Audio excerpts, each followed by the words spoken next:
Morning. Hello.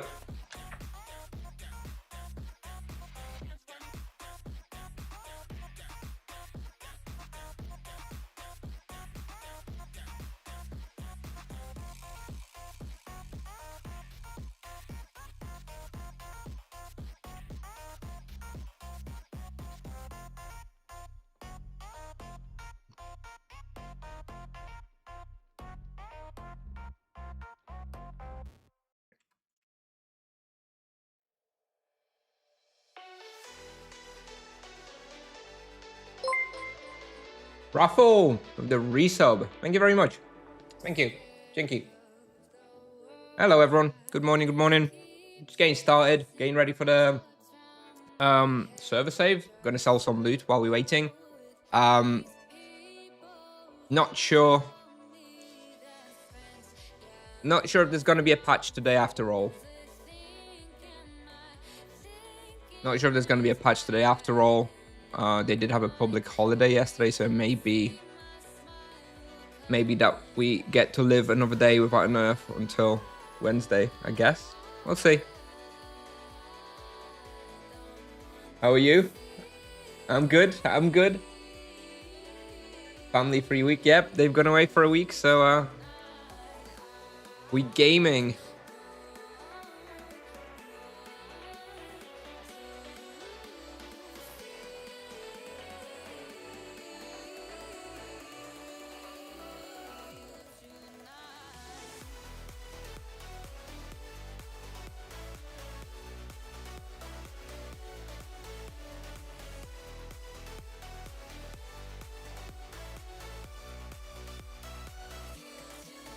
Alright.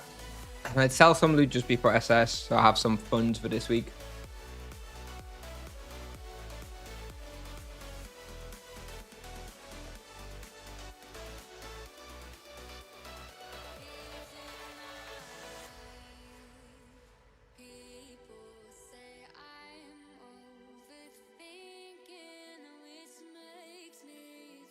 Yeah, I actually kind of feel now like we're not going to have a patch today.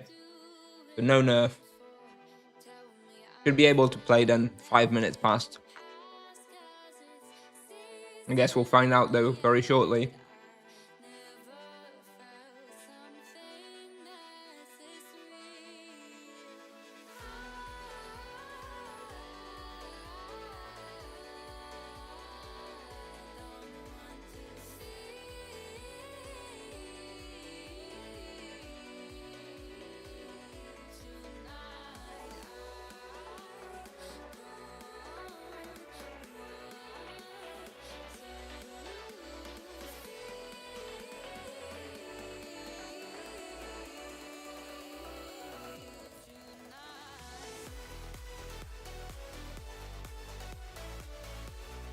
Alright, I finished my breakfast.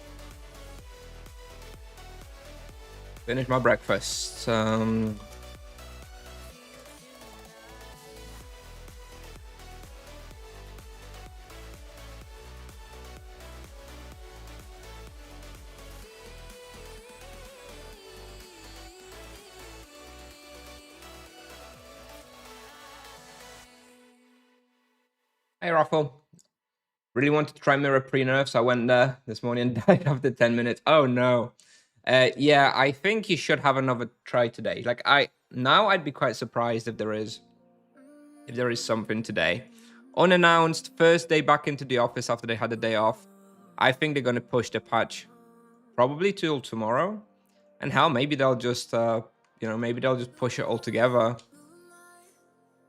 And no nerf this week. Maybe there'll be a nerf next week instead then because of that.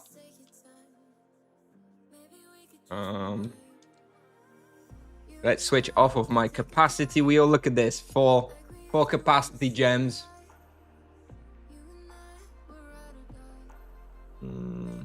That's gonna be my hunting wheel. All right.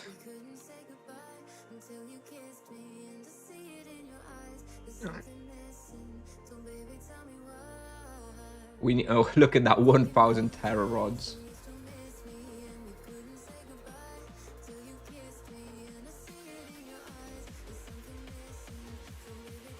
I'm gonna list some of the green gin stuff on the market.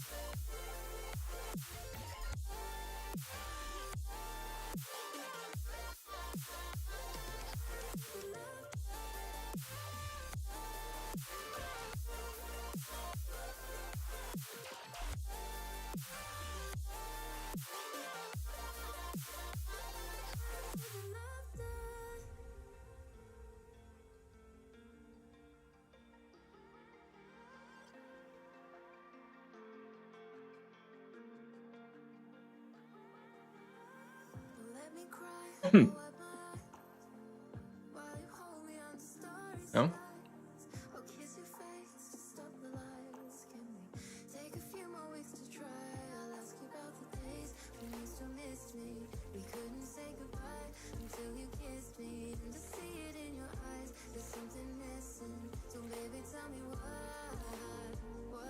Big update today. We'll see. We'll see.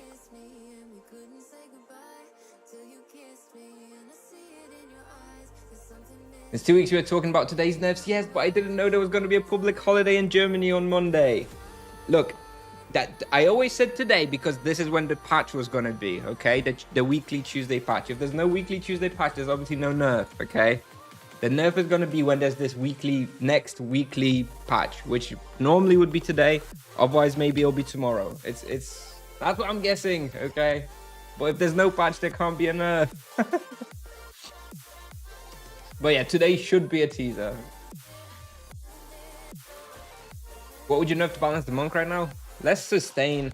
Less sustain. Needs less sustain. Yeah, like what you're saying, for example.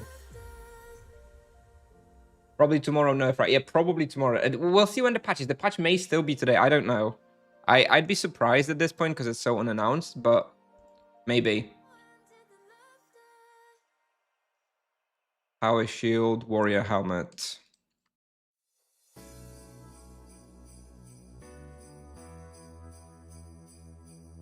Look, when the next patch hits and there's no nerf, then I'll concede that I was wrong.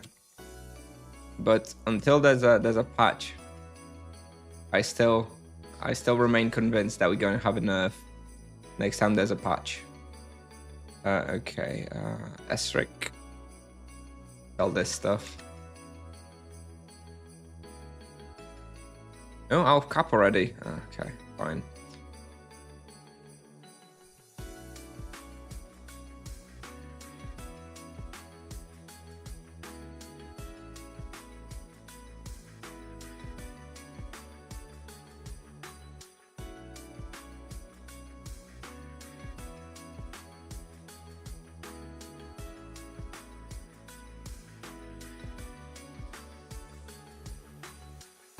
Morning.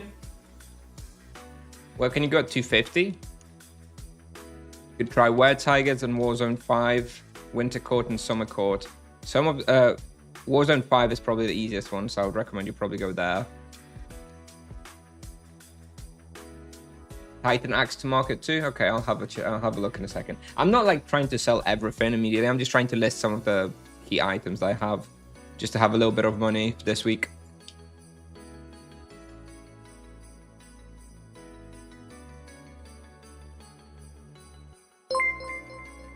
Radix, subscribe to Prime. Thank you very much. Thank you, Radix. Appreciate it. All right. I think we have 30 KK. That should last us this week. For potions and stuff. So, assuming no nerf immediately, we're gonna actually try and go to Azzilon for an hour. I have almost 2 hours stamina, so you know the first 2 hours after server save, I'm gonna actually try to EXP a fair amount with boosts to benefit from that, and then we'll see what we do after. Probably like some other hunting, but maybe not as EXP focused.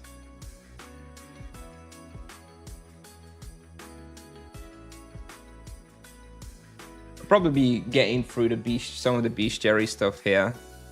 All right.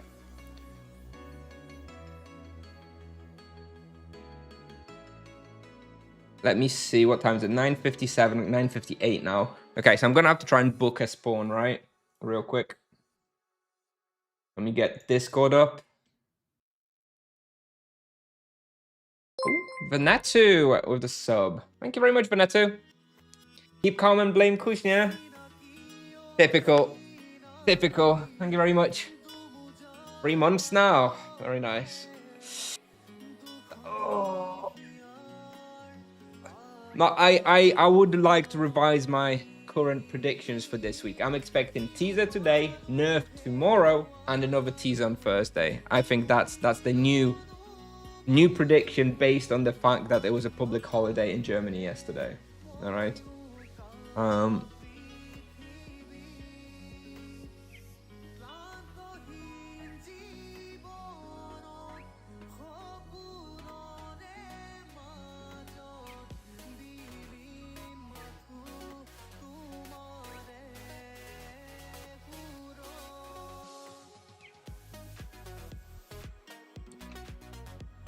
One more minute. I'll do a quick claim. We'll see what's boosted. Maybe something nice is boosted today. We can book that potentially. And you know, hell, it may even be a patch today, right? I mean, the servers may not be up, but I feel like they would announce a patch by now. They would have like sent a message this morning if there was going to be a patch at 10 a.m. So I think probably no patch, no nerf today.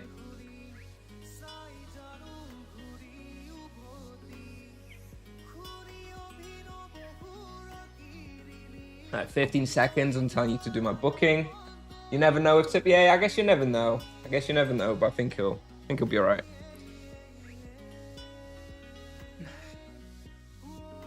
Three seconds to my booking. And 10 a.m. Let's book. All right, we have Azzilon Castle after server save. Now let's see what's boosted. Gnarlhound. Never mind. Gnarlhound's boosted. We don't care about that. Let's put ourselves here just in case it's a long server save. And Lloyd. Gnarlhound and Lloyd. All right, now we wait to see if there's a patch or not.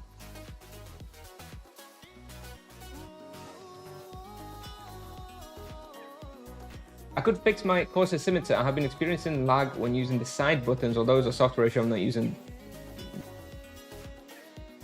Not having lag anymore. Okay. That's bizarre. I never experienced any lag related to the mouse software. It's strange. Strange. Ah.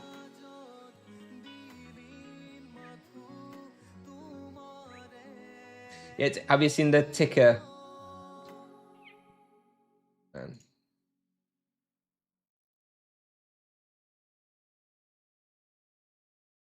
You guys seen the ticker? I got one of these surveys as well to fill it out, and then there was nothing there. It said it was an invalid code. Strange. Tips off day.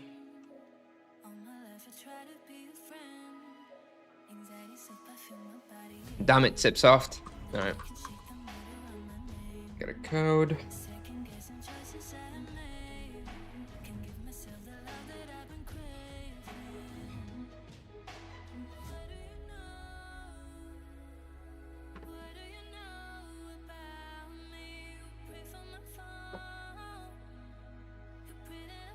So teaser today then.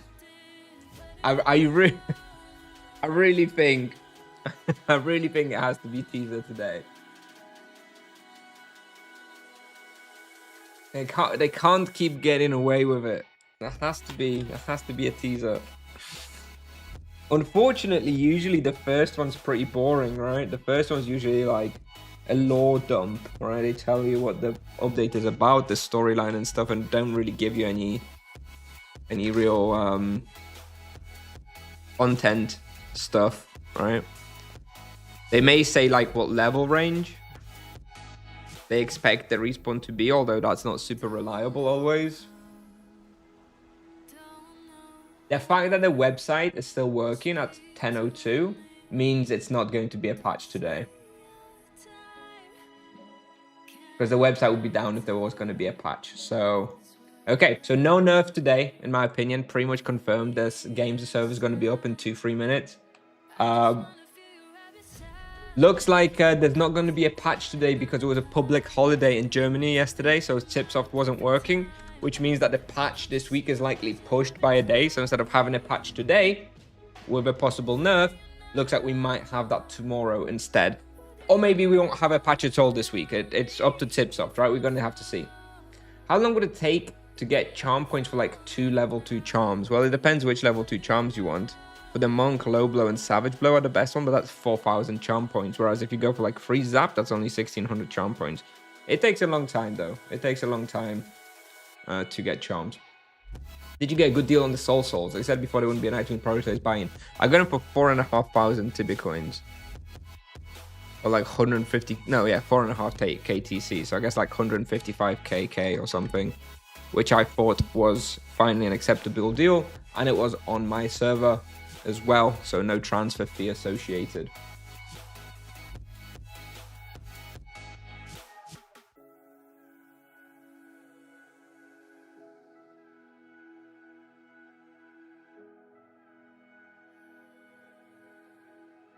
Yeah, no nerf. All right, fine. Fine, Tipsoft. Okay, so let's have a look if there's any boosted areas.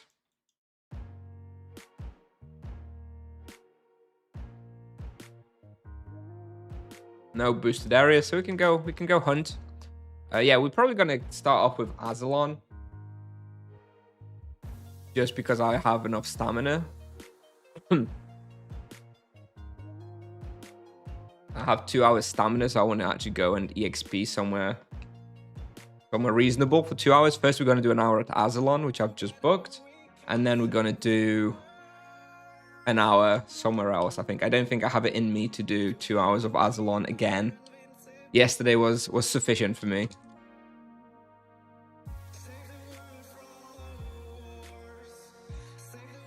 Next Thursday, also holiday in Germany. They need to drop this week. Yeah. It's next Thursday is also public holiday in Poland as well. It's a religious one, I think.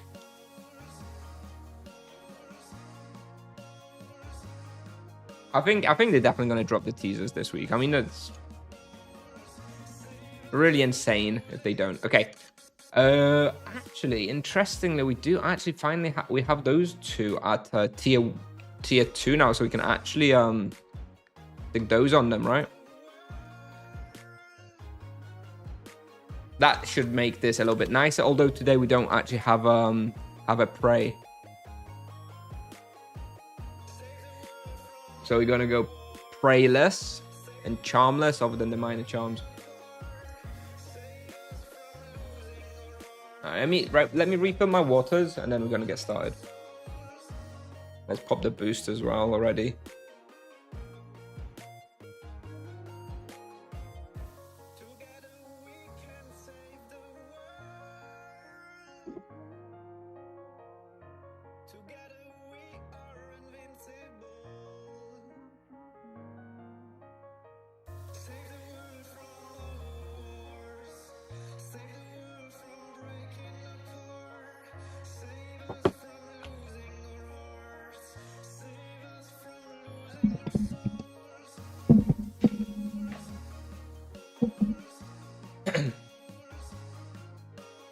All right.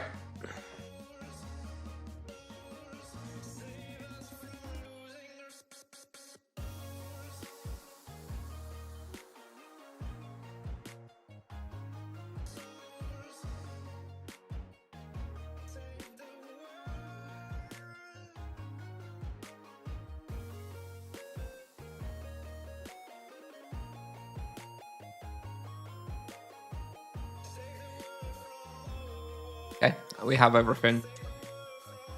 Let's go. And you guys let me know. You guys let me know if there's a teaser. Okay? I'm not looking. Already? I doubt there's a teaser already. And don't make me leave the respawn already. Really? Is there a teaser already? Yeah, there's a teaser. All right. I believe you. Give me a second. Fuck it. Before we started, haven't actually burned any stamina. I'm coming. Don't spoil it. Don't spoil it.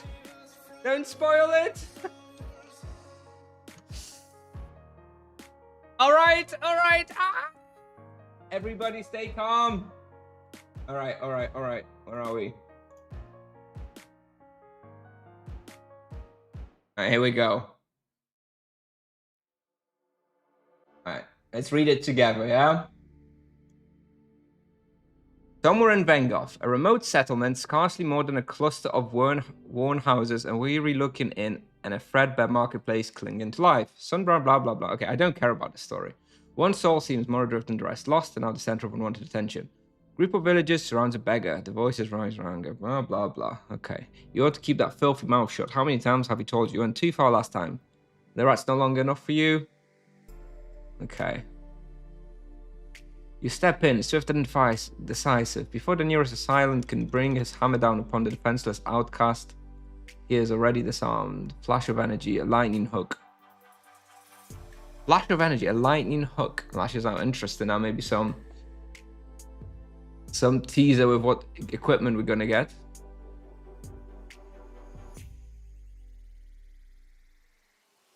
All right.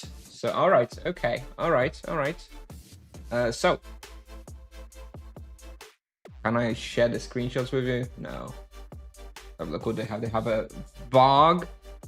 That looks like some sort of more powerful mutated bat, I guess. And the Night Weaver. Okay. So this is feature teaser 0 out of 3 and content teaser 1 out of 2. Not very much for a summer update.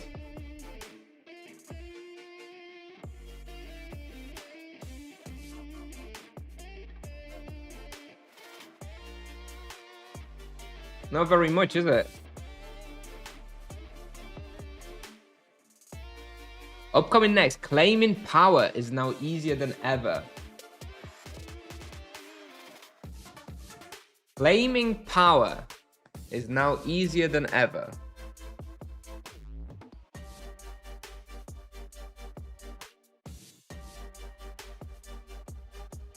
Claiming power is now easier than ever. Okay, I feel like that's something to do with the wheel. Like where do players sort of get power from? Like in the way, it's either going to be a change to the forge or a change to the wheel, I would say. Claiming power is now easier. The way players have agency in claiming power or gain more power is through tiered items and forge and through the wheel, right? I would say. But there's going to be some changes to one or the other, in my opinion, based on that. Either, you know, I don't know what they could do. Maybe there's going to be a way to reroll greater gems of some sort. Like maybe you'll be able to change like the smaller benefits on greater gems or something to do with that. Maybe there'll be some changes to the way you roll gems, or maybe to the way you obtain points for the wheel. Maybe some more ways other than just the scrolls. Don't know. Anyway, let's have a look at the actual thing that they say about this. Yeah. Summary and details. Bloody Tusks is a whole new storyline about a creepy, orcish, and vampiric reunion. Unleash your might against a rising menace. Brave unexplored hunting grounds, battle fierce enemies, and destroy the orc outbreak before it overruns the land. Prepare for a blood-soaked adventure where only those who master and outwit complex mechanics will survive. Okay. Premium account and at least level 250 are required to start the new quest, and the difficulty is somewhere between the Boltor, Lair, Nimisat, and Ingol. Okay, so it's not a new endgame hunting ground like, you know, Soulwall, Rotten Blood, or Primal. It's a level below that then, like 600-ish or so, right?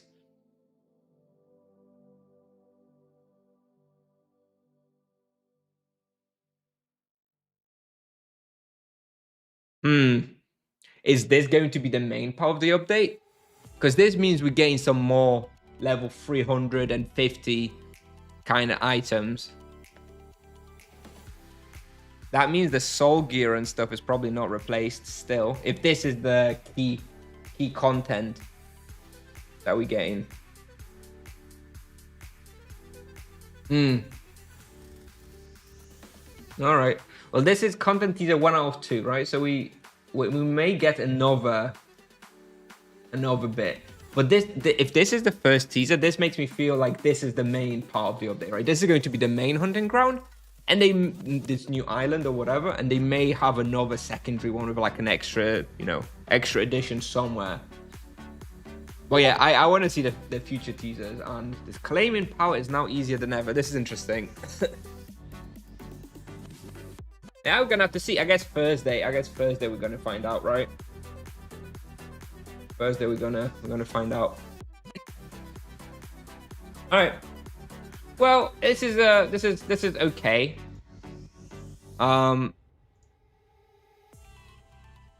What the fuck is Nimisat? That's the Mega Dragons respawn.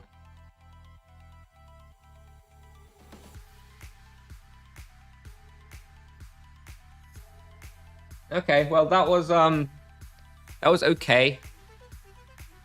That was okay. Nothing much. Like we always say, the first teaser of the update is usually this kind of content type lore teaser. Sounds okay. Sounds pretty Tibia-like, orcs and undead, whatever. Vengoff. Seems fine. Where is Nerf Monk? There was no patch today, so there was no nerf. It's because there was a public holiday in Germany yesterday.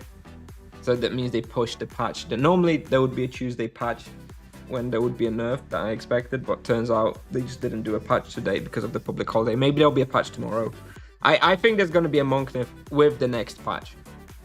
And if the patch didn't happen today and it happens tomorrow, then it'll be tomorrow.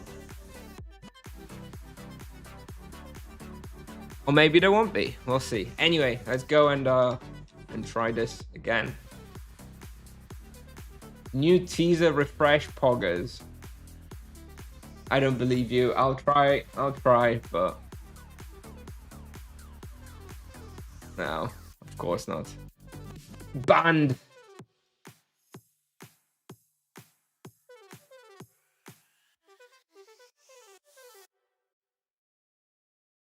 You know what though? What I'm gonna do is I'm gonna update the stream title now that there was a teaser. Let me update that.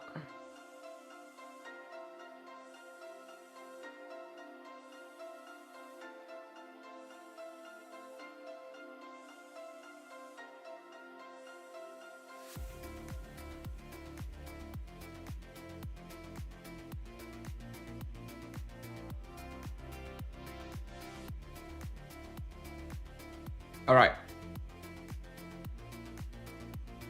2 new monsters that they've shown, right, from each of the new. It looks like there's gonna be at least a couple categories of new monsters. I would expect a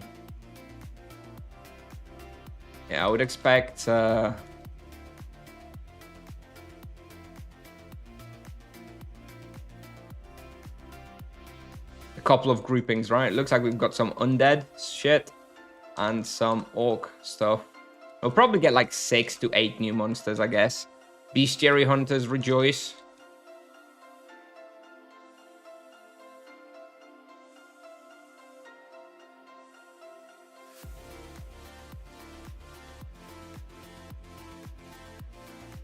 Yeah, that was an okay teaser. I'm looking forward to the Thursday one.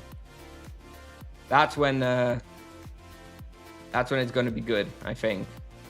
That one we're going to definitely do a deep dive in, I expect, when it comes out.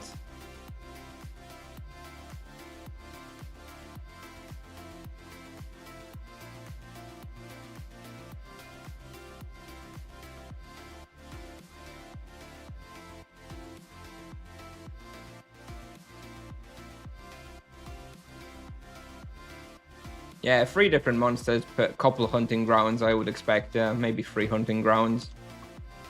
That's usually how these updates go.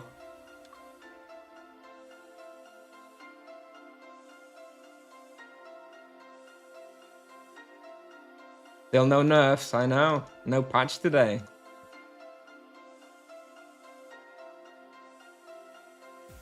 Maybe a patch tomorrow. Let's see if they do an announcement that tomorrow the server save's going to take a bit longer. If they do that, you guys better be ready. We need to know the elements for these two. Well, that you're going to find out on the test server, and that's something that gets altered on the test server, right? Depending on how the test server testing goes. I'm sure they're going to make sure that they're huntable by the monk. Don't worry.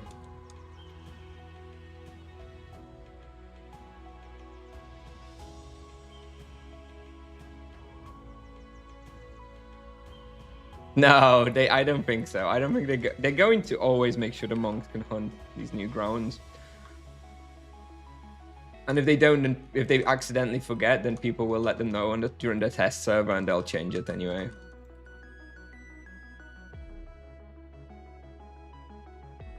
Did you get the survey? I did, but it was bugged. I couldn't answer it. The code was like not working.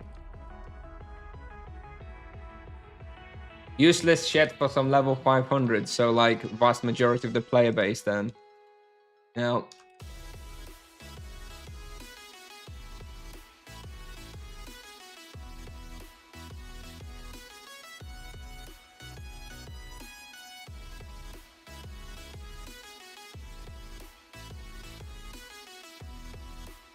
thematically, it looks pretty cool to me. I generally speaking enjoy the sort of vampire quest lines, Van Gogh and stuff. I think it's pretty cool, and admittedly, it's somewhat underexplored. So yeah, I'm okay with the general theme of the update for sure. I think I will probably start looking into finishing the Blood Brothers quest line. I haven't actually finished it. I think I did mission 5, which is the one with the 4 people that you need to do as part of Blood Brothers. So I'm actually kind of close to finishing the whole thing anyway. Probably want to do that before the update hits, though. Feel like it's probably going to be somewhat related. Better than the candy aisle, yeah.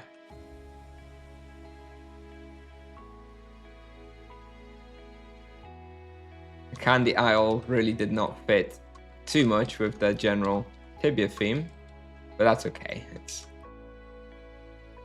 the fairyland, so it's obviously a little bit different. I like it though. I do like vampire kind of stuff. Thematically, it's okay to me. Power level, we'll have to see. I mean, if they say that it's between the Boltola and Ingo, it was always my impression that those are basically like the same difficulty. Are they not? Is Ingo seen as harder than Boltola? I thought those were like similar difficulty levels.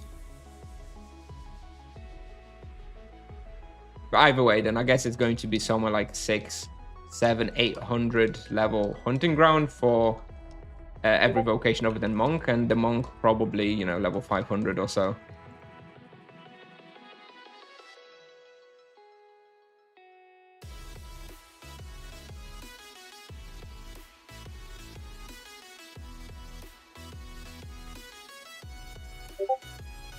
Sorry, someone's spamming me on Discord. I'm gonna have to turn it off in a second so you guys don't get the notifications.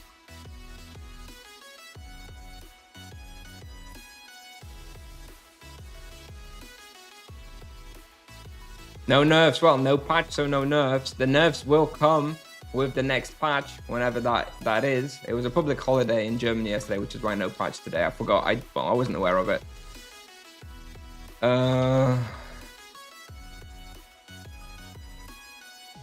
I still think that the next patch that we do get is going to be a scary one. For the monk.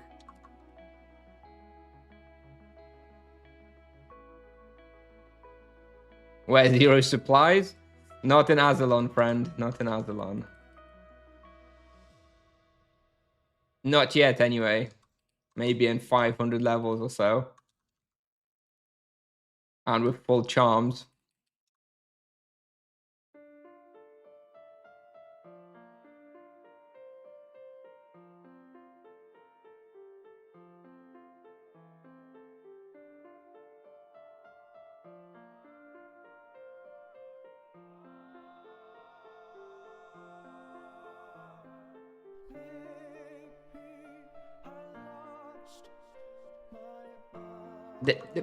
This place is so intense. I don't even get like a 2-second window to close my Discord. I'll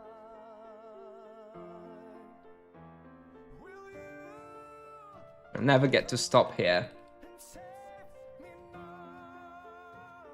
Maybe we'll just stop for a sec, kill off and stop for a second. Yeah, charms will definitely help here a lot. I mean, it's already pretty good, but with charms, it's going to be insane, I think. All right, let me close Discord now. There we go. All right. No more notifications.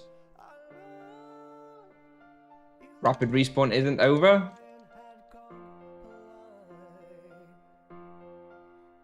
The preview could mean many things. Yeah. What else could it be?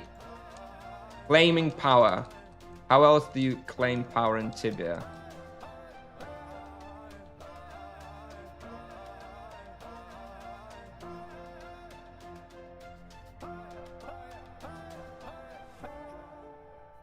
You need to hold down? I don't think so.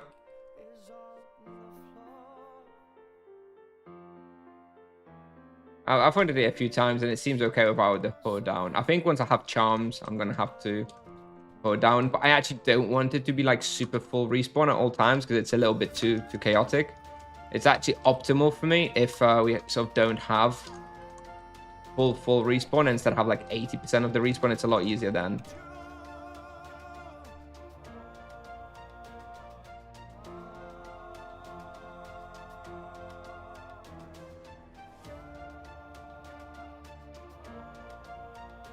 And because I'm a monk, it doesn't actually really matter to me if I have like 10 monsters or 20 monsters chasing me. I'd rather actually not have as many. It's more optimal for me to have, you know, 8, 10 monsters or something like that. And if I have like 20, it's just useless. I can't hit them anyway.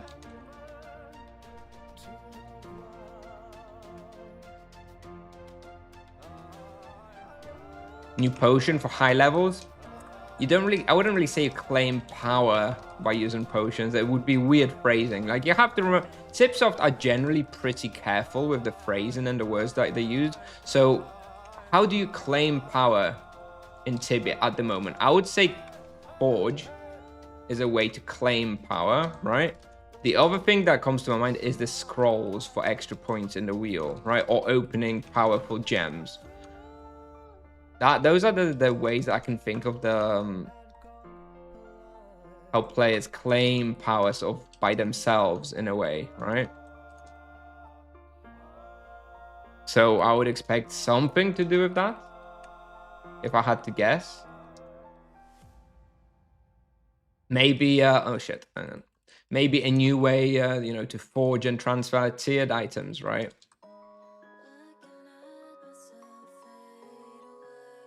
Just because, you know, the convergence and the regular one wasn't complicated enough, they'll maybe add a third way.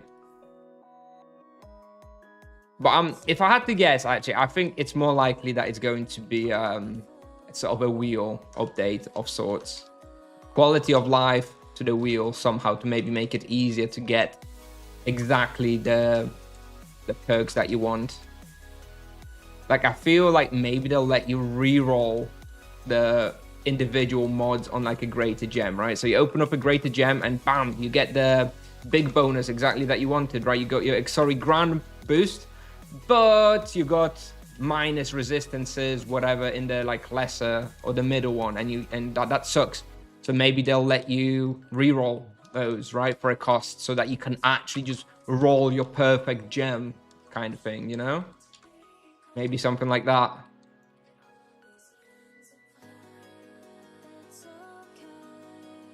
Offline level training.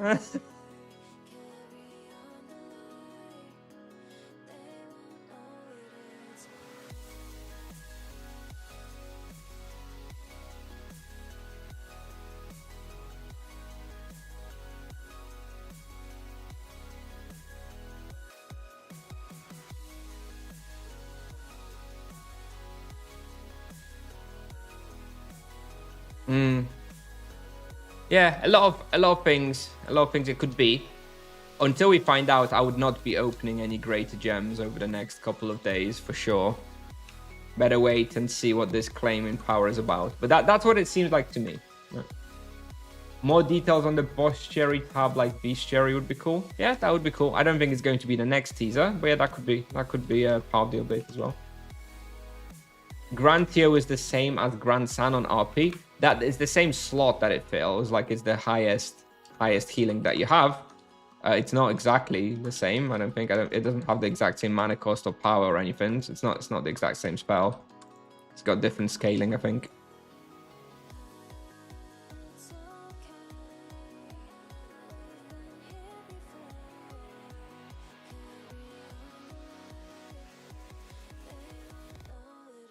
Auto rotations. Auto rotations is a monk specific feature though, so I don't think that's part of the summer update. Summer update is always very generic for everyone, right? It's not a vocation rebalance. I don't think we'll be getting any rebalance as part of the summer update.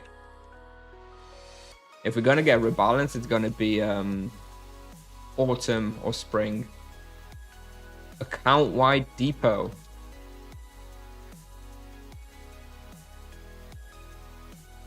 I'd be on board with that. I do think account wide, at least on the server, obviously not across servers, but on the same server, that would be helpful. Yeah. Account wide stash as well. Yep. No reason for it not to be like that, right? Is there any major?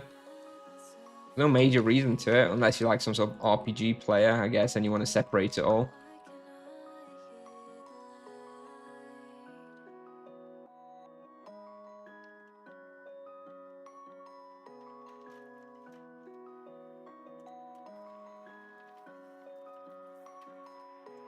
MS will claim powerful Hatka.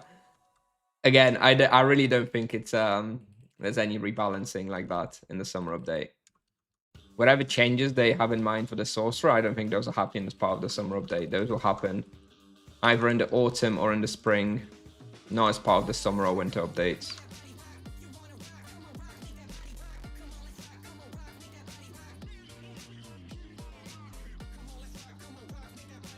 Oh shit.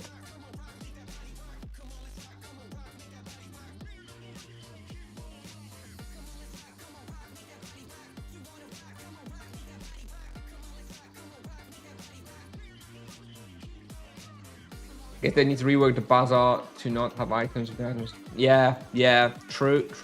Yeah, that would be problematic. For bazaar, yeah, probably not happening then. Dukov, thank you for the raid, Dukov. Welcome everybody. Welcome. Hope everyone enjoyed the teaser. A bit late this year, but we finally got it. We're talking about things that the next teaser could be about. The claiming power part, maybe upgrades to the wheel. I really think it will be wheel, like based on what we have in the game and the way they phrased it. I think it's going to be some changes to the wheel, maybe making it easier to get the particular bonus that you want from the gems. Sending green gin items to other characters as cancer. Yeah, kind of easier if you have a house, I guess. You just drop it all on the floor for the other character to pick up. Not sure I would be sending it. Isn't it about time for new best in slot items? It is. Not sure we're getting them though. You know, if their place is if the place is around level 600, like they're suggesting, then the boss is likely going to be dropping items like 300, 330, right? It's going to be like another sort of root kraken type of situations. I'm not sure we're going to be getting 400 plus items from this summer update. We'll probably be getting like 350, 370 type items, so just below Soul and just below Gromprona, I guess. Shame, because I do think we are in need of some new best in slot items. I was really expecting some.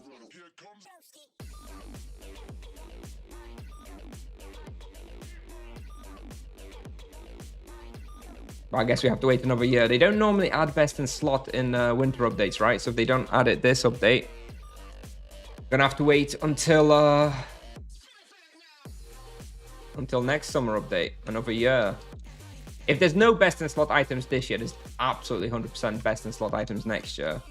Still though, it feels like Soul War items are never going to be replaced at this rate. One content teaser left. Yeah. If there's only one content teaser left, then this was probably the big one, right? This was probably the big cornerstone of the update of the new island. There may be like another little change, little new spawn somewhere, somehow. But this is probably going to be the key one, right? And this doesn't look like it's coming with, it's going to come with best in slot. But you know, maybe, like, depends how difficult it really is. I suppose they could make it the level of Soul War, right? They say it's between Bull Taurus and Ingo, but that's not that far off from Soul War, right? It could maybe be level 400 items still that compete with Soul War stuff, maybe.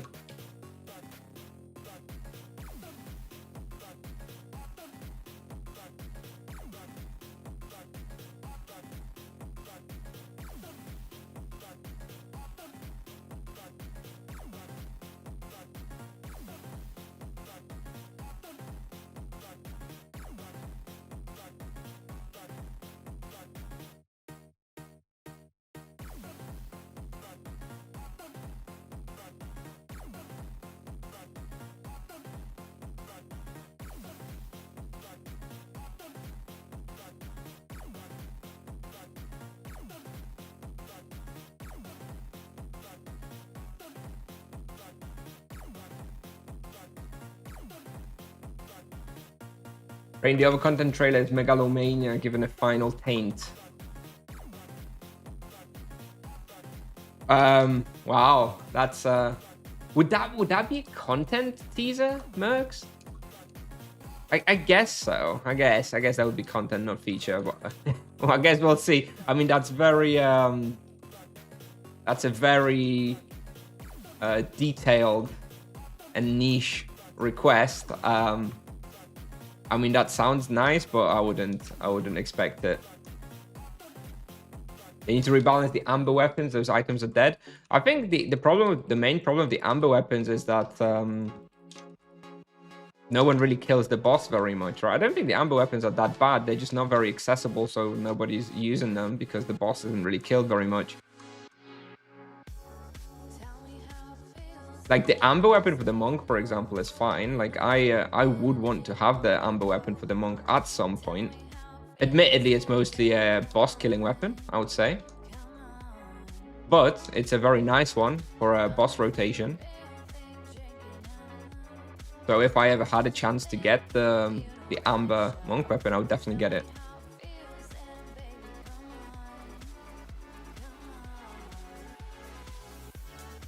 Adding grand soul items, I guess so. Perks, they could add like grand soul items with 600 plus requirements, kind of like you said. Just add an extra something on top, right? Like an augment or something, and yeah, bam, new best in slot items without too much effort. Maybe. Yeah, I mean, I wouldn't even hate it, to be honest. I wouldn't even really hate that. I think kind of lazy, but I wouldn't hate it.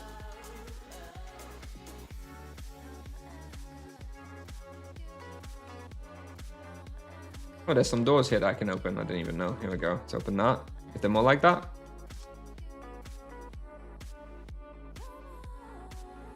One more here. Okay, all right. That's two more monsters per lap.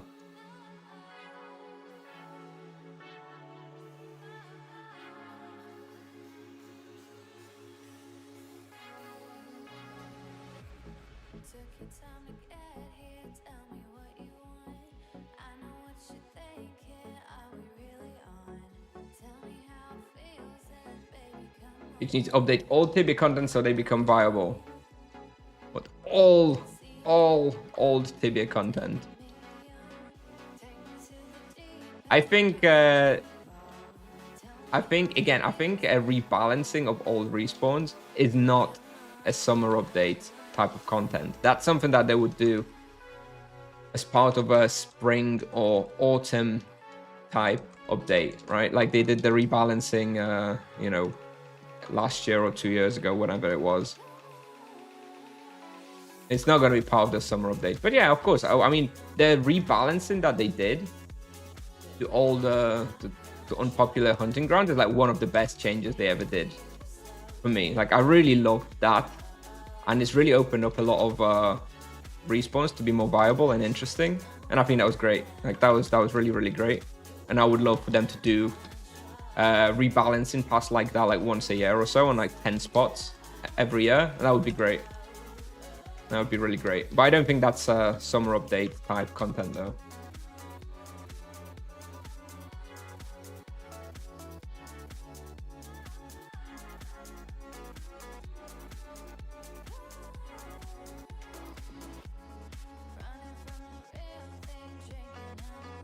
Yep. Yeah, great stuff. The rebalancing was great stuff. Not all of it like landed in the end, you know. Not everything that they did rebalance ended up being good. Like for example, the Oromond undead hideout. Like it's better, right? It's better with the undead dragons and stuff, but it's still not viable necessarily, right? It's just not as garbage as it was. But some of the changes they did were amazing.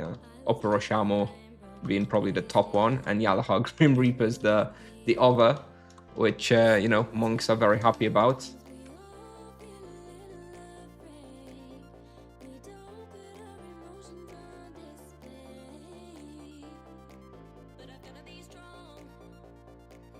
Falcon Eagle? Did they do Falcon rebalancing as part of it? They just increased the experience, didn't they? A little bit. I don't think they didn't actually rebalance anything, did they? Or did they increase density a little bit? Can't remember. I feel like they added... Really? They added monsters? Okay. I always thought that Falcon Eagle was very dense anyway. Didn't realize they also added monsters to it. Fair enough.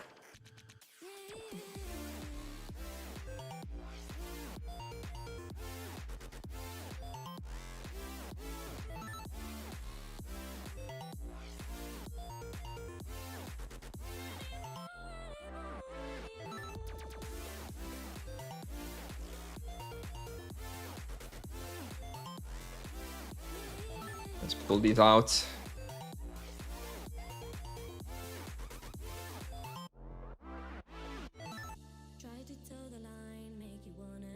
Yeah, anyway, the rebalancing was really great, and yeah, I would love to see more of that. But I think now they have this problem where there's also a vocation rebalance in the works. And, you know, they have only like 3 people working on the game, so it's hard to get all of these things in.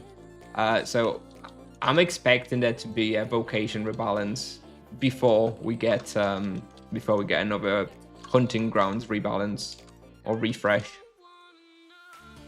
I'm expecting a vocation rebalance, yeah, either this autumn, so after the summer update, maybe like October time, or September, October time, or we get that in the spring, you know, maybe March time.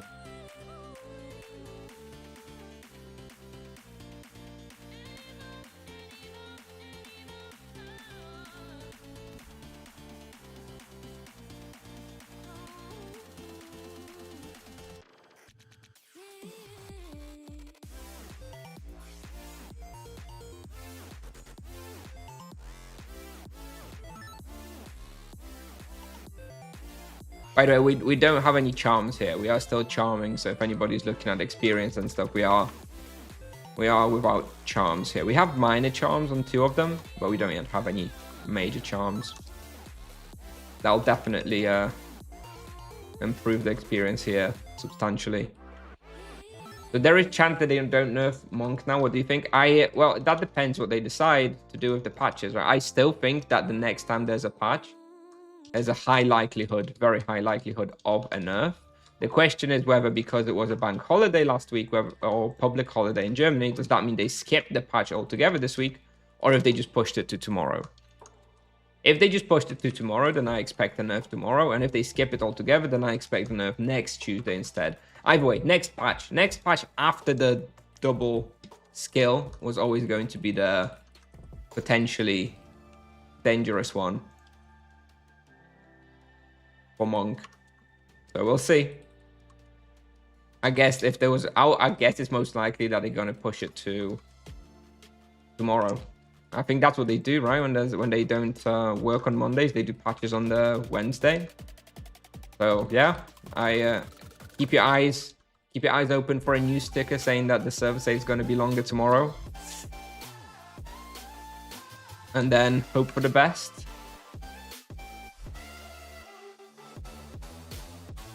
What wheel are you using at ATM? I am using Ascetic with +1 chain in the Gift of Life quadrant. But I've got tier 1 Ascetic as my revelation perk.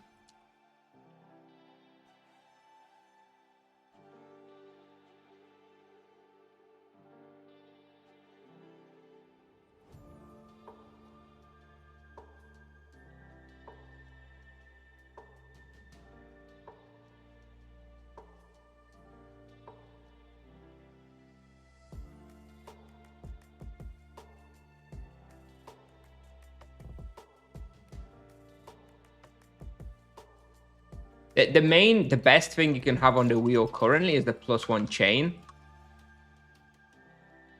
And you can do that either by going Avatar wheel, Gift of Life wheel, or Ascetic wheel. And out of those three, I'd rather have the Ascetic. I don't need Avatar. Gift of Life is okay. Like, it does give you a little bit more safety and let you go a bit harder potentially. But generally speaking, Ascetic is the only one that, like, straight up is just more damage, right? So that's the one I run at the moment.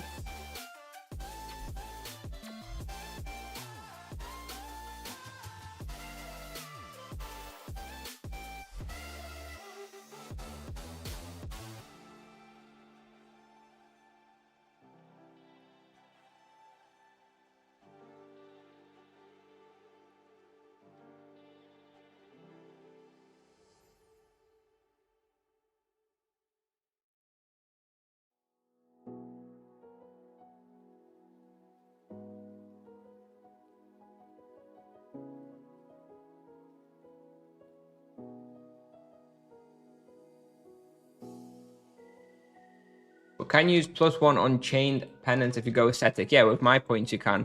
You grab the +1 chain in the Gift of Life wheel next to the gem slot in the Ascetic quadrant. So you sort of get 250 points in the Ascetic, and then you just you go to the side and you pick up the +1 chain for 100 points in the Gift of Life one. So you need like 350 points to be able to do that. So level 390, I guess, before you can do that this wheel. If you don't have that level, if you're below 390, then yeah, you should just go for +1 chain and like Gift of Life quadrant and get like tier 1 Gift of Life. But from level 390, it's better to go for this Ascetic plus chain in the Gift of Life. Hope that makes sense. It's pretty obvious once you look at the wheel how to get it. Somebody in chat actually recommended it to me some weeks ago, and yeah, I agree. It's the best way to get the chain and also get the best revelation perk to go with it.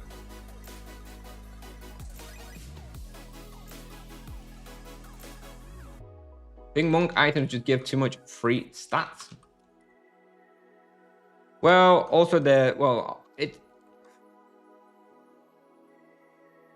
monk weapons also have way less attack, right? If you think about it, you look at the value of the monk items, attack value, it's much lower than the equivalent of like the EK, which is the closest comparison point. I don't know how that scales really and what effect that truly has. I mean, it's all just hidden formulas, but just looking at the stats it gives is not necessarily a very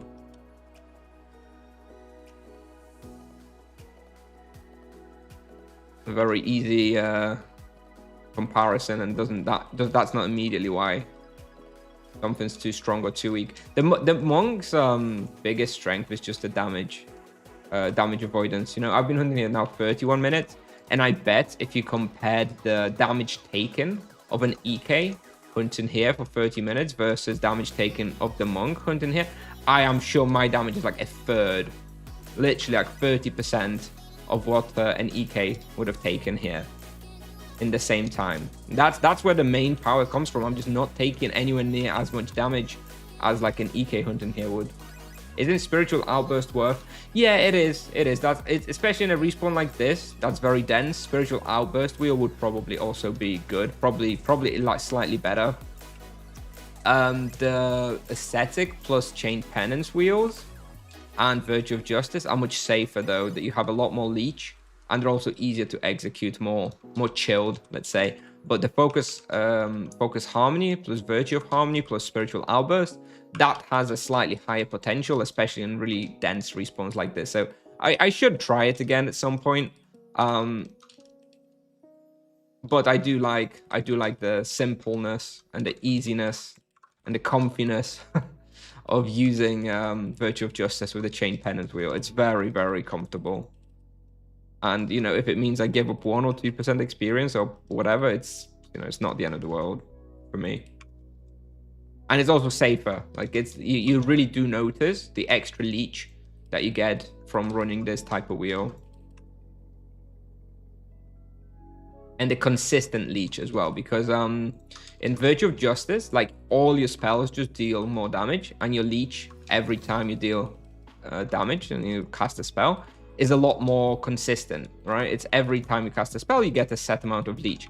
In the Virtue of Harmony, like, your leech is way more focused on your spenders, right? So you get a lot less leech for like 4 out of 5 spells, but then you get much more leeching for your when you cast your big Harmony spender, right? And that makes it trickier and harder to stay alive and healthy. So Virtue of Justice plus Chain is basically like a safer and easier to play wheel. That's maybe a tiny bit weaker than a well played Harmony type wheel. That's how I feel at the moment.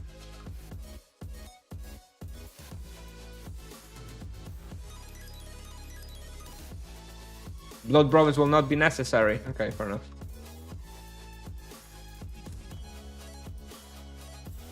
Hey Nishida, have you done any team hunt on this specific character? No, still no. I mean, arguably I hunted Gazer Spectres, right, on level 50. That was kind of a team hunt.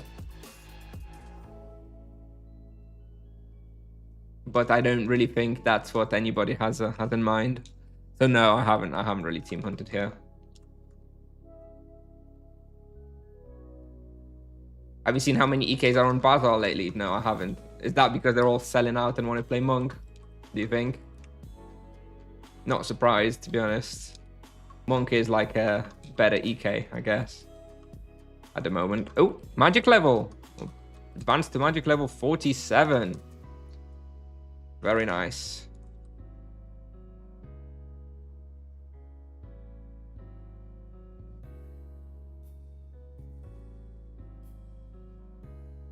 Yeah, like the monk at the moment feels very, very strong. It is honestly at this point, it's like just a safer, better EK. I don't know at what level the EK can be considered better than the monk. It feels like the monk is better at every level range. Other vocations, you know, at least outscale, but the EK doesn't really outscale. He runs into the same problems at a high level that the monk does. Like the EK's main strength compared to the monk is the fact that he's the tank in a team hunt, right? If you're a solo player, at this point, it makes no sense to play EK over the monk, in my opinion. Although this may all change, right? It's balancing, whatever, right? You always do run the risk that you sell your EK now. You invest into a monk and it gets nerfed.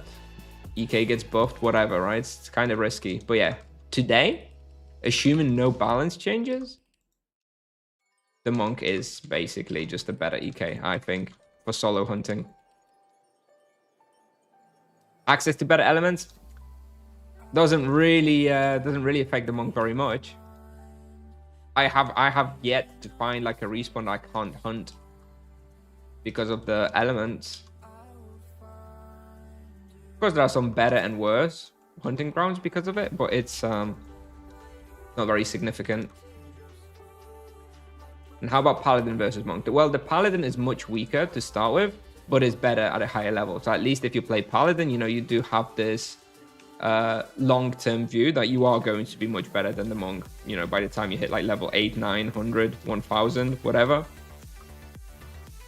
So that's the difference, right? Whereas you don't even have that on the EK. If you're an EK, you're thinking, God, I'm going to reach level 1000. I'm going to be stuck on Cobra Bastion for the next 500 levels or whatever.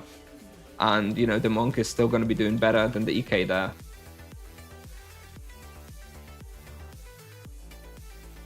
Cheaper equipment, yeah. Well, I mean, never thought that EK would be like seen as the cheaper equipment option, but I suppose that is true for now. Ginger Wall on the Basil, have you seen? Yeah, I know. I've been in touch with him. He's bought himself an EK like 1.1k. Less competition on Nevia. In fact, I bought 2 items from Ginger Waller when he quit the other day. I bought the Soul Souls from him, the boots, and I also bought a second Ethereal ring from him as well. And that concludes everything that I've ever wanted to have on the Monk. And you know what? Now, just totally secondary thought.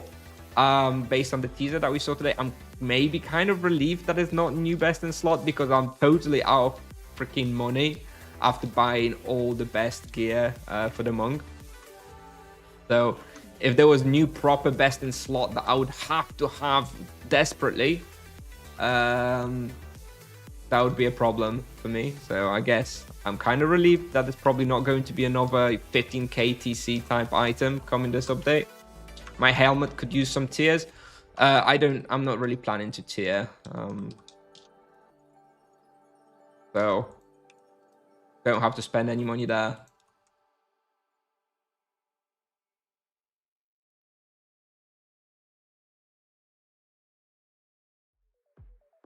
It's possible they buff EK late game. Yeah, of course it is. Of course it is. But we don't know that, right? I can't really talk about what Tipsoft may or may not do, right?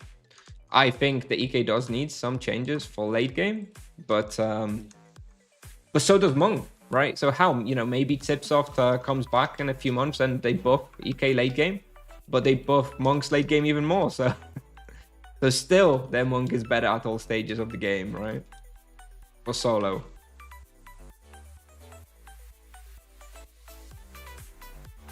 So who knows? But yeah, at this point, the EK solo does feel underwhelming compared to the Monk.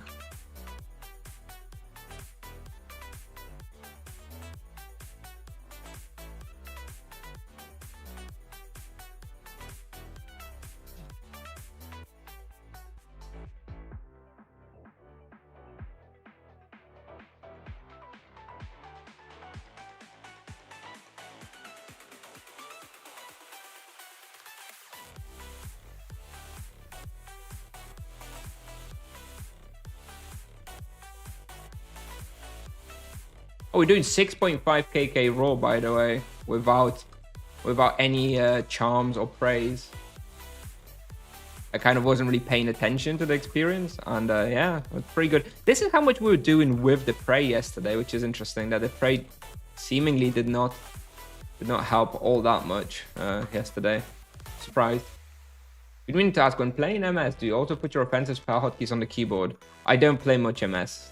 I haven't played enough MS to really say with confidence how I would set up the hotkeys. I mean, maybe, but you know what? Maybe not, because the MS does have less pressure on like potions and stuff. Maybe not. I think maybe I would have the waves and stuff on the mouse. Maybe that would be easier. I don't know though. I haven't played enough MS to really do like a hotkey guide or anything.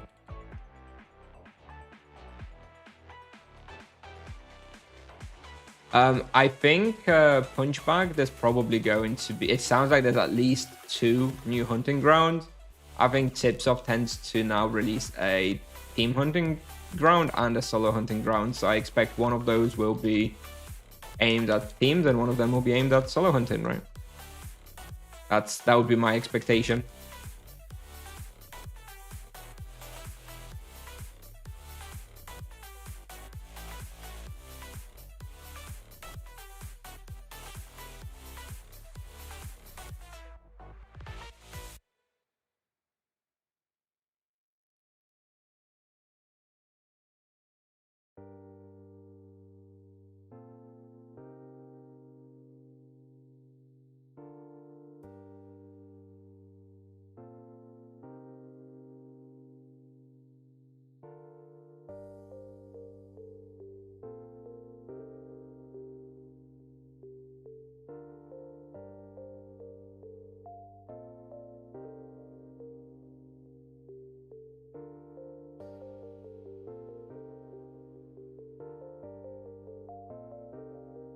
Hey, Camille.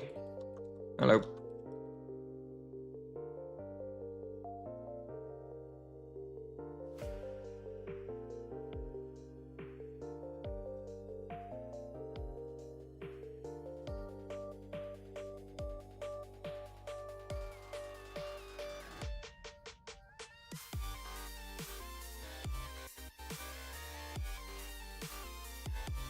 Really looking forward to having charms here. It's going to make it a lot more comfortable and smooth going, I think.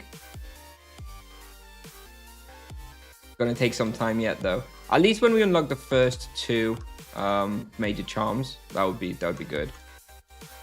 I think the third one is not as important. Charms here, easy 8kk raw? No, I don't think so. I think we'll hit 7. We'll hit 7 with charms, I think. Remember, this place was nerfed, right? Bestiary betterment and go? Nah.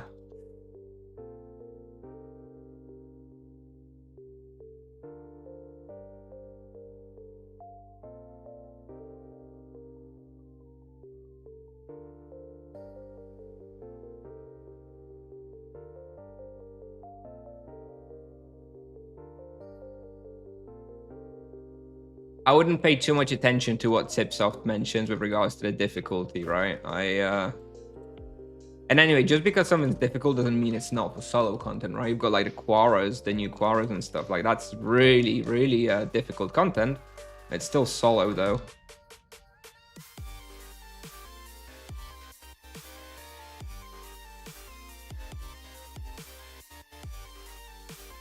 You think, again, content for Team Hunt and solo? I mean, Team Hunts are a big part of Tibia. They're never going to just like abandon Team Hunt. I think they usually make Team Hunt and solo content these days. So yeah, I'm expecting they will add one if they add 2 main new respawns, probably they will. One will be primarily for solo hunting and one will be primarily for team hunting. Kind of like, yeah, kind of like the Quarras versus the rooflings thingies, whatever they're called, right? Something like that, probably.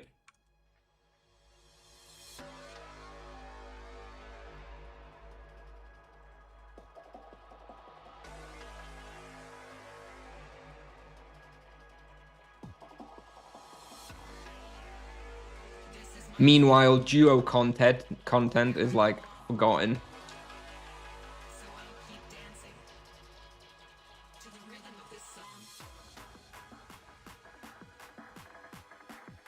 There we go, let's open the doors.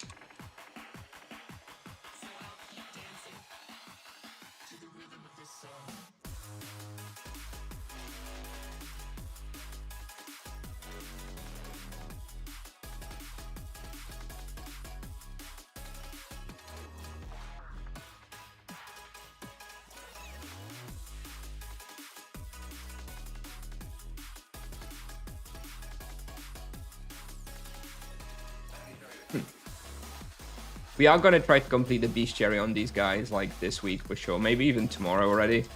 If there's nobody booked in for castle after me, I may do another hour here to burn down the stamina and only then go somewhere else.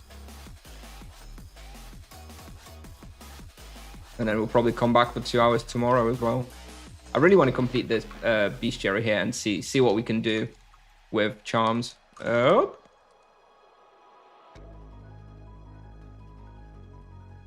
Not sure what charms I would go for here. Like, obviously, it seems like elementals should be better because of the high health pool of the monsters. But low blow and savage blow are still so good on the monk. I think unless we get heavily nerfed, low blow and savage blow are probably still better, even in a place like this.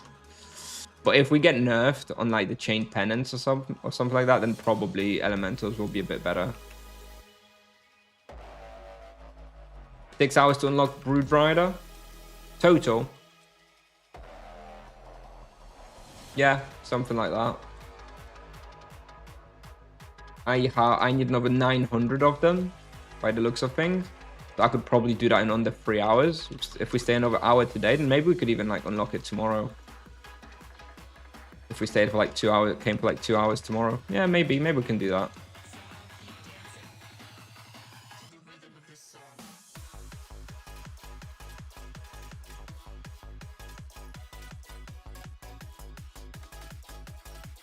Anyway, got loads of time to play this week, right? We're gonna probably run down stamina anyway. Lava Lurkers at 115, yeah. At 115 Lava Lurkers, then Grim Reapers when you can. 130, 150 or so. This place was a really good update. Yeah.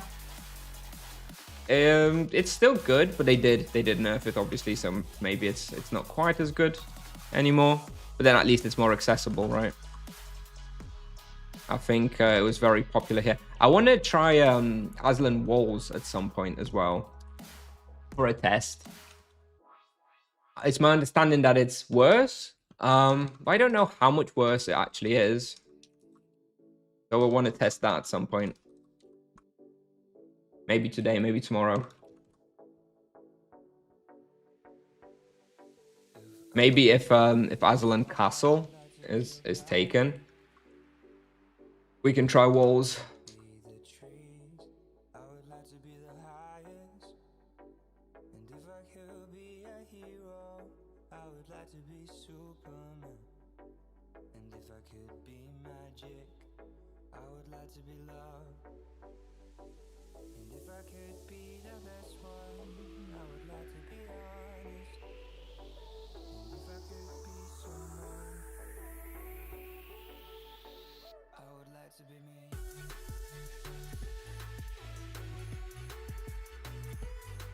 Prime sub, Gentle Goten. Thank you very much. I don't think the notification appeared for some reason, but I've seen it. Thank you. Thank you for the Prime sub. Appreciate it.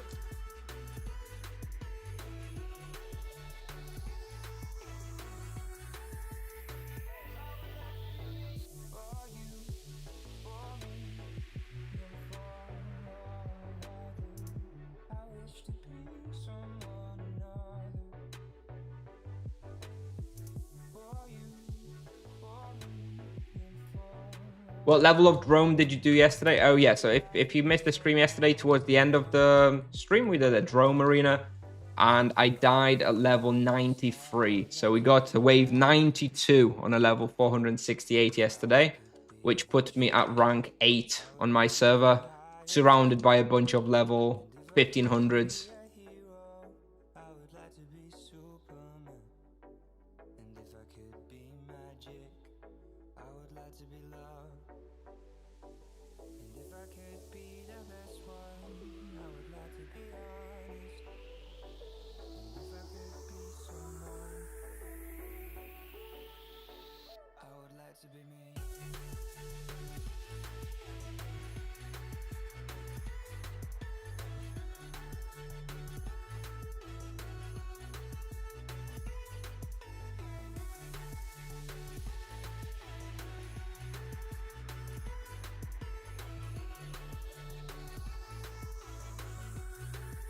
$470.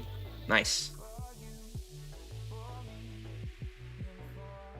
Not sure what level we hit today. 472, maybe 473. Depends how much we play. We are going to be playing on orange stamina a lot, so the experience will drop obviously significantly, but still going to be progressing somewhat.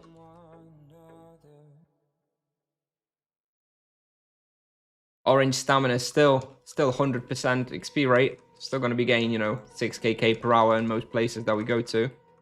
I don't know how much experience I need per level now. I think it must be nearing like 10kk.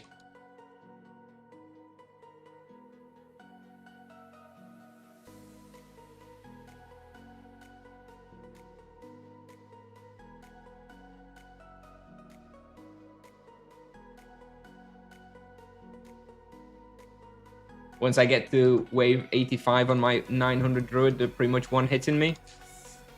Skill issue, mate.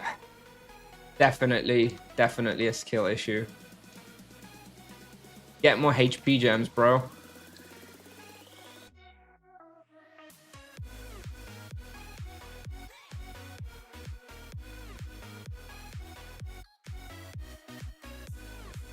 Kind of respawn.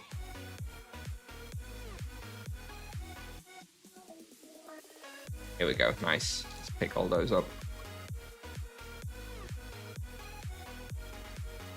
Yeah, exactly. You didn't pay to win enough. You don't have all upgraded gems and stuff. What do you expect, really? How can you possibly expect to compete with a 470 monk?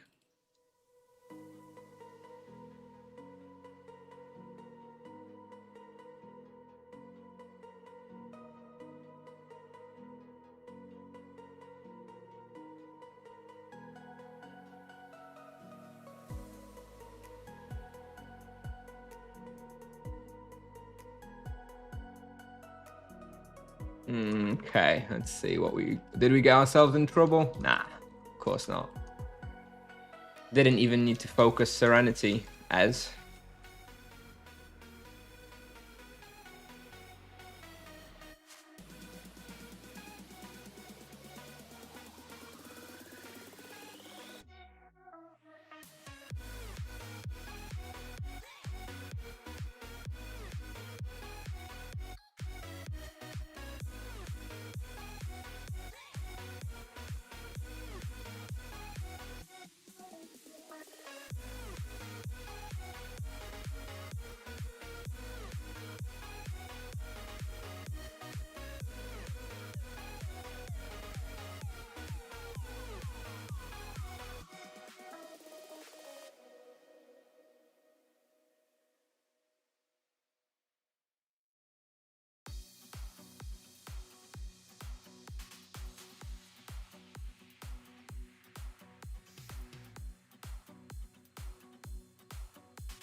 Yeah, I didn't see many druids around that level being able to hit over level 90 wave. When I looked, I think it was basically just paladins and EKs and like a level 2k sorcerer above me.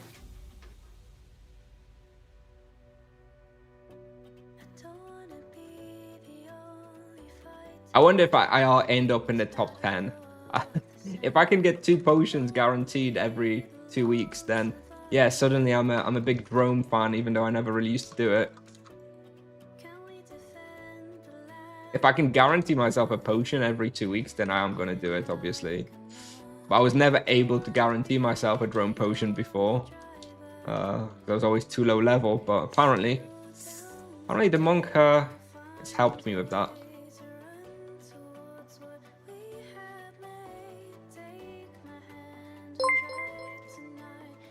Oh, Gentle Goten.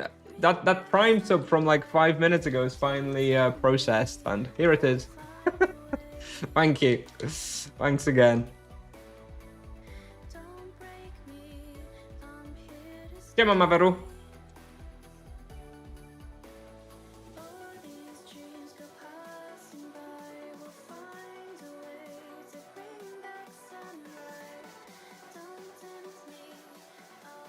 I wonder, at the current strength of the monk, I do fully expect monk to be the best drone vocation. They are like the only vocation which like genuinely does very well in this type of content. Like all the other vocations don't seem particularly geared to being good at drone arena necessarily. But the monk is like perfectly custom made to be good at drone arena. So I do think long term, the monks will be like top 1 at drone arena. Once they sort of catch up with the levels. Here we go. Out of respawn again. 6.7 raw with no charms or praise. Jesus Christ.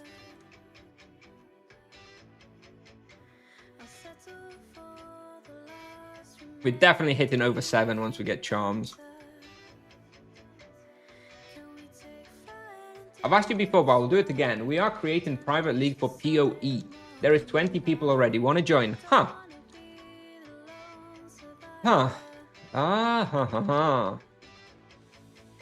Maybe. I'm thinking about it. It kind of depends what build I land on. You know, why don't you message me? Why don't you invite me or send me the link on Discord? I will probably join. The only worry I have is that I want to play Flicker Strike. It's my favorite build, and that really relies on being able to get a replica Farrell's fur, which in those kind of small leagues and SSF like leagues, it's really freaking hard to get a copy of that. So maybe I'll have to run a different build that is less dependent on a really rare unique. It's doable, of course it's doable. I could just spam heist, but yeah, I don't know. You know what? Send me a bit more details on Discord, and yeah, maybe yeah, why not? I do find that trade league generally is a little bit too easy. So yeah, why not? PoE League. Oh, hey, adults. Do you play PoE as well? We're definitely going to be playing a lot on Friday, Saturday, Sunday this week. Oh, looks like my ring is finished. Let's just quickly refill. See if the respawn's still free for another hour or so. Then maybe we could do another hour if there's nobody hunting here.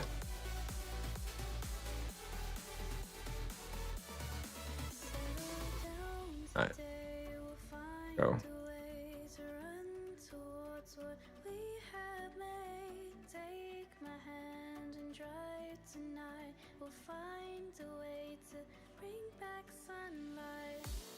Dabble with it. Okay, fair enough. Well, I'm a big Path of Exile fan. Okay, let me have a quick look on the booking system if anybody's got Azzilon for like 12 o'clock. No, nobody has it. Okay, fine. We're going to do one more hour at Azzilon then. And that'll be enough Azzilon for the day.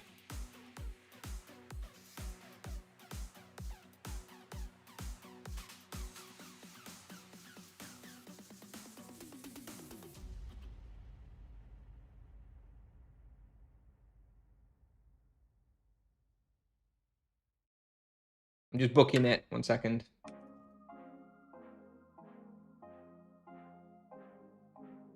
Okay, we've got it for an extra hour. So let's do one more hour. I have to say, I'm pretty bored of hunting here now. So I wouldn't be surprised if you guys are too. But it is a good respawn. And we do want to complete the bestiaries, hopefully. Hopefully ASAP.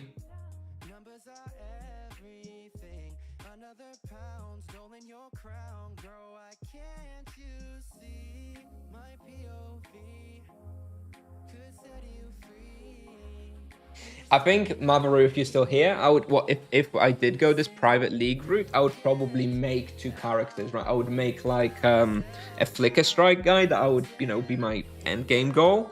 But I would probably have to create a second character that I would farm with until I got some of the gear for Flicker Strike. Maybe like some minions. I do love minions. They made some changes to skeletal mages, I think, for this league. So maybe I would do that. We'll see.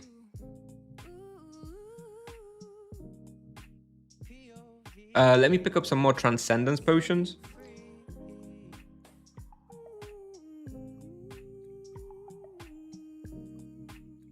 Still have imbues, right? Let's have a look. We've got imbues for 3.5 hours on the helmet. Pick this up. If someone KS'd your reserved hunt, is there somebody you messaged to get them harassed? Yeah, basically it's sanctioned by the main guild on the server. And yeah, if there was somebody who was like KSing and stuff, they'd go on like the blacklist and generally speaking be hunted. But if someone, there's nothing really too much you can do on non-PvP other than just make them unable to hunt themselves, right? Some people don't care though. Frankly, honestly, like the current situation on the server, I would class as extremely nice and kind. Like I really don't run into very many issues at all. Some of the lower level spawns have more issues, but honestly, KSing at like Azzilon or Flimsies or Winter Court and Rosham or places like that honestly doesn't happen at all. If you've got KSing on the server, it's at like Carlin Cults, Edron Heroes, Nightmare Kralos, these kind of places, right? But anything like 300 plus, it's perfect. Honestly, no issues as far as I can tell. No nerfs today. I know there was no patch because of the public holiday in Germany yesterday. I think if there's a patch tomorrow, let's see if there's a ticker about it yet.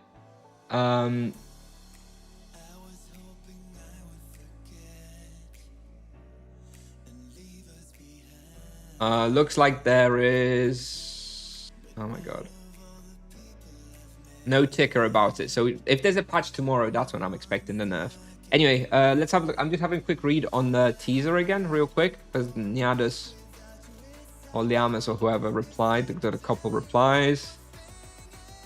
There will be equipment and an amount, but we don't want to reveal any more than that. Okay, blah, blah, blah. So no details. And no Blood Brothers quest record. Okay, they haven't really shared much more in the teaser yet. Tomorrow is character backup, is it? They did mention when it's going to be, right? I haven't actually checked. I haven't look.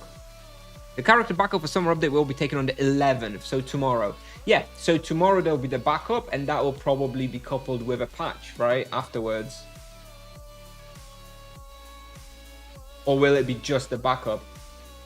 Do you use any dishes when hunting? No. I use transcendence potions, that's it.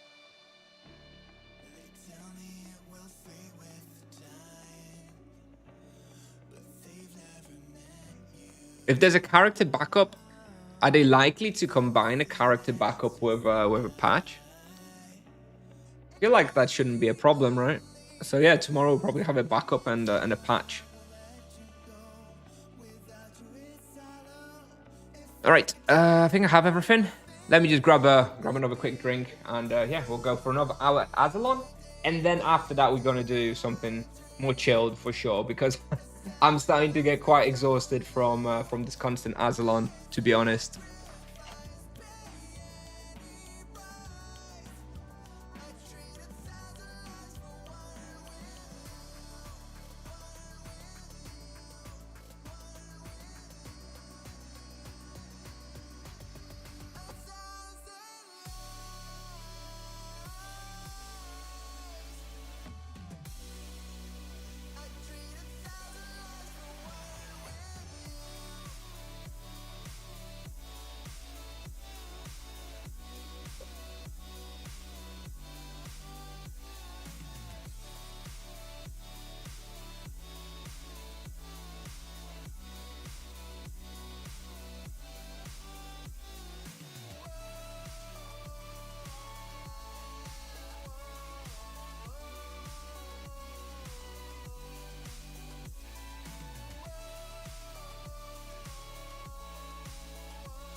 Yeah, if you want to go on a test server, adult, you gotta get that premium today.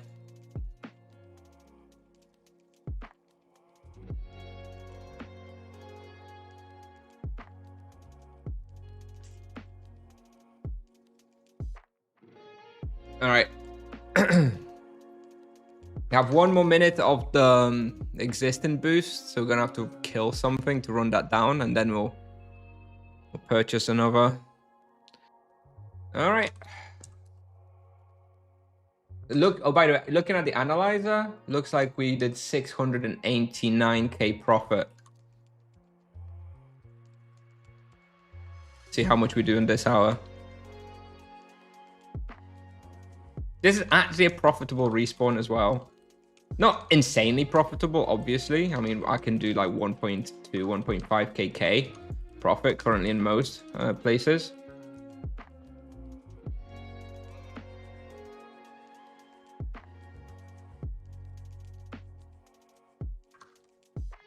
So this is way less than I can get in other places, but it's still good that it's actually profitable at all. Okay, let me see if when I can get the boost. Oh!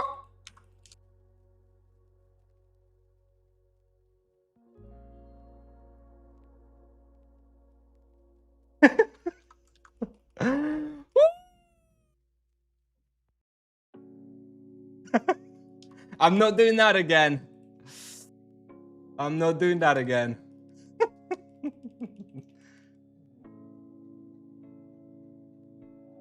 But boost popped.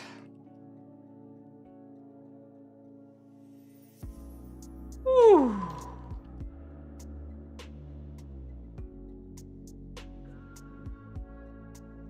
Yeah, that was that has taught me a lesson.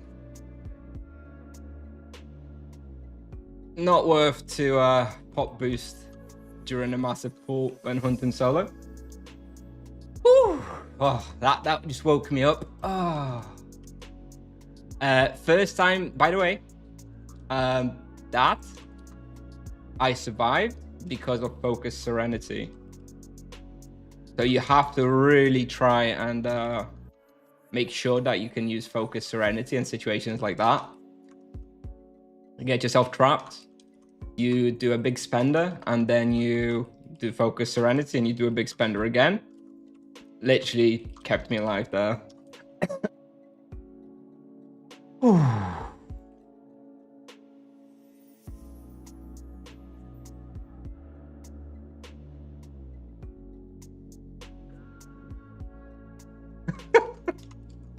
Yeah, I hope somebody did clip that because I'd like to see that again.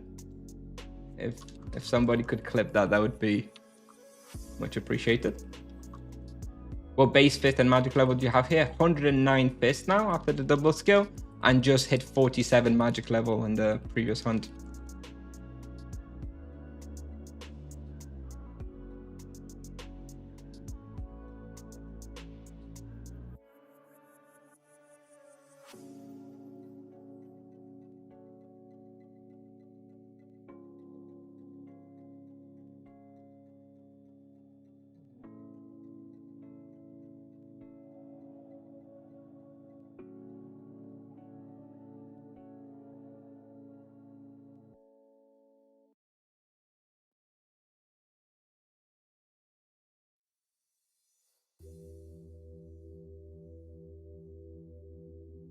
Love Azzilon. Yeah, great respawn.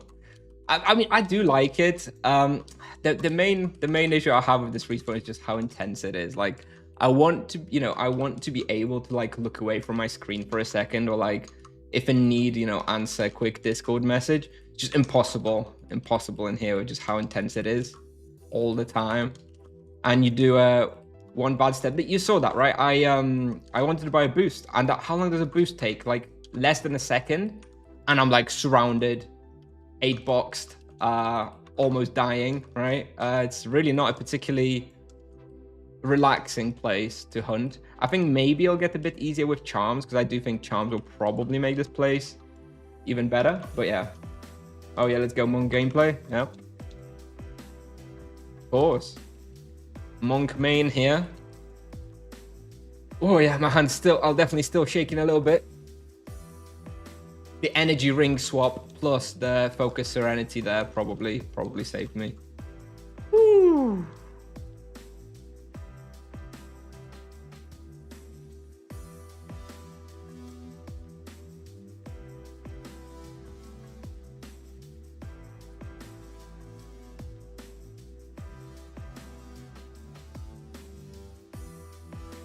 Falcon's comparable with regard, yeah, Falcon's kind of similar, but Falcons are easier. Falcons are are less intense. I find, but it's kind of similar idea. Yeah, there are in Falcons. I find that you have like 3 big pulls, and when you're going from pull to pull, it's actually not as intense. But in Azzilon here, there is no pulls, right? You're just going, and monsters die when they die, and you just keep going, right? In Falcons, it's at least you have like 2 seconds of breathing room, you know, once a minute or so, where you go in between from one pull to the next after everything dies. You don't even get that in Azzilon, because there is no set places where everything dies. They just die when they die.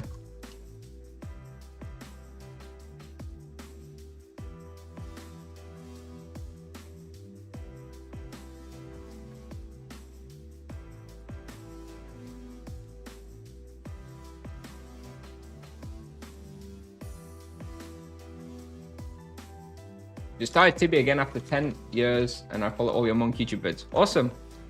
Thank you. Thank you for coming by. Hope the videos are helpful. Still got plenty more to go.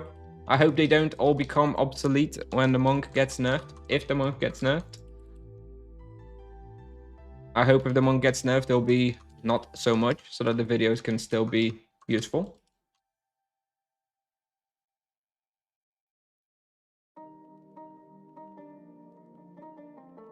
Question about auto loot.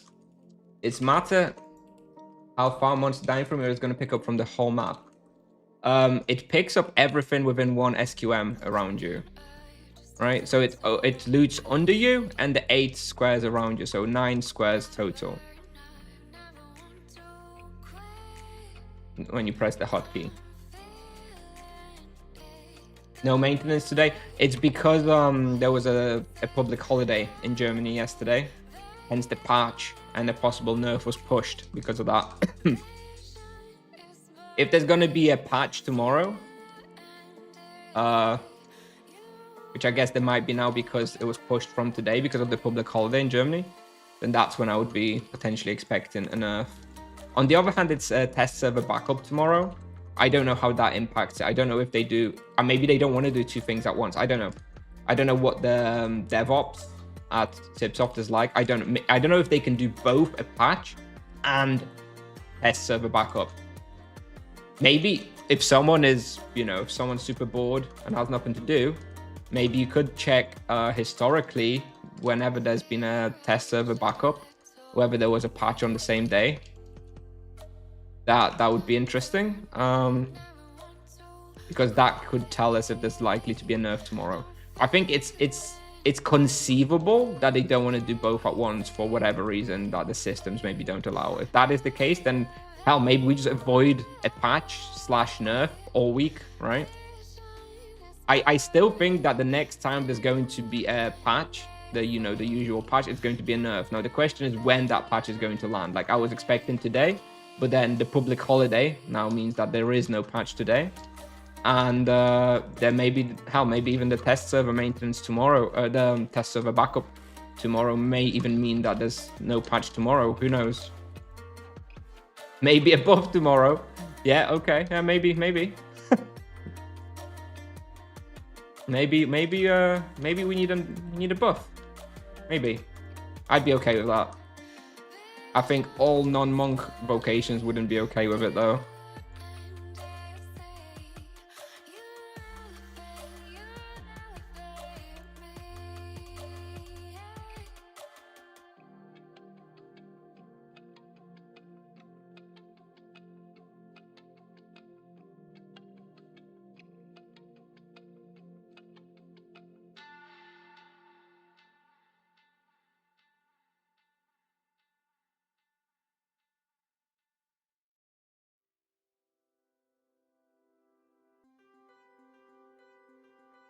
What is the item in my arrow slot? That's called a moon mirror. It's part of the Threatened Dreams questline in Fairest, and it gives you 5% death protection. You have those kind of slots for almost every elemental protection now. I think the only ones that are missing are energy. You don't have an energy item. And physical one. I think that's it. Everything else, there is a little item you can use.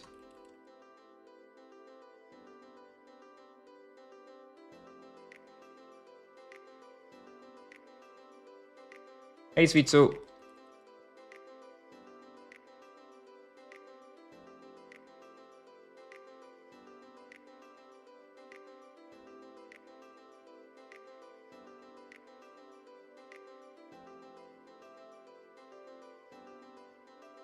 Why do you think the monk is getting nerfed? Do you have any info? No, I don't have any info. I just know how the monk is performing compared to other vocations with equivalent equipment and equivalent skills.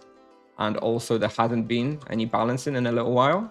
And I always assumed that Cipsoft was waiting with the balancing until after the new servers come out and the first double event happens. Double skill, that is. So, you know, people spend the money and invest into the monk, and then they'll do a nerf afterwards. So the new worlds have been created. The double skill event has happened last weekend together with the rapid. So now next time we have a patch, I think Cipsoft is likely to do a balancing pass on the monk. Now I don't know anything. I don't know any more than any of you guys. It's just my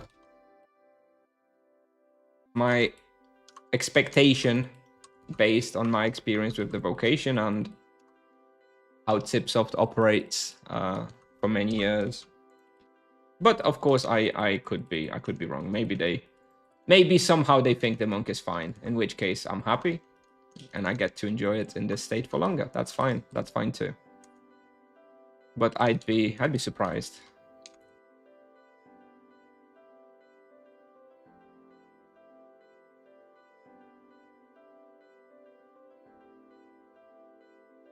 You know, maybe it's going to be another week, right? Maybe it's going to be another 2 weeks. I don't know, but I think this week is likely, or whenever we have the next sort of balancing or weekly patch. Unless, you know, there's possibility that they are so busy with the summer update. You know, all the free devs are working overtime on the summer update that there's like no time to actually even do a balancing patch. I guess that's possible. I think it's unlikely. I don't think the balancing patches take particularly much effort. I guess that's possible too. But they just don't have the time for the balancing. Who knows?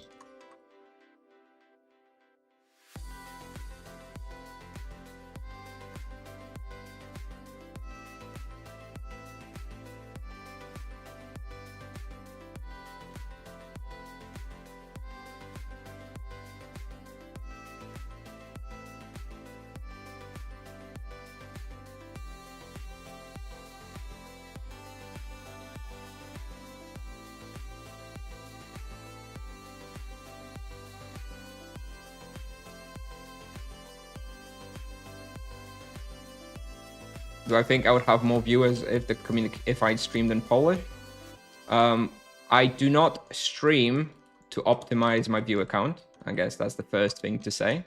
I stream to have fun and make some content that I like. And I know it may seem extremely hard to believe, but I have spent a lot of time living in the UK, and English is my first language. Even though I'm Polish, I feel much more comfortable creating content and casually talking in English than I do in Polish. My Polish level is worse than my English level. So yes, I could stream in Polish if I wanted. It's fine. I can obviously speak Polish, but I don't feel as comfortable just casually talking as I do in English. So for my own enjoyment, I prefer streaming in English. And second of all, I know that there is tons and tons and tons and tons of Polish speaking content creators and streamers. And I don't think necessarily that, you know, making content in Polish would even be better for viewership anyway. I'd rather contribute something a little bit more unique to the community. You know, you don't have very many English speaking streamers, so I think it's nice to have that for people who are not Polish or, you know, Brazilian, to have someone actually make some content in English.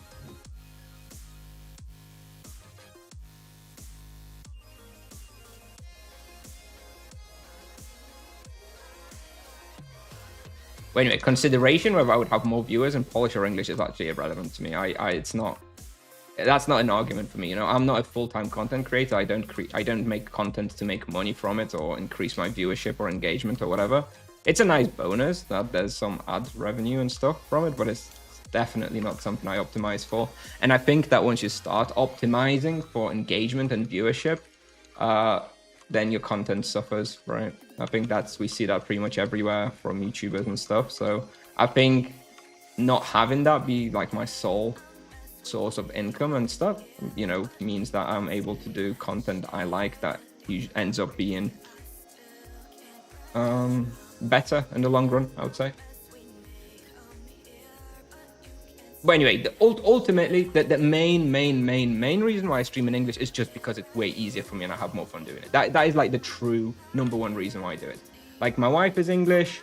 I grew up in England. I work in English. I consume all my information in English on the internet. I'm Polish, but I don't really use Polish very much at all in my life.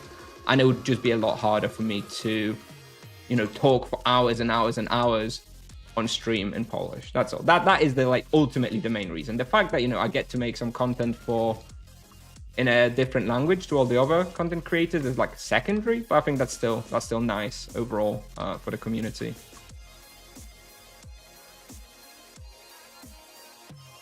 I like pierogi. I don't like the other two things that you mentioned.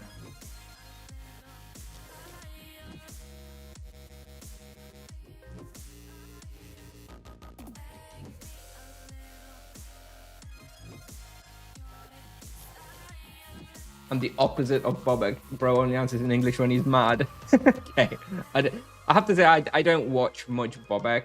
It's not really content that's relevant to me, right? He's I like high level gameplay, high efficiency gameplay that obviously he does. But it's just not really relevant to me because I just don't hunt the same hunting grounds ever. So whilst I like Bobek overall, I think he's very knowledgeable and experienced with the game. It's not really that I'm not really all that interested in the stuff that he's hunting and stuff, right?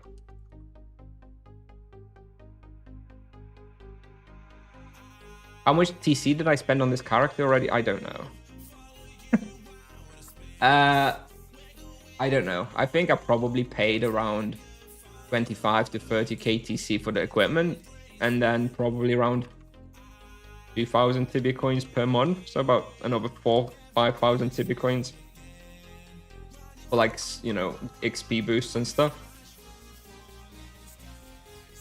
But it's a big expenditure. But funnily enough, if I were to sell the character plus all the gear that I've got, I would come out way ahead. I think my total expenditure so far on this character is probably around 35 Tibia coins. The gear I have is worth around 50,000 Tibia coins, and the character is probably worth around 15,000 Tibia coins. So if I were to sell off everything now, I'd probably get about 70,000 Tibia coins, which is twice what I invested, right? So yeah, it's a big investment, but it's certainly worked out for me so far, I would say.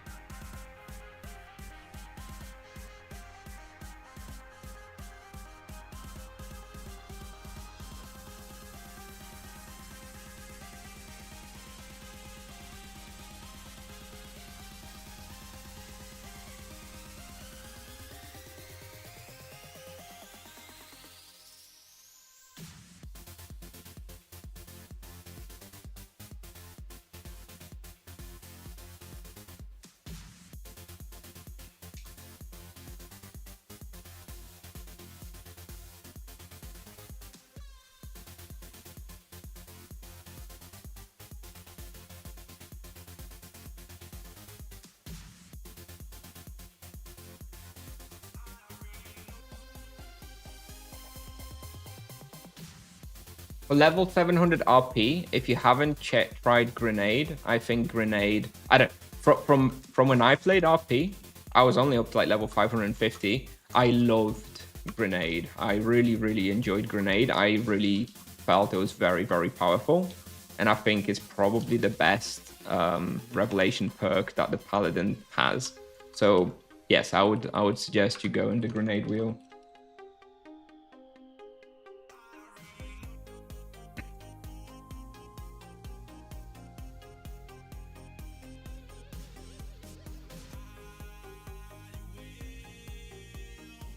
Green non-PvP means non-PvP with battle eye from the beginning. Yes. That's the type of server I play on, yeah.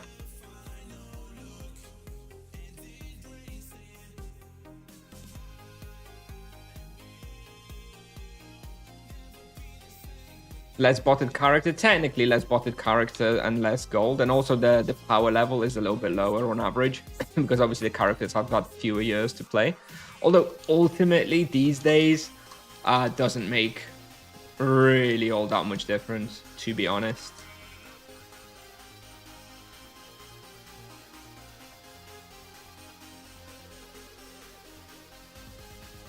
Like all the gold that existed in the game prior to Green Battle Eye, like that's really an irrelevant small part of it. I don't, you know, the Tibicoin prices on both, so on green and yellow are pretty much the same, right? Basically, all that gold has been spent in one way or the other. I think the power level of the characters is a bigger deal, and I think just like guilds have like especially in PvP worlds, you know, you have like guilds which operate in like yellow and guilds which operate in like green. Like that differs quite a lot as well, I think. But I don't really know that much about PvP, to be honest.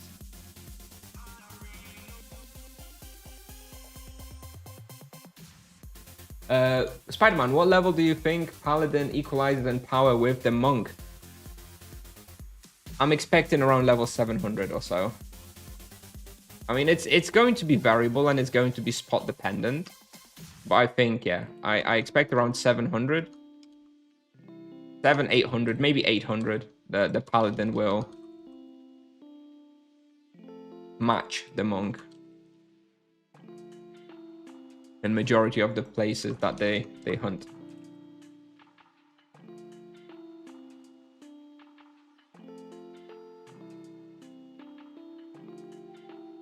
Oh, Xarkas.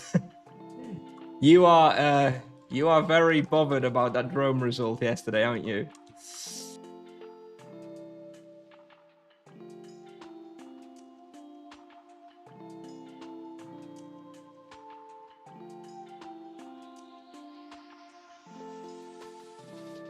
It touched the nerve by the sounds of it.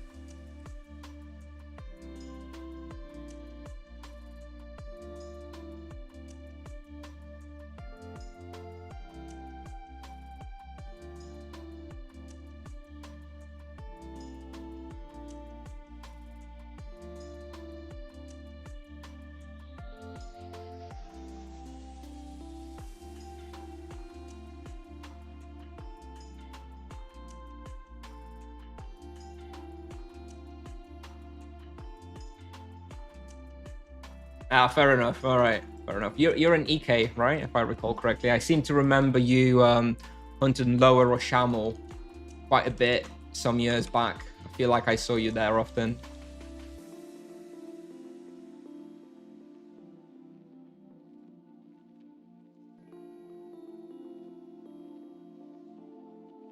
The fact that you can solo hunt this spot while reading chat and talking about dying is insane. It's hard though. Yeah, I think it is insane, but I have to say it's hard to focus on both chat and this hunt. Doing my best though, doing my best.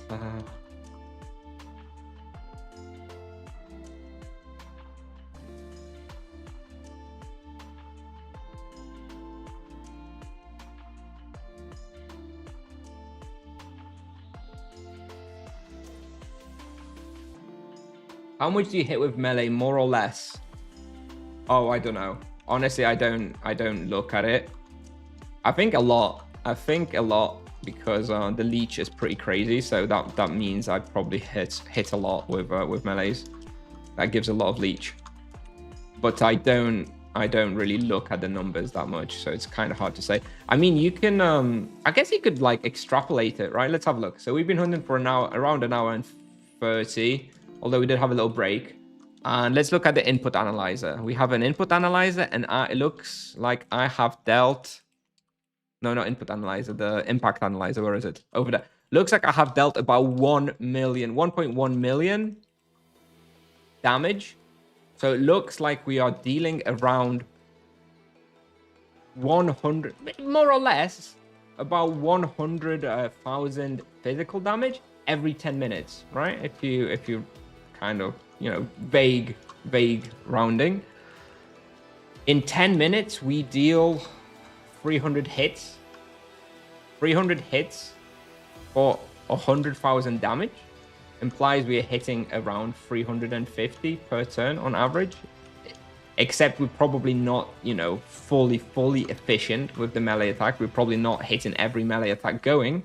So I would think, given those numbers, it's safe to say maybe my average auto attack is around 400 to 500. Based on that. Which seems, I think seems in line with what I do see when I do look over. Although I really don't, I don't really look at the numbers that much of individual melee attacks. It's kind of hard to catch.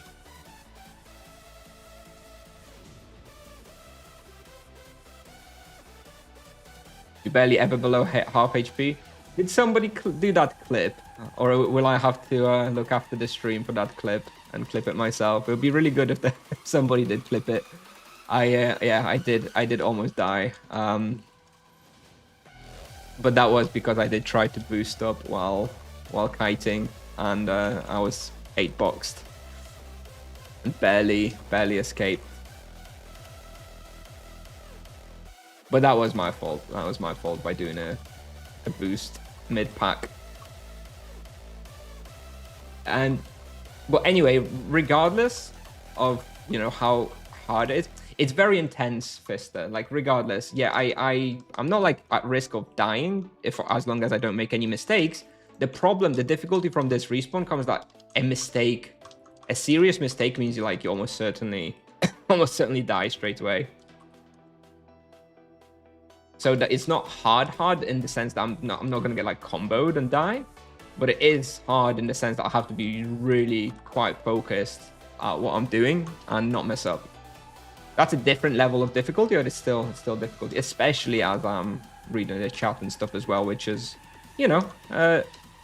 fairly distracting as well.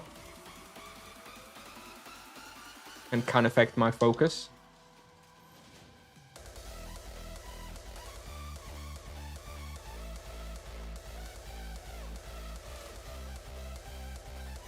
Is this what it feels like to be a mage? Oh my god. Oh my god, I don't want to play a mage in that case.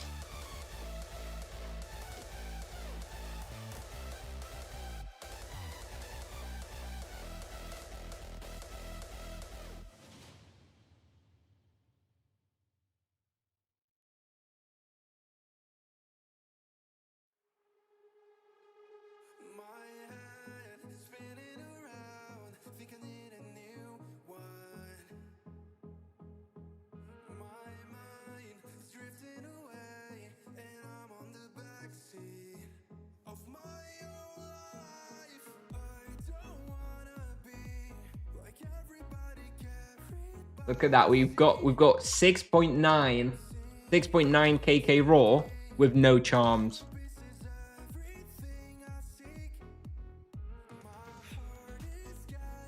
Oh shit. Okay, there we go. We're out. Could this spawn be hunted successfully with same level RP? Nope. Maybe with a triple damage prey or something, maybe you could make it work, but overall, no.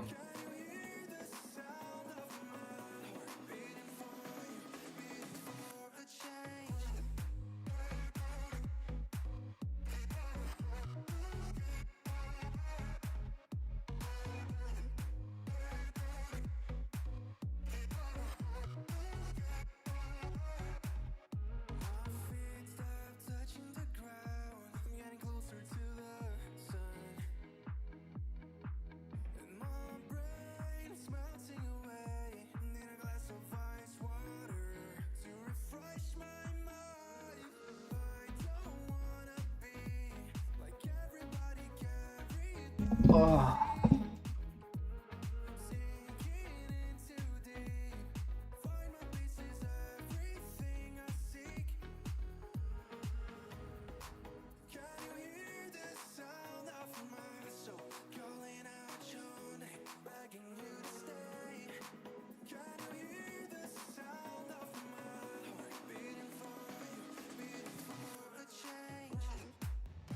Yeah, 560 RP is probably still a little bit too low for this place, especially without charms. I think if you come here as a paladin with charms, elemental charms, you know, the double charm proc, I think maybe you could do it. If you didn't have charms at 560 though, yeah, it would be too hard. Tomorrow they are buffing Monk, giving him +3 SQM for every spell so they can catch up to RP's AoE. Oh, inject it straight into my veins, please. Although, oh god, if it was the 1st of April tomorrow, I feel like maybe they would they would make a joke like that. But I think they're quite sensitive at the moment about the community's reception to the monk.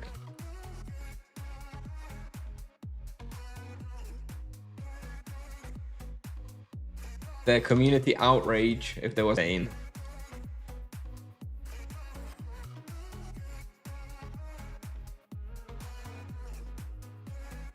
Is it because the monk is so good or just the nature of the spawn? Honestly, it's because the monk is so good. The base damages on like chain penance is just so nice, and it makes it possible to hunt here. And also energy is very good here, which is obviously the monk's strongest weapon at this level.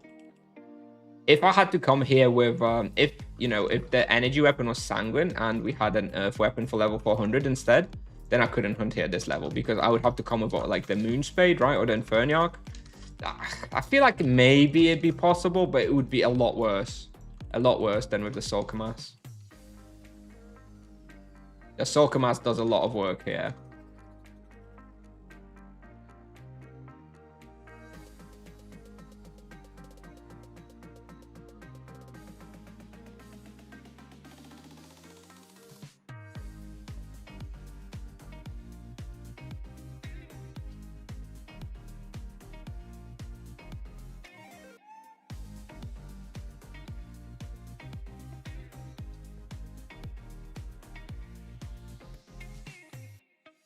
How much HP of monsters is better to use elemental runes, charms? Well, it's not as simple as that, is it? Because like low blow and savage blow scale with your damage. So if you're super powerful, it will always make more sense to use low blow and savage blow. And the fact that the monk is so powerful and he has such high base damages, he really does benefit a lot from savage blow and low blow as well, more so than other vocations. So honestly, I don't know what the point is, and it really does depend. I was certain that falcons would be elemental runes, would be better. But I went falcons, and honestly, it felt like crit runes were still better at falcons. And falcons have similar health level to inferniarchs. So I don't know whether crit charms are not going to be better here still other than elementals. We're definitely going to have to try both. And the crit charms do have the added benefit of making a spawn much easier due to the extra leech and sustain from the crits. So yeah.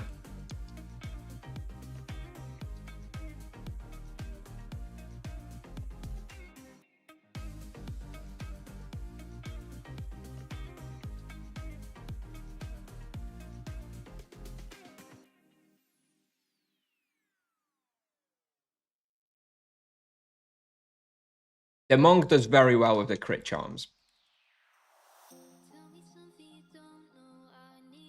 Pretty much everywhere, so those are the safe choice. Like the crit charms at the moment with the current power level of the monk, to me, are like the default charms you apply everywhere. And then after you've applied the crit charms, that's when you think about which elemental charm to apply where.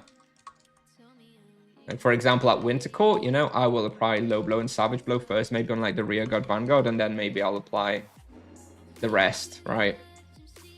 And same here, you know, my default would be to apply savage blow and low blow on the two common ones, the Brood Ride and the Sin Eater, and then I would be looking at which elemental charm to apply onto the third one. That would be my expectation for the best charm setup, but I will try just full elemental as well, just to see. Was Asura Mirror nerfed since your EK video? It was, yes. About 10%, I believe. I think I should have said something in the pinned comment. Usually when the respawn is nerfed, I say so in the pinned comment when the nerf happens. But it's possible I forgot in that video. But I seem to recall that. I think I was doing it. I think I mentioned something. Yeah, it was nerfed by about 10% experience. Earlier this year, I think. Or like last year. When do you think we can expect monks to be nerfed? Next time there's a balance. Next time there's a patch. There was supposed to be a patch today, would normally be, but it was a public holiday in Germany. So I expected the nerf today, but I forgot there was a public holiday, so they skipped the day with regards to the patches. So maybe there will be a patch tomorrow instead. We'll see. In which case it might be tomorrow that we get nerfed. Or maybe if the test server backup somehow messes with that, there won't be a patch tomorrow. Don't know. Next time there's a patch, proper patch, I expect a nerf.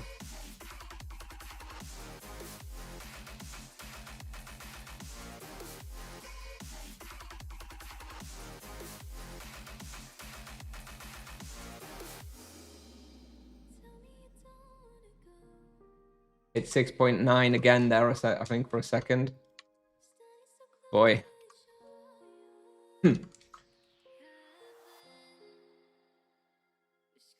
Yeah, if you return to Tibia recently, you should have gone for the monk. Like it's so fun as well. It struggles like super early game, you know. It's like an EK on low levels, which is just kind of weak. But it really opens up by the time you hit like level 70. It's very, very fun. It'd be my go-to recommended vocation for a returning player, to be honest. Just because it's really fun. Oh, level 471. Very nice.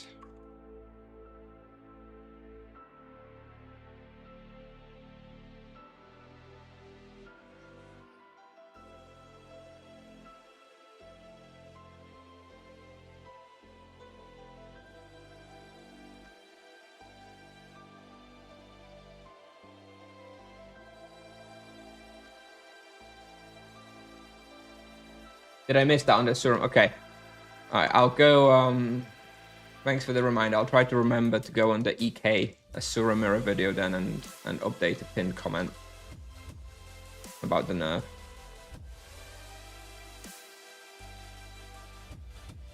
Crit also combo with Sorkamas. Yeah, indeed. That's the same case for every vocation though. That's not really monk unique, right? Every vocation has those crit damage augments on the soul gear. But yes, of course, crits are very good with the soul gear as well. Low blow.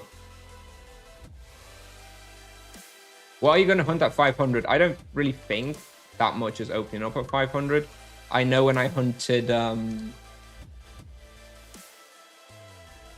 Gertabilu, I felt they were a little bit too hard at level 400-ish. So we're probably going to give it another go at 500.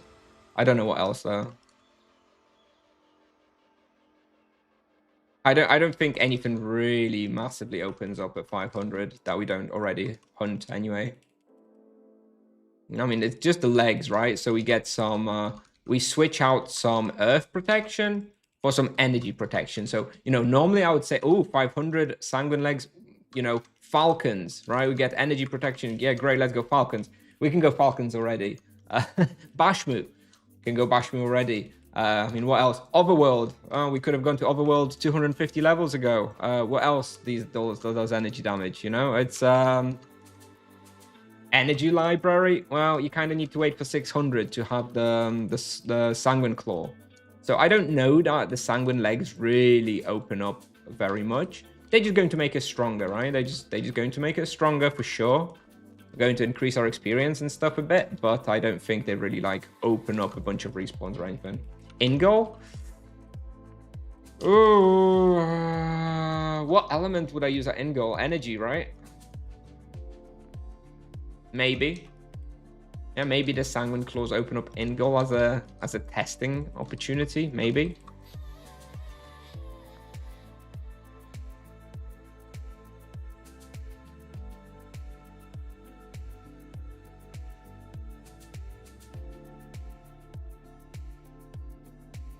What potions are recommended for Monk on a team hunt? Honestly, the Monk uses so few potions. You should, like, on a Paladin, you know, I usually went for like GMPs and GSPs, but on a Monk, like, you use so few potions. Just stop worrying about it and just go USPs by default. It's yeah.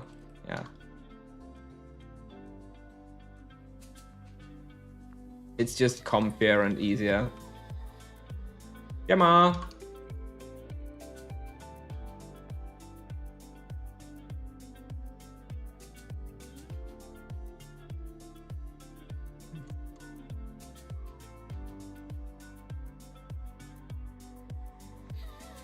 I think we'll definitely complete the Brood Rider Bestiary tomorrow. Not sure if we'll do the Sin Eaters. Looks like we'll have about 1,700 Sin Eaters today, which means we're still about 800 short. Maybe we'll do it tomorrow. And then on Thursday, maybe we'll be able to do like a full charm hunt here. Although Thursday's full moon, right? So I'm also going to be focusing a lot of the work crocodiles. I really want to finish off that Bestiary. And it's got, yeah, definitely want to do it during this full moon. What do you think about the teaser? Not much info? Yeah, it's fine. I'm interested in this little line about the next teaser, right? Unleashing the easier way to unleash the power or whatever it was. That's interesting to me. But the teaser is fine. I'm looking forward to the info about like the content, the weapons and new gear and stuff. I guess we'll get that within the next couple of teasers, so by the end of next week for sure.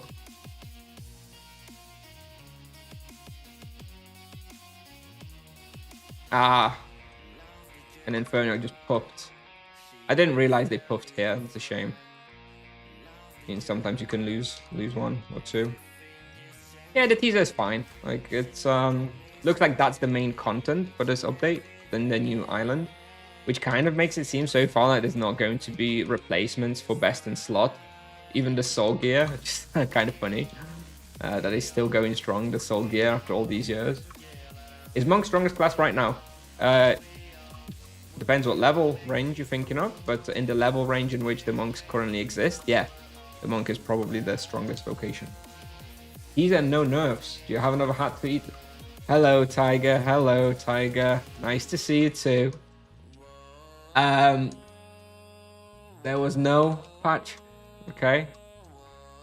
So how could there be a nerf when there was no patch? Don't worry, there's going to be a patch, probably tomorrow, or maybe they skip it altogether this week due to the public holiday, and the nerf will come, okay? I'm not eating any hat.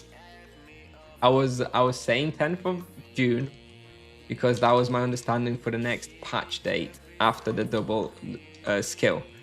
Who could have known that there's going to be a public holiday in Germany on the Monday, which will delay the patch, right? I couldn't have checked the calendar, come on.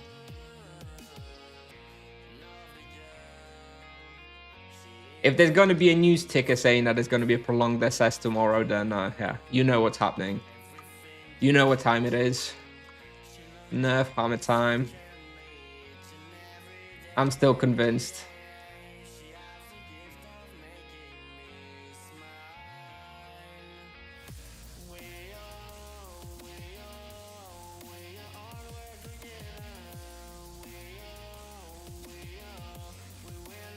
Unleash a new way to spend TC.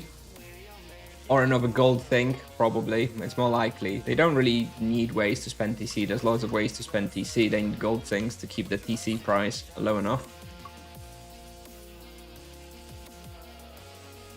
How frequent are the teasers? Usually Tuesday, Thursday. Usually the way it works is 1 week they Tuesday, Thursday, and the week after that they Monday, Wednesday, Friday, which works out perfectly because it looks like there's going to be 2 content and 2 and 3 feature teasers. That's 5 total, so I would expect 1 today, 1 on Thursday, And then next week, I would expect them on Monday, Wednesday, Friday. 5 teasers total, and then we finished by next Friday. That's my expectation. You think they'll patch on Thursday along with new teaser? At that point, they may just wait until next Tuesday to do a regular patch. Do patching on Thursday and then again on Tuesday next week seems odd. If they're gonna patch this week, I would expect they're gonna patch tomorrow, but maybe they'll just wait until next week now. Thanks for the contribution to the Monks nerf. You're welcome. You're welcome. Doing my best. For the past 60 days, trying to get it nerfed and failing. Other than those 2 little inconsequential nerfs. Don't even count those.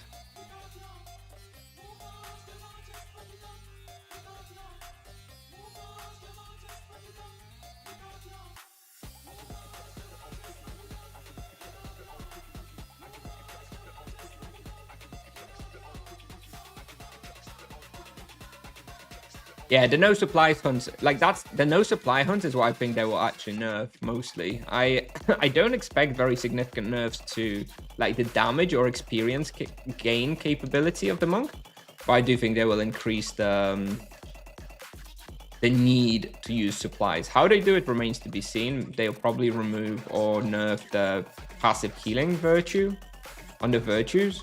Maybe increase some mana spells, maybe remove ultimate spirit potions. I don't know.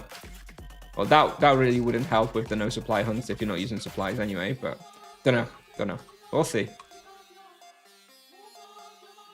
But I think they will definitely be targeting the no supply part of the kit.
Really looking forward to moving on from this place. My wrists, I feel like my wrist is starting to hurt from all the intensity of hunting here. I think we're definitely going to go, now that I'm not going to have stamina, we're definitely going to go for something easier where I don't care if the experience is a lot worse.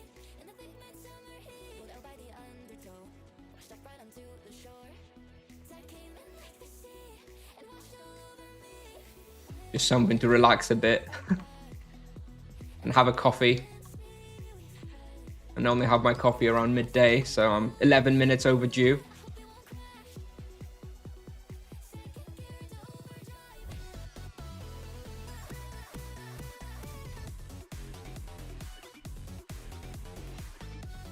We have 12 more minutes of the EXP boost, so we'll run that down and then we'll call it a day here for today. We might come. I really have it in my like to-do list to test Azzilon walls. So maybe this evening, when we do the evening stream today, I may come back here for the walls hunt just to test it. But I think we're not doing any more Azzilon Castle today. We'll try to book Azzilon Castle tomorrow after server save, but that's it. Hey Malcry. Charming weaker enemies like rabbits, deer, spiders, and hippies. What have the hippies ever done to you?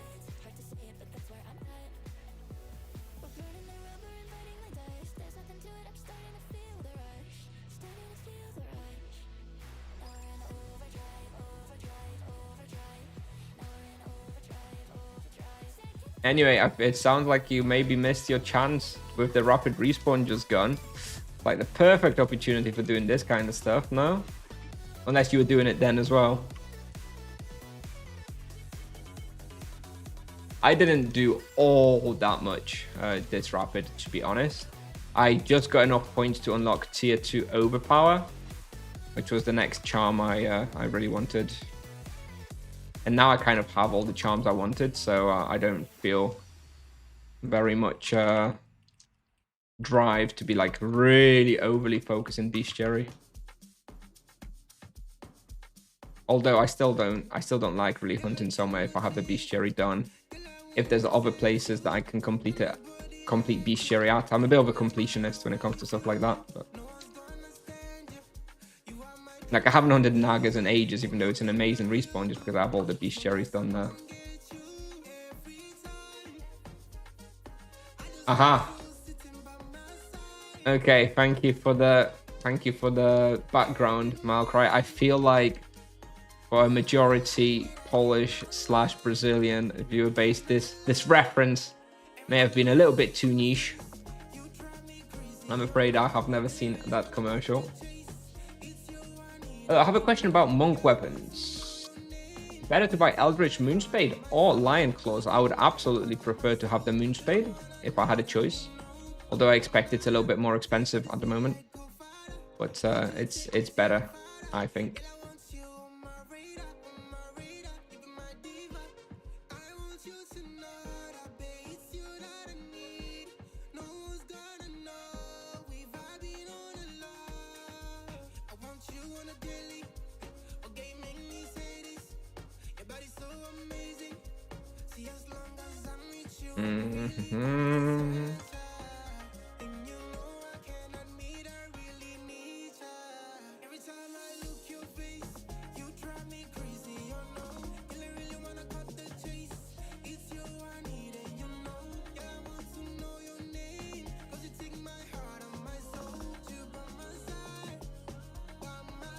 Not right now, SpongeBob. Not right now.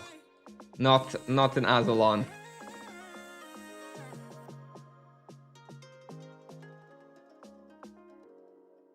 I already almost died at the start of this team hunt because I tried to buy an EXP boost mid-pull and got myself 8-boxed here. Miraculously survived thanks to Focus Serenity and a clear head.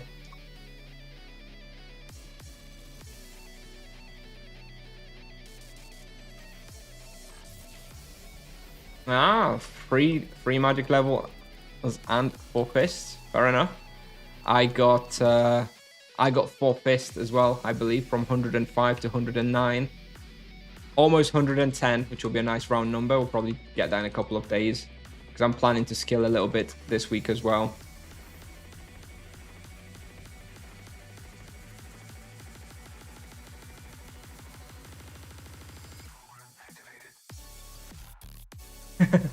Yes, the head is clear. Okay, that's all that matters. Oh shit. I thought I could do a diagonal southeast from here, but apparently not. Apparently too far from the. Yeah, here we go. Here I could do the diagonal.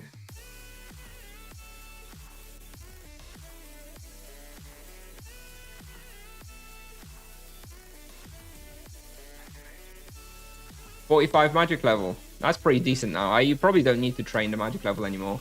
I only have 47 now. I'm not planning to train it for a while. Maybe in like 3 or 4 double events, I'll switch back to magic level. Maybe by the time of like the Christmas double, I'll be doing magic level. We'll see. I want to get to at least like 115, 120 or so of fist first. Hello, Tozai. I'll read your message in just 1 second, okay?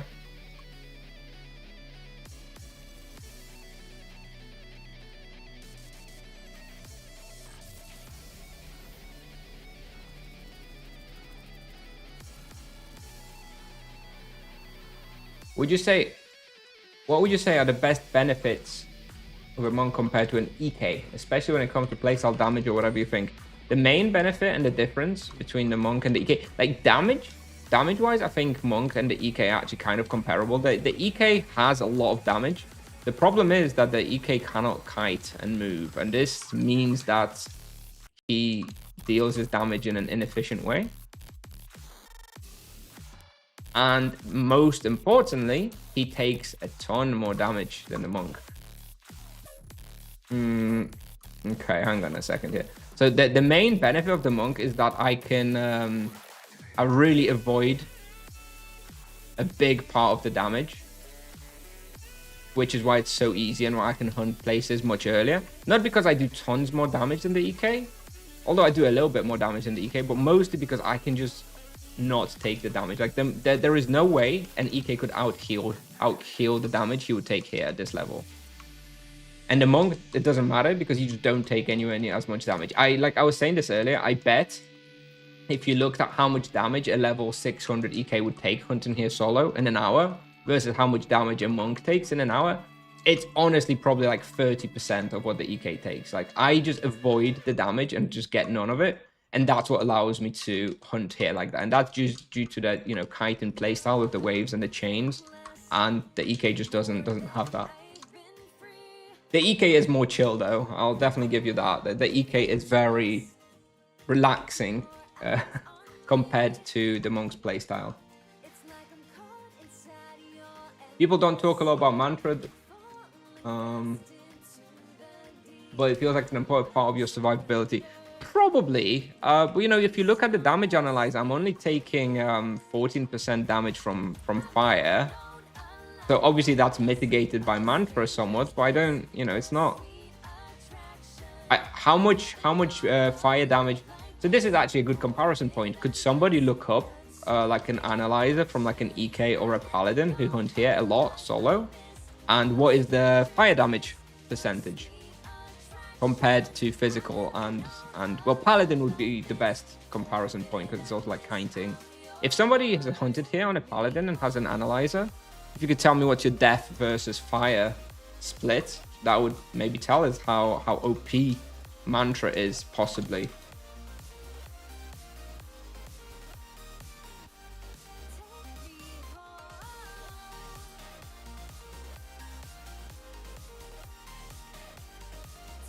Yes, Malcry, that is true. Of course, the EKs can also kite if they want to.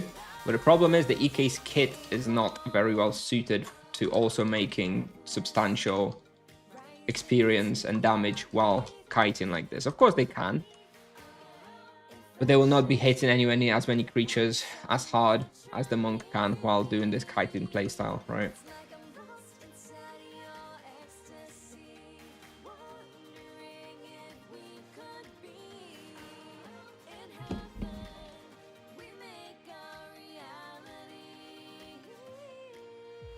$1K Paladin, 50% Fizz, 30% Death, 14% Fire. So look at my split, 53, 32, 14. So is the mantra really that important then? Like that makes me think that the mantra is really not that big a deal, right? If the Paladin had like 20% Fire, then sure, you know, the mantra is helpful, but on the other hand though, the Paladin probably is using the Soul Shell, right, which is 15% fire resistance. I would imagine a Paladin here would be using a Soul Shell, whereas I have no fire resistance on my gear.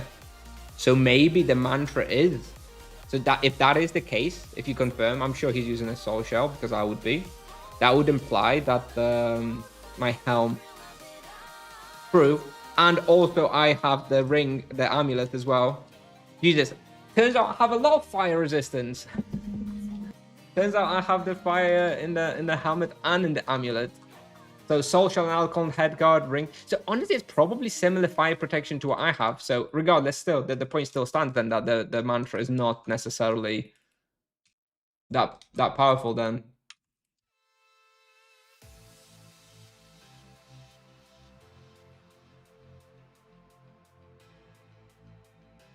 I probably have similar fire resistance to a Paladin on this spawn.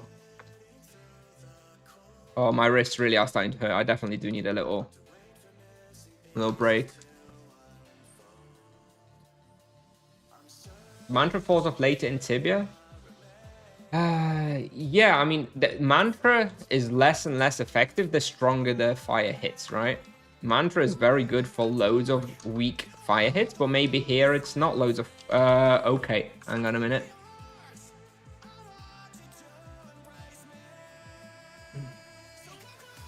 Alright, we're out. Woo! Yeah, if the fire hits here are rare but powerful, then Mantra doesn't do anything. If the fire hits are common but weak, then Mantra is very good, basically. Frequent but weak, then Mantra is very, very good, because it's flat damage reduction, right?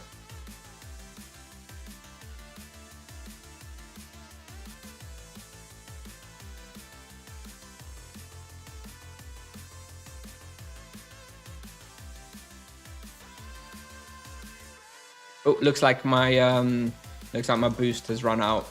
Let's finish this pull then, somewhere here. And we're gonna leave. And now it looks like I have 70 mana potions left. Ultimates, so perfect. Let's just finish off the wall here.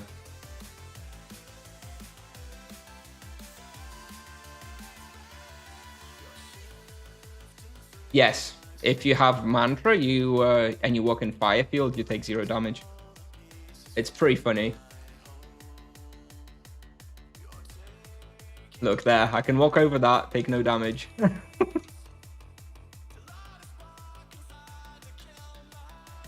Yeah, no poison dots either, unless you get a really powerful poison application.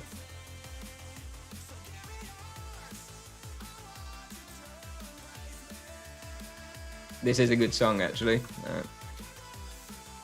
Mantra doesn't affect dots. Really? You sure? So what? It stops you, prevents you from taking the on hit damage, like when you step on the fire field, but then you still take the overtime damage? Okay, maybe. I didn't realize that, actually. Fair enough. Ah. Well, that's worse than I thought. Oh well. If you map click over poison wall, the character will walk over. I doubt it. I feel like it's a different coding. I don't think it checks if you're going to take damage. I think it just checks there's something in the way and won't let you walk over it. Did you try Warzone 8 already? No, not yet. I'm in the process of getting the quest accesses. All right. Oh my god. Done with this Azzilon stuff. Tomorrow, June 11th, the server save in all game worlds will take about 30 minutes due to maintenance work. During this downtime, the website may also be temporarily unavailable. We expect all game worlds in our website to be back online around 10:30. No! Well, it's been a pleasure, boys. It's been a pleasure knowing you. I guess I better get my Azzilon Bestiary done before SS tomorrow.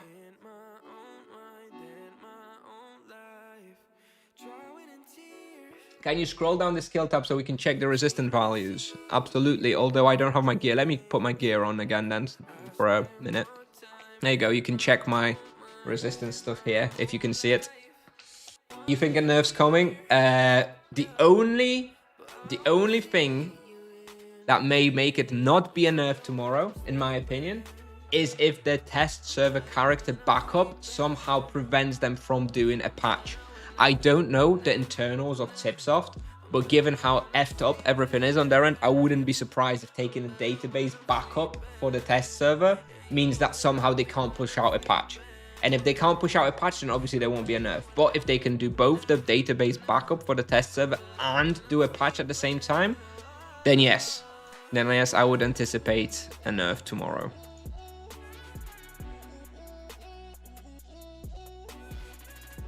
Blame Kusnier post on the teaser comment. Oh god.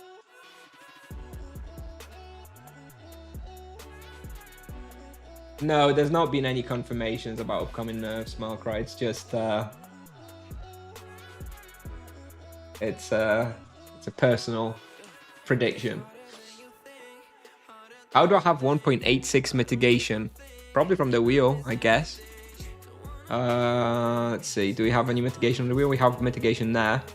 3% mitigation multiplier. I don't know how that turns into plus 1.86% though. I don't really know how the mitigation works. You don't see any reason why this would be related? No, me neither, but you never know with Tipsoft, right? You never know. Alright.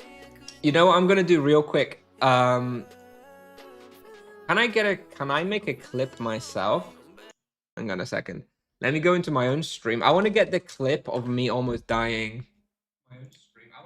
There we go. Mute myself. How do I clip?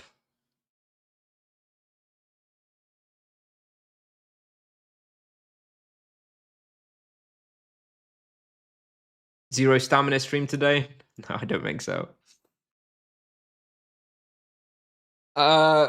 Yeah, I guess make the most of it before the nerf. Is that what you mean? Yeah, okay, maybe. I mean, we've still got another couple of hours now, and then probably another 4 hours this evening. Hello, Rocketees. They nerf monks, it's personal. Tipsoft hates me for not using your own feature. I feel a bit awkward posting on the forums now. When the summer test server comes, I'm gonna feel a bit awkward posting and doing suggestions. I'm sure I'll make a suggestion and someone will reply in a comment like a player being like, you know, don't listen to this guy. He doesn't even use his suggestions from the monk test server. Just don't look in their eyes. Yeah. Okay. Can I get the clip? Oh, there's the clip. There's a clip functionality. Let's see how far back I can go with the clips. Oh, you can only clip from like the past 1 minute. Never mind. I'll have to look at the VOD after the stream in that case and do the clip from me almost dying at the start of that refill. Never mind. That's fine. I'll do it after I finish the stream later. Reverse psychology. All my talking about monk nerfs will make Tip buff. Yeah. Maybe. Maybe they don't want to prove me right, and they'll buff it. I'm okay with that. Anyway, I'll take off my gear now. Yeah. Let me go recharge my amulets. I think I need some more silver tokens.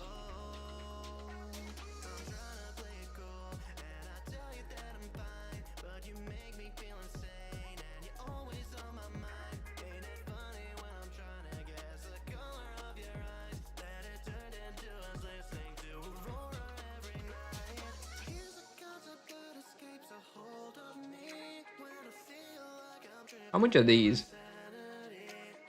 How many of these do I need for the quest? Is it like 1,000? I guess I'll just hold on to them, right? And what's this? Is this used in the quest as well? You mind if we speak Polish? No problem. You can speak Polish in the chat, and I'll answer. I can answer in English. You can, yeah, you can speak Polish in the chat. It's fine. But I'm only answering in English. Death threats from Brazilians for auto aim, ignores and doesn't use it. Giga Chad, right? The only reason I'm not using auto aim is because I'm scared of the Brazilian army from Taos.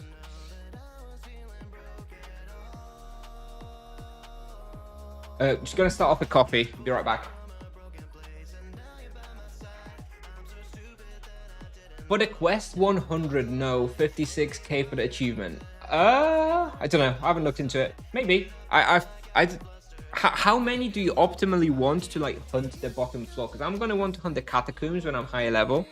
How many of those demonic essence thingies do I want to hold on to if I want to hunt the bottom catacombs floor like effectively? Because you've got this agony damage stuff there, right?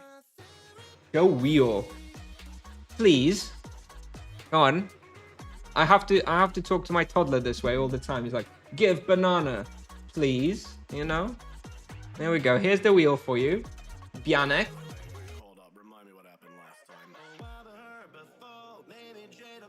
Artists are used to make the permanent imbue weapons, 500 needed. Ah, okay. Alright, so that's what they're mostly used for. Fair enough. You need 1600 of these to hunt in the last hunting level. Okay. So, quite a few then. Quite a few. Alright, I'll be saving them. I'm not planning to hunt there anytime soon, but I expect to be hunting Azzilon for quite a while. Once I get charms, I'm looking at 7kk raw. So it's going to be a good spot for me, right? Comparable to like Cobra Bastion and comparable to like Nagas. So yeah, and it's less popular, I think. The damage over time is not an issue, just the access is 1600. Okay, so 1600. All right, got it.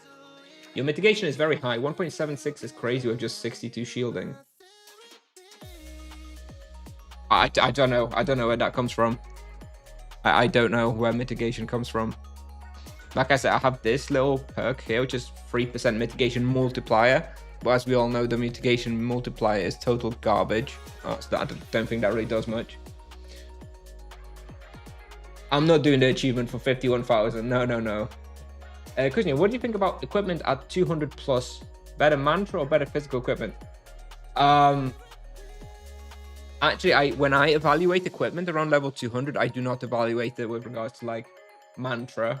I evaluate it with plus damage from like fist versus protection. So it's not like mantra versus physical, it's plus fist versus physical that I evaluate. If I'm hunting something difficult, you know, at level 200, I don't know what that would be. Like, I don't know, say Asura Palace at level 220, I will rather go for physical because it's hard, so I want to have extra protection. But if I'm hunting something easy, say at level 200, I'm hunting, I don't know, were hyenas, which are not, you know, that difficult, then I would rather go for like plus fist gear, like the Gnomish Cuirass over the Dwarven armor. So it's about the difficulty of the respawn and then wanting more damage versus more survivability for me. The Brazilians threatened someone for using auto-aim. No, they didn't. It's all a bit of a joke. Like it's when I suggested the auto-aim feature and Tipsoft implemented it, the big Brazilian sorcerer streamer Teus, right, is like 2k plus sorcerer, was like really flaming hard about that feature, saying it takes away the skill from the game, you know, blah blah. He's been playing for 20 years, he's learned how to rotate by himself, and now they're taking the skill away from the game, blah blah, stupid Kusnier. So I had a bunch of people like from Brazil, from his stream, come into my stream and like start being somewhat aggressive and unpleasant. But that's about it. That's the extent of it. Ultimately, nothing obviously came of it because the feature turned out to be not that popular anyway. So clearly Teus was complaining about something that was a non-issue, but you know, here we are. Please, sir, how much mantra do you have? I'm curious how much the ascetic passive gives you. Mantra. Hang on, again. Hang on. Ascetic? Oh, I see. I understand what you mean. I have 44 mantra, full gear. With all items, I have 44 mantra, so ascetic gives me plus 34 damage to each melee. Why is Tipsoft kind of wishy-washy about marketing? Because they don't believe... The only reason why a company doesn't market is because they don't believe that the marketing would result in any substantial revenue increase, and I agree with them. I don't think Tibia is such an old school game. Marketing it to new players is not really going to be very successful, in my opinion. I don't know how they would persuade new players to come and join. The only way, in my opinion, the only way you get new players to come play the game is via friends, co-workers, etc., who may talk about the game and recommend it. In my opinion, Tipsoft should be marketing by hitting content creators from similar games, maybe. That's the way I would go for it if I wanted to. Ideally, look for content creators who play Tibia and other games, like yours truly, for example. I'm like the perfect target of who I would use for marketing Tibia, you know, to expose this game to other similar audiences, like I guess Path of Exile or some other MMOs like Viklund. Viklund is another great guy that they could target for this, right? Coming from World of Warcraft. That's the sort of market where I think there is room for getting some new players. But for example, I think there's like zero value in Tipsoft advertising or marketing the game in like Facebook ads or something. That nobody would come and check it out or play it. There's no point, right? They could do a bit more marketing with regards to like content creators and YouTubers, I think. Would you recommend tibia for your friends? No, I wouldn't. Because I try not to mix my Ghazi. Yeah, someone like Ghazi, Tipsoft should reach out to like Ghazi. He's probably done more for tibia than Tipsoft in a while. Loads of people checked out because of him. Yeah, stuff like that, right?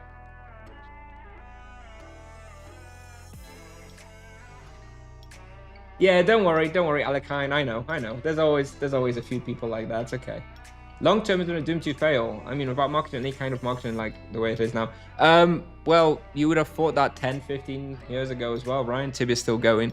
I do think Tibia long term is ultimately doomed to fail, obviously, right? You know, when the current 30, 40-year-olds who play Tibia die out in 30 years, 40 years, 50 years, yeah, Tibia's going to fail. But I don't think a 70-year run of a video game is a bad record, right?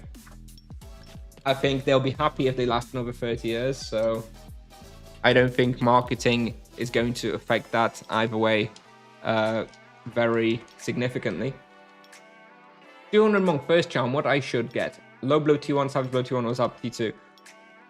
Honestly, low blow is so good. You should just buy T1 low blow, even though tier 1 is not that good, and keep saving for that tier 2 low blow.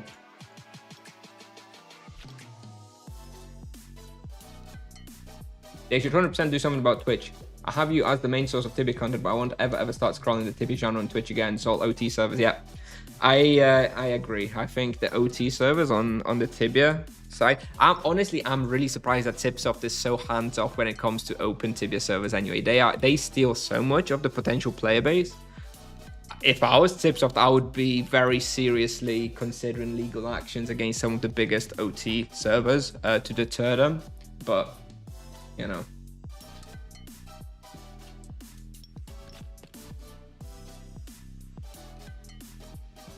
Sorry, didn't understand. So low blow tier 1 better than zap T2? No, low blow tier 1 is not better than zap T2, but low blow tier 2 is better than zap T2. So you should rather start investing into low blow because it's just a much better charm overall. And even though, you know, you will not have the better charm for the next month or so, once you find another 1200 points to get tier 2 low blow, that will be far better. So there's no point really spending the points on zap at the moment, is my opinion. They haven't even tried? No, I don't think they have. I don't think they have. I don't know. I don't know. I don't know. Chipsoft's weird. Weird company. Weird company. If Pokemon can do it, Tibia can do it. Down with the OTs, yeah. Same with Blizzard, right? And World of Warcraft. They shut down the biggest one, right? I'm sure a couple of legal letters. The thing is, Tipsoft just doesn't want to go after it, right? They're a German company. They don't want to have to go to court in like Brazil and stuff. It's a lot of effort. I get it, but they do lose and bleed a lot of potential revenue because of it. Everybody get up. It's the party song.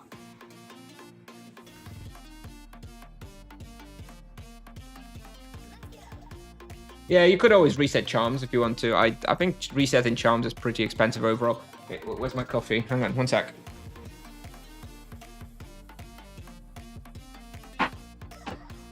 I'm gonna make my coffee. I'll be back in a sec.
All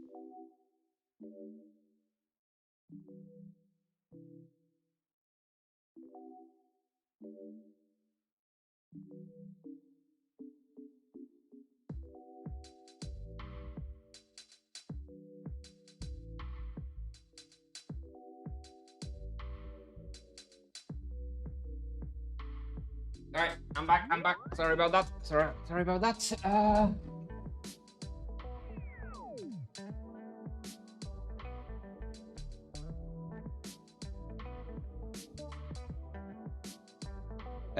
You should.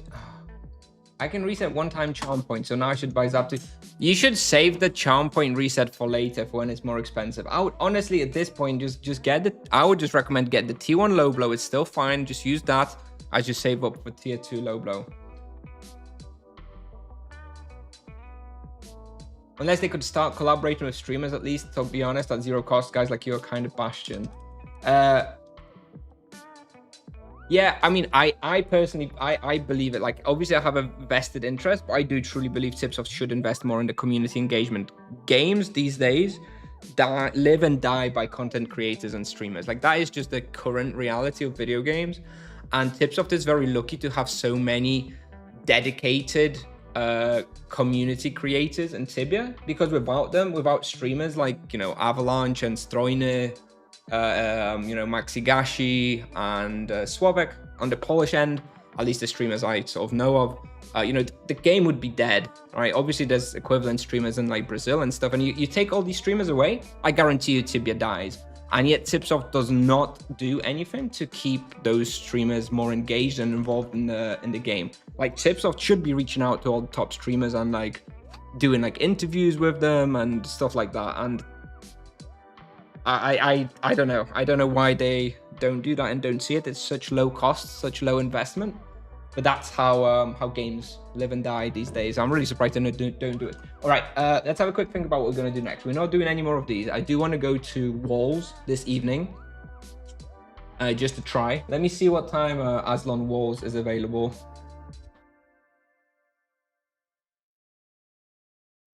It's taken from 9 p.m. actually for 3 hours. So what time am I going to be playing? Let's book it from 8 till 9 for an hour test this evening. Let me just book it now before I forget. They never had to, so they never will care about that. Well, yeah, they will not do it until it's too late, right?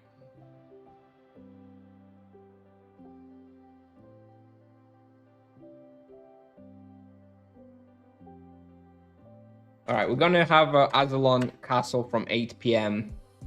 Oh shit, used all your pre-claim time for today. Until the next server save, you can only create right now claims. That's bullshit. I've only used 2 hours. Apparently I have only 50 minutes left. Well, let's just claim that then.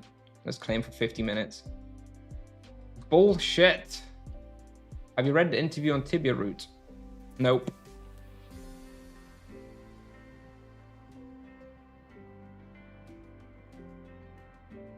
I don't mean those type of interviews, written interviews. They should come on stream live and talk to somebody like that. That's the content they should be doing.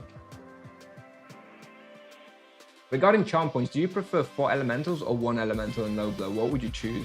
God, it's hard. It's really hard, but it's just so much better to have the crit charms on the EK, on the monk. They're so powerful. Like, this is my charm setup now, and I think this is sufficient. Like, this is literally all you need. It's 9,200 points, and this is going to serve you like basically everywhere forever. Low blow, savage blow from the really expensive ones, then overpower and divine wrath, and then freeze, zap, and poison. And this is everything you'll need. Mostly you'll be using savage blow and low blow, and then you can fill out everything else that you want. And this gives you 1,150 minor charms, which is exactly what you want for a tier 3 vampiric, tier 3 void, tier 1 fatal, and tier 1 void inversion. I think this is really nice setup.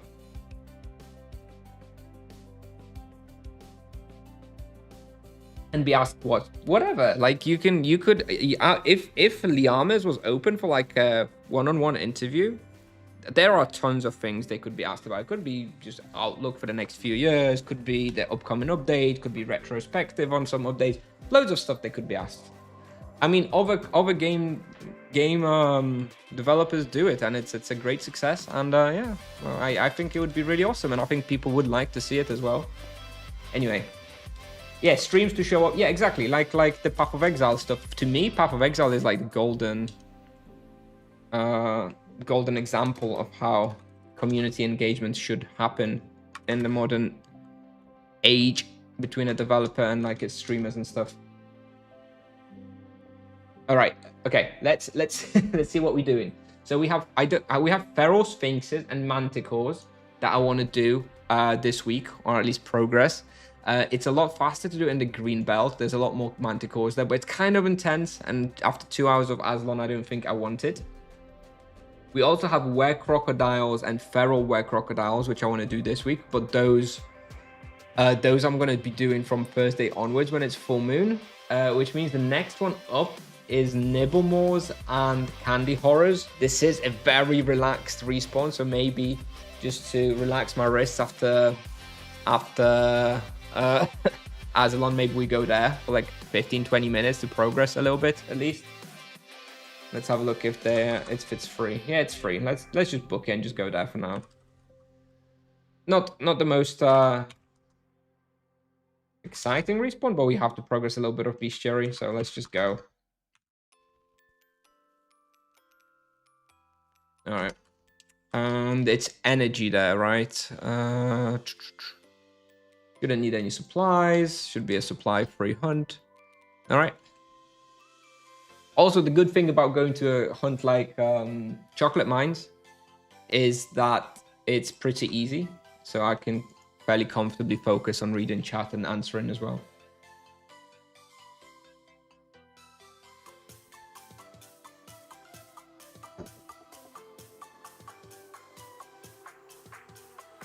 First, best charm on the monk is low blow. Yes, it's expensive, but it is the best one. So if you can afford it, then yeah, it's the best one. Quick question: how long do magic balls actually last, and why does it seem like the ones I put down disappear immediately after? Wrong place. Is Summer Court available? Summer Court is free. I don't want to go. I want to try. Do I want to go Summer Court?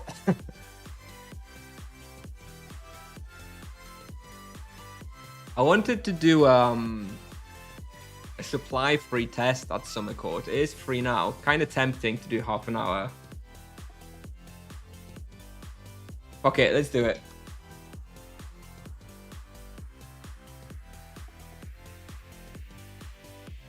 Let's just do it and see if we can make it work.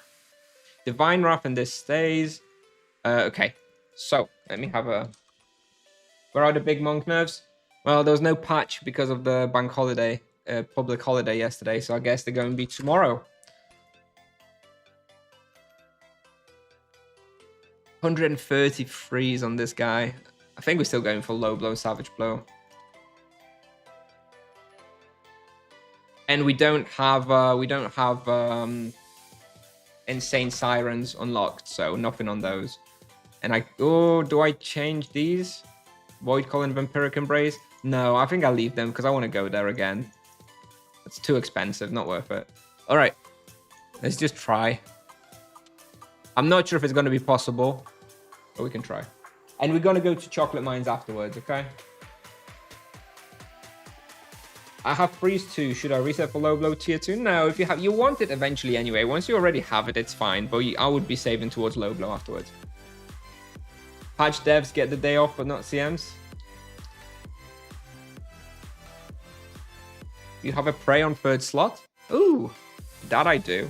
Except, you know what? Like, if I'm going to hunt here now, I want to do it to try a zero supply hunt. And I think the damage boost on this guy kind of takes away from the zero supply test, don't you think?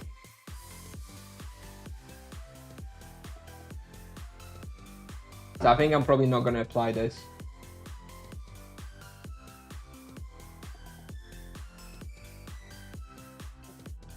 Yeah, low blow and savage blow combo is insane. All right, let's just go because I'm not actually even booking this respawn because I just want to try and see how it goes.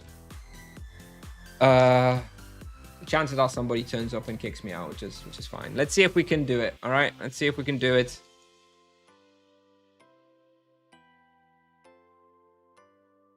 No supplies, Summer Court.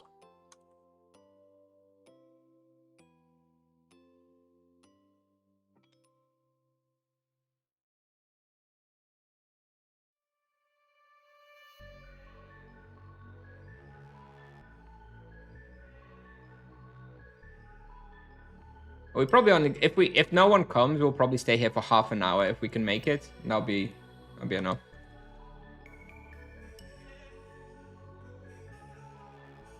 Which pulls would be the hardest to do this? Which is the hardest pull in Summer Court? I guess the one in the teleporter, like on the lower level. You know the one? I think that one might be the hardest. Or this one? No. We'll see. Oh, maybe the one that when you go down the staircase, after going in the teleport, you go down the staircase. There's not very much kiting room. Maybe we'll fail there. Don't know. Let's see. And we don't even have minor charms either. With minor charms, this would be also a fair bit easier.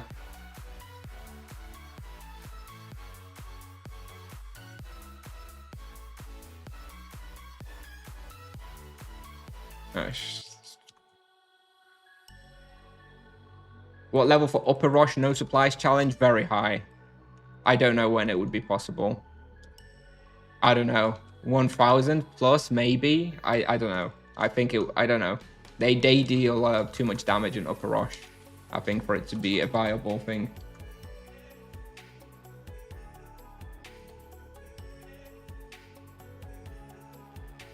This level may be pretty difficult as well. Let's see. But I think we're gonna have to be kiting instead of like standing still.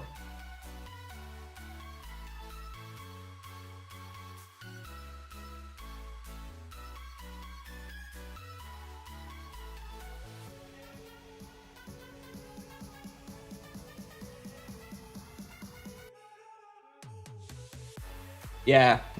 Inside the TP is where it's gonna get tricky. Maybe. But so far it seems very easy, of course. As always, everything is easier than I expected.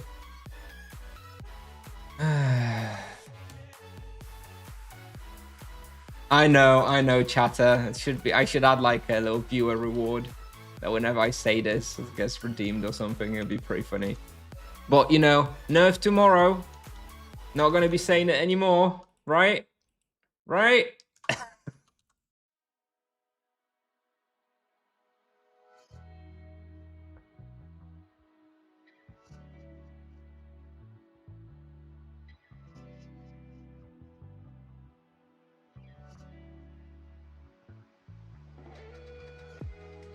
What am I hoping for in terms of feature for this update? I don't know. I find it incredibly difficult to predict Tibian updates. So I don't really have any hopes. I'd really like them. I mean, I made one little feature request in the little forum board. I asked them to add raw experience, highest raw experience per hour to the analyzer. Peak raw experience, I think I called it. I would have really liked to see that, but I don't think it's that likely that they would add that. We'll see what they do. They always have some good stuff.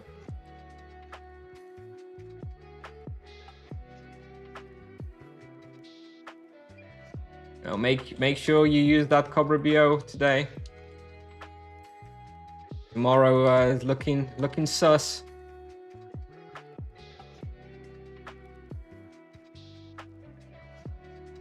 Target first in battle. Yeah, that would be good as well. So here is the pull that I think is this one is there's two more pulls in Summer Court that could be tricky. This one first. Let's have a look. And then the one when you go down the stairs after the teleporter, potentially. I just do so much damage that Panacersus is like almost dead by the time I even reach like the corridor here. I think we're probably all right. What the fuck? What is this, dude? I'm like not even dropping to yellow health ever without using supplies. It's so stupid. It's so stupid. Oh, it's so easy as well. It's shockingly easy, man.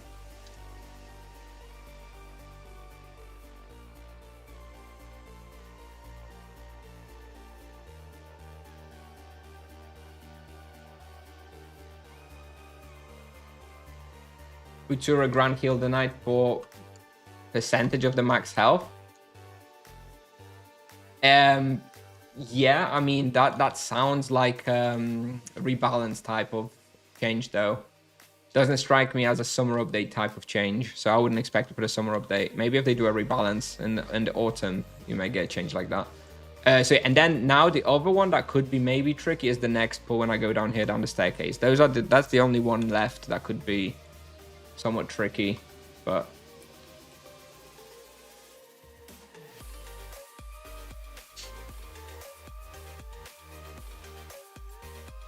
because there's not really much room to kite here.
But again, this is no minor charms and no major charm on the Insane Siren.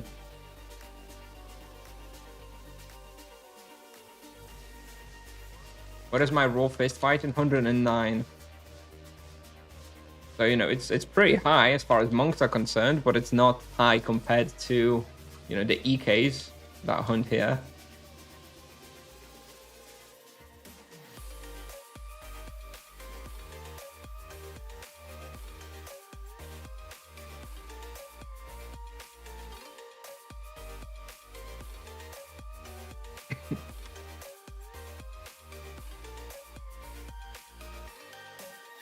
I don't know, dude.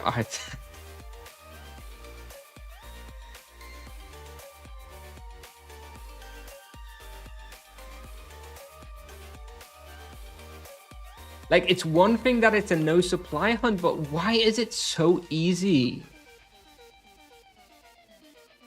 Like, it's, you know, if I'm doing a no supply challenge somewhere, I would expect it to be, you know, require a little bit of skill and difficulty to it, but this is so easy.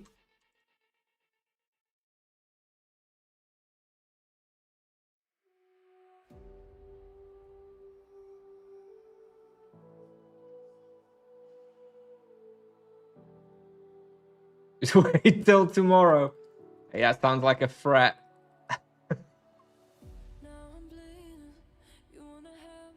Like, seriously, this is so stupid. I'm like full mana, full health. Like, with no... I don't even have the minor charms. I don't even have the void and vamp minor charms to help with it. It's just... Dear God.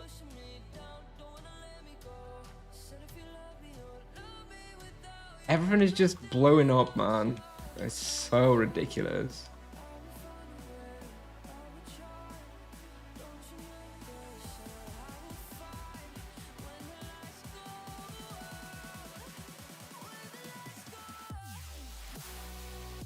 Gain Penance 3 is AoE for leeching, right? Or else you would be gaining like 2000 leech. Yeah, obviously, like it's an AoE, yeah.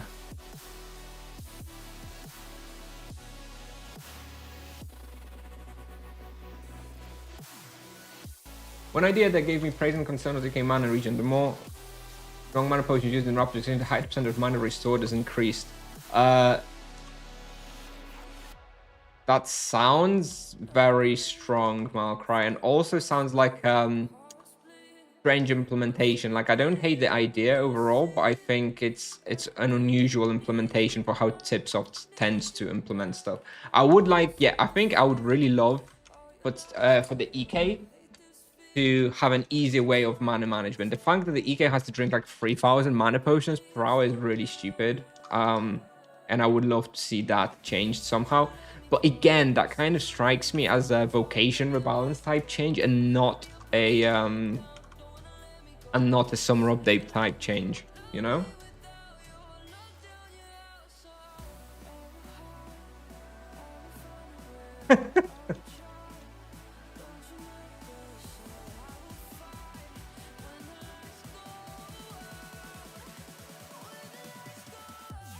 You make it easier than it is, but it is easy. Like, this is the thing. Look, I am more than happy to, you know, act like I'm the best player in the game. You know, I have a massive head full of self-praise, and if there's an opportunity for me to showcase it and act like I'm a really good player, believe me, I will take it. But believe me, this is not one of those cases. This does not feel challenging in any way. I am just moving, I'm casting the most basic rotation, and I'm casting Exura Grand to heal. Literally zero effort to be able to do this.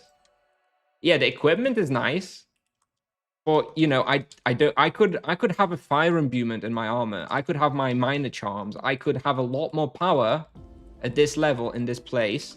And this is not even Sanguine Claw. Imagine what the monk is going to do here at level 600 with a Sanguine Claw.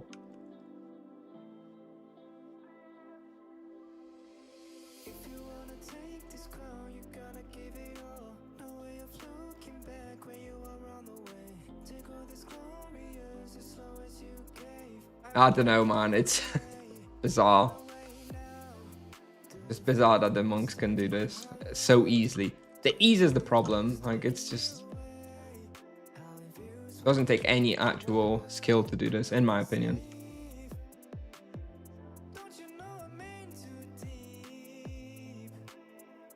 Yeah, I'm definitely planning to go Mega Dragons at 600, Tiger.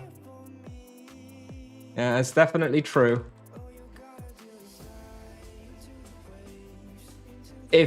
If we don't get massively nerfed, of course. By the time I'm 600, perhaps Mega Dragons will no longer be possible. What level do you think you will need for Ferroseal solo? Well, that depends on the seal, right? Of course. I think I could probably do Human and Plague already. I think the other ones that you can hunt will be Jug and Undead Dragons. I think for those two, somewhere between 600 and 800. I don't know exactly what level it will land on.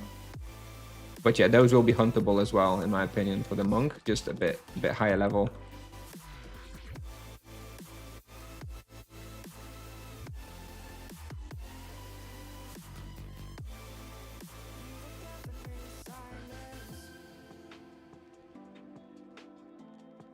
Hello, Rich. Hello.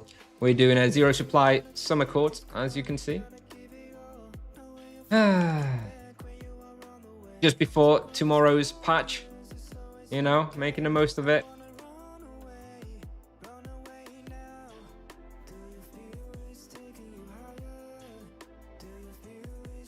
Plague Seal could be really good with the energy weapon. Yeah, it's okay. It's not, I wouldn't say it's really good though. I tested it on the test server a lot, and I tried it briefly on live, and it's okay. It's definitely huntable, but you really do need charms because the health layers, you know, really tricky. You don't have that much health on the monk, so yeah, it's doable, and Plague will be fine, but it's not like some amazing respawn, you know. And the monk can profit in loads of places anyway, so Plague, which is predominantly, I would consider it, you know, a profit respawn in modern Tibia. It's not actually anything special. It's fine.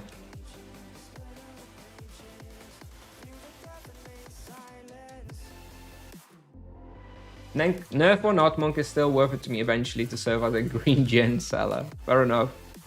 Fair enough.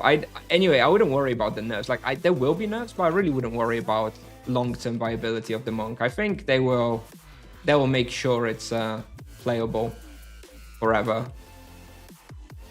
Yeah, it's going to get nerfed. It deserves to get nerfed. That's fine. It's still going to be strong, I think. I really don't think it's gonna get like destroyed. Like, you know when tips off nerfs sometimes like respawns and they just over nerf like insane and just kill a respawn and it's never huntable again. I don't think that's how they're going to be balancing the Monk, right? They're going to be balancing it in a much more sane way to avoid that kind of situation. So I'm not worried about long-term viability of the Monk. I'm more worried about them figuring out a way how to scale him end game without breaking the early and mid game.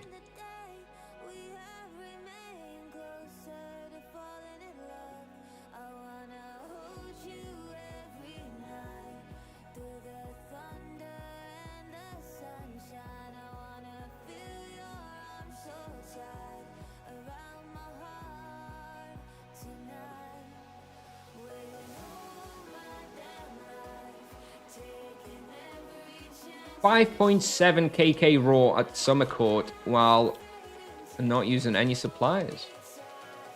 Reasonable results.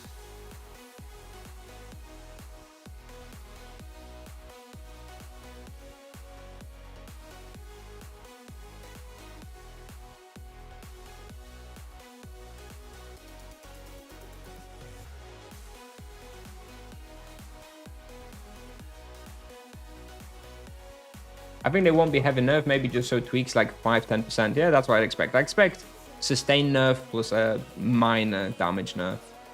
Though it's still going to be fine, you know? Let me drink a bit of my coffee.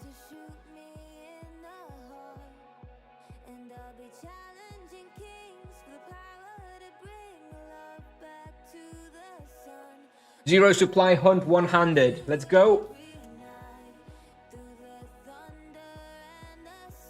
Easy.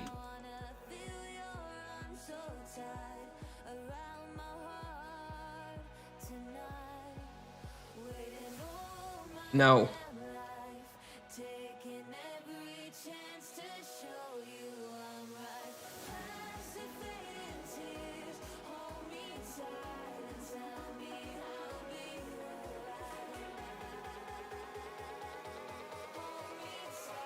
I was thinking about playing a Monk, but I'm so used to playing EK. Are they similar and worth playing? Well, Monk is definitely worth playing. It's very fun and very strong at the moment. I don't know that it's that similar to an EK though. It is, I guess it's somewhat similar. It's like kiting EK. It's probably the closest thing. It's like a kite in EK, except it's kind of hard to envision what a kite in EK plays like for a lot of people because they don't play EK like that.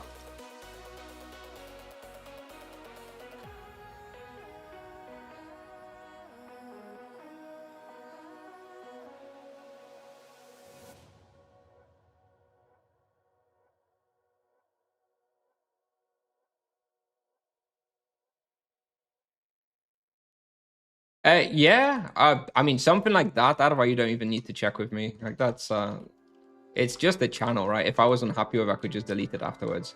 Yeah, no problem. Create a channel for it, that's fine. That makes sense. Anyway, it's a good idea.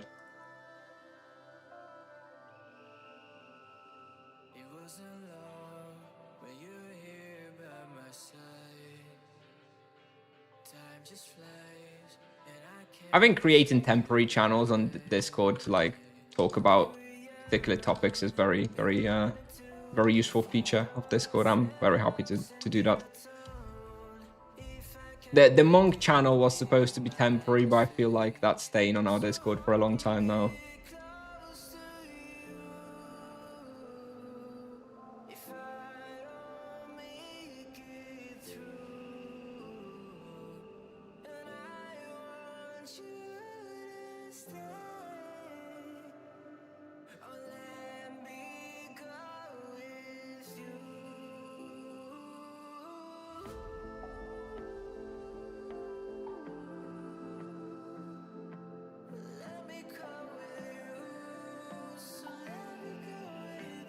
Yes, yes, it is.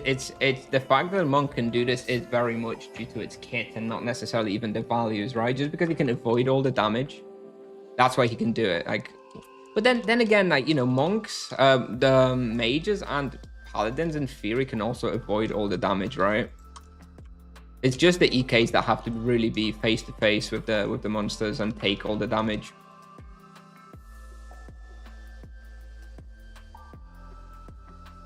Yeah, Monk is like an EK that can just avoid all the damage and do the same amount of damage or even more. Seems fair. Cross of EK and RP, yeah, somewhat like that, yeah. Hey, where's all the respawn?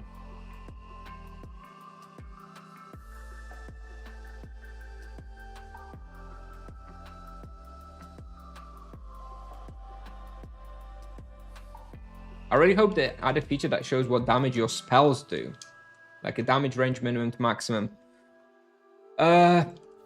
Yeah, like a proper sort of damage calculator in a way, right? It's kind of missing. That would be cool. Sure. This is the hardest pull still from this Zero supply in Summer Court. Like, there's really not a lot of room to be able to run around here.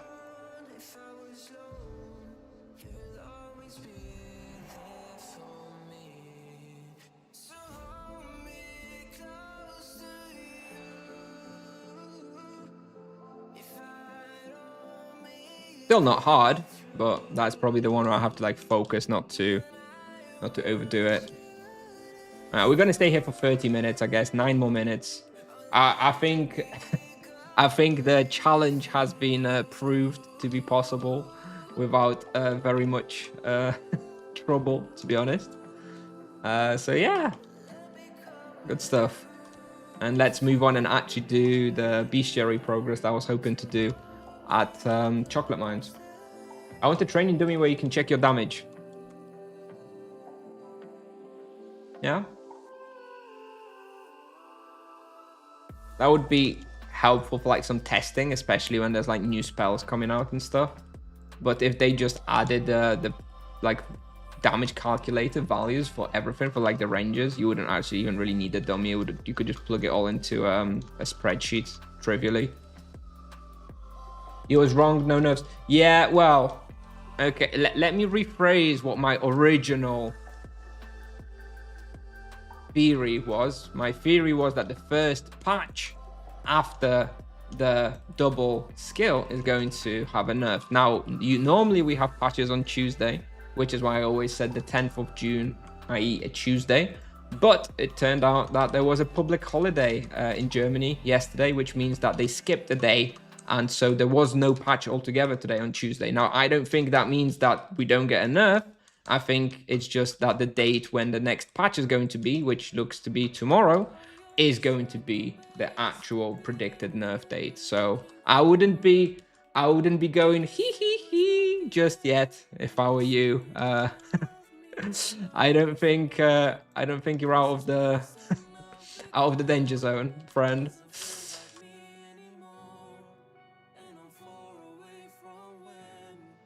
Now is the time to throw a Tibia LAN party at my house. Yeah, except I don't know any people in real life who play Tibia because I very purposefully avoid talking about Tibia with real life friends, you know? When people ask me what I do all this time at the computer, I'm like, oh, I play Path of Exile, you know? Love Path of Exile. I try and keep my Tibia life separate from my real personal life.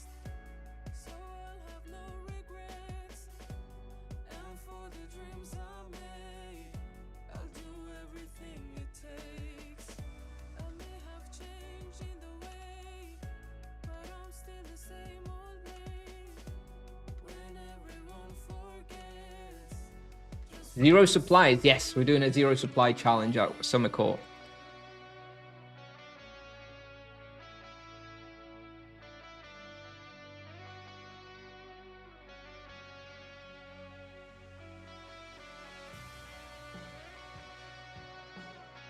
Ja pomrze, a ty chuju pomrze. Kurwa, bober.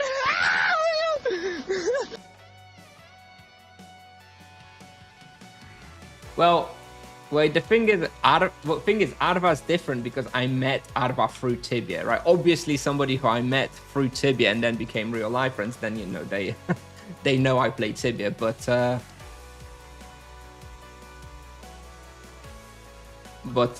people who I have friends, you know, outside of the gaming world, I don't really talk about Tibia. This is no real reason why I do it. It's just I do genuinely try to keep away from my sort of streaming YouTuber side of things away. I don't know. I feel like there's a bit of there can be a bit of judgment for doing this kind of stuff. I guess, I don't know. I don't think I would feel super comfortable with like my, you know, my work colleagues or my friends from my neighborhood, you know, that I hang out with, like watching me stream, you know. I don't know, it feels weird to me somehow. Maybe it's just me. It feels weird to me. So I don't really mention it. I try to not really talk about it.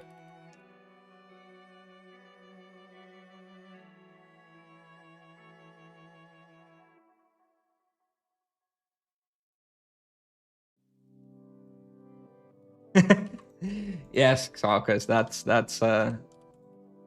that's how it would look if any of my friends actually played Path of Exile. But, you know, Path of Exile is also kind of a hardcore game overall. So, you know, my normie friends, you know, the parents of the other kids that, you know, that we're friends with, none of them are like hardcore gamers or anything. So, would you not recommend Tibia to friends? No, not really. I think if you haven't been playing Tibia when you were a child years and years ago, not really a game that's particularly enjoyable.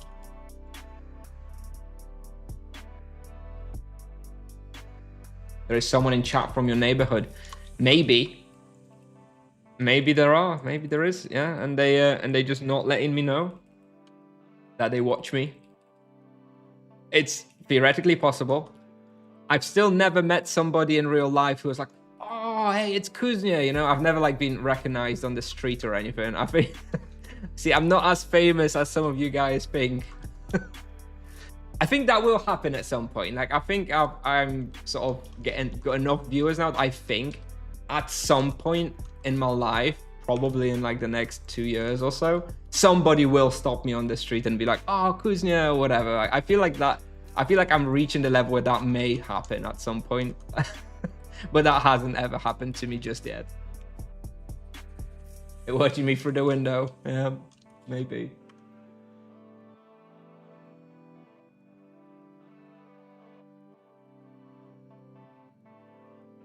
Statistically probable, exactly, right? It's statistically probable. I live in a big city. There's bound to be some Tibia players in here who will eventually like run into me on the street, right?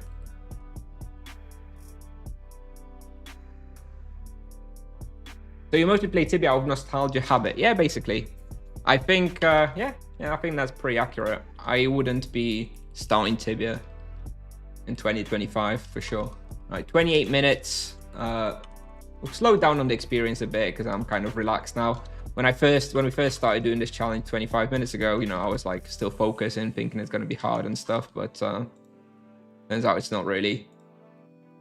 So now the experience has dropped because I'm just chilling.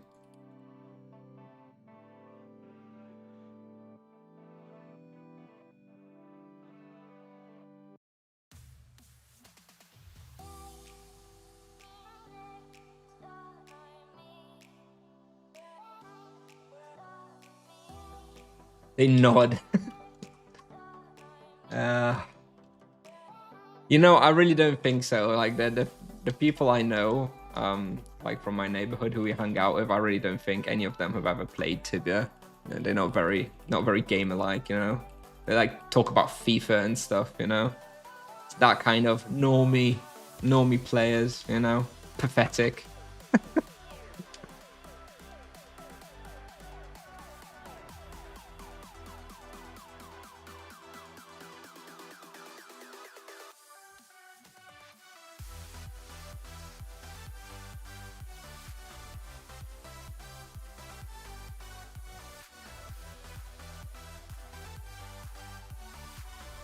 How do you push the XP? Like, what tips or tricks do you see when you feel you're doing low XP and want to increase? Start kiting more or something like that? Ooh, oh, well, Rich, that is a very difficult question. It's not something I do consciously. I don't know. I honestly don't know how to answer that question. There is something like when I focus, I do play differently, but what I do, it's all subconscious. I don't know. I don't know how to answer that question. I'm sorry. I don't know how it changes. I guess, yeah, just more effective kiting, making sure I'm hitting as many monsters as possible at all times. Something like that, I guess. But yeah, very subconscious.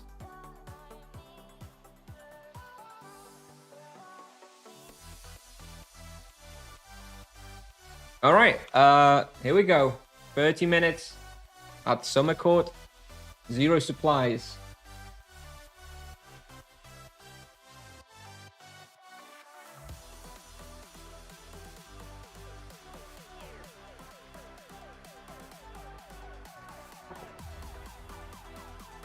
Get in the zone somehow, yeah. Get in the zone somehow. Yeah.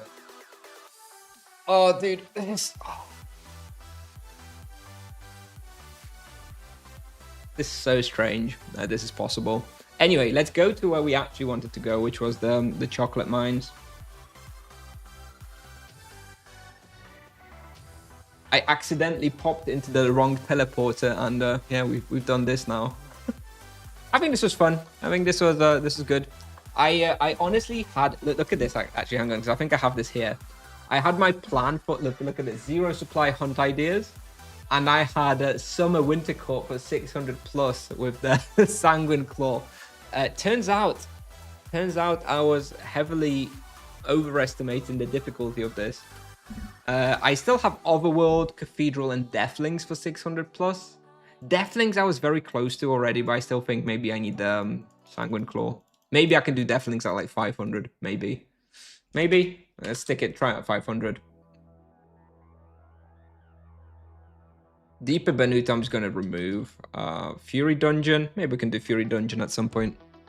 Anyway, let's go Chocolate Mines. Progress on Bestiary.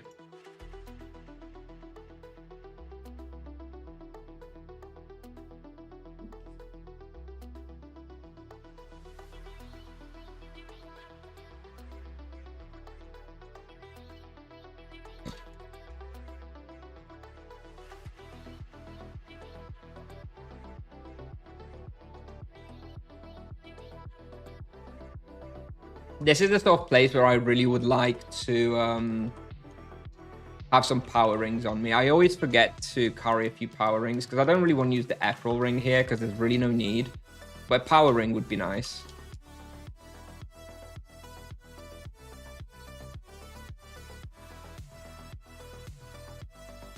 Two-shot in Nibblemores, yeah. Insane, isn't it? It's just... Tolkamas does some work here too. I mean, they are like 110% to energy, right? So look. 115 even. So yeah, so obviously Solkamas like blows them up.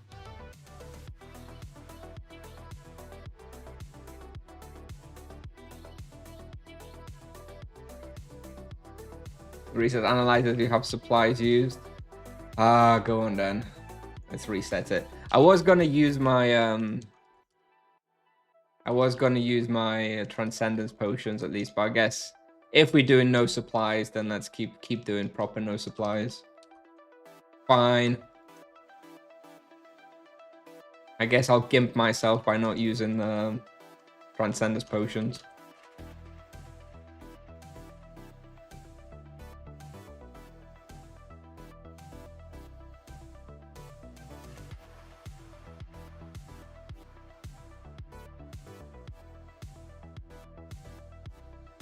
I think Deathlings is like the next big one that I'm going to try and attempt. That's really hard. Like Deathlings do a lot of damage. I think 500 or so. I think 500 or so is Deathlings might be possible with no supplies, with like full charms. 169 Monk, as usual. I refer to Tibia Pal. That's where I store all my results. But honestly, the 150 plus level range, it's just like Grim Reapers and nothing else. That's like by far the best respawn. Some of the other good ones have got like Sunken Quarter. What else? I don't remember. I know Sunken Quarter is pretty good. Edron Heroes, Carlin Call is probably still okay, but nothing like Grim Reapers and Yalahar. By far the best respawn. Just extremely popular at the moment though.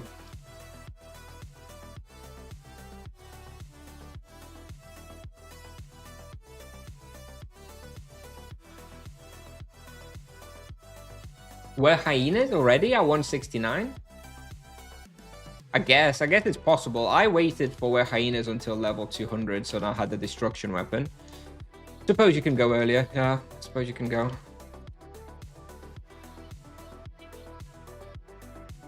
Baby Rosh, yeah, Baby Rosh for profit, good as well.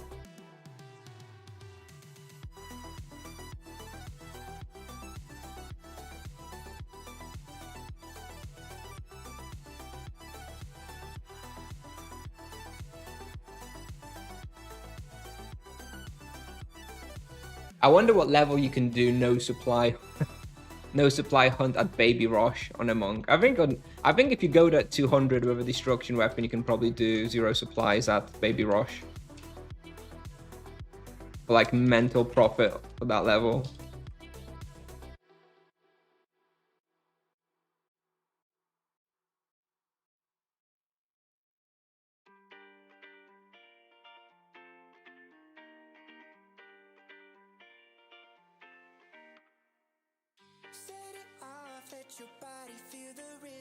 We'll probably try to do about half an hour every day this week here, so that I can complete this spot by the end of the week. That would be good to have it done.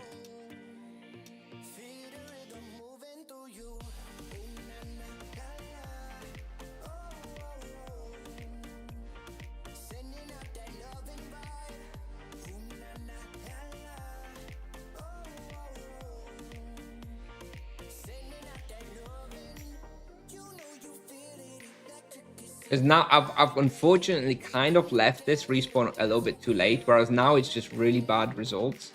But as I'm planning to like burn down the stamina this week, in anticipation of the Path of Exile launch on Friday, then I suppose it makes sense to be burning through bestiaries like this on orange stamina. 17th of September. What are you talking about, Maciek? What is that about? 17th of September. Is that a special date? Kusnier, I went to Sunken Quarter yesterday as 130 monk and it's very slow to walk around there. You look fast in your video. My raw experience per hour was also bad, like 700k raw per hour. Okay. Well, so let me break that down into two separate questions, okay? The slow walking is probably because you're not using strong haste. I think I was using strong haste maybe every 2 to 3 seconds when hunting there. I didn't have, like, before anybody mentions that, I did not have the underwalking speed boost from the food. I don't use that myself. I prefer to have the helmet for the imbuement. So I didn't have any extra speed compared to you. I was just using strong haste, so you're probably not using strong haste very well. And there's obviously a lot of paralyzers there otherwise. As far as the experience, now that is extremely concerning because 700k raw is honestly like a third of what you can possibly do there. Like I had friends at level 140 doing like 1.8 kk raw there without charms or anything. So if you're doing 700k, I question your monk ability. I question your rotation. I question your general way of movement in the game, to be honest. I'm sorry.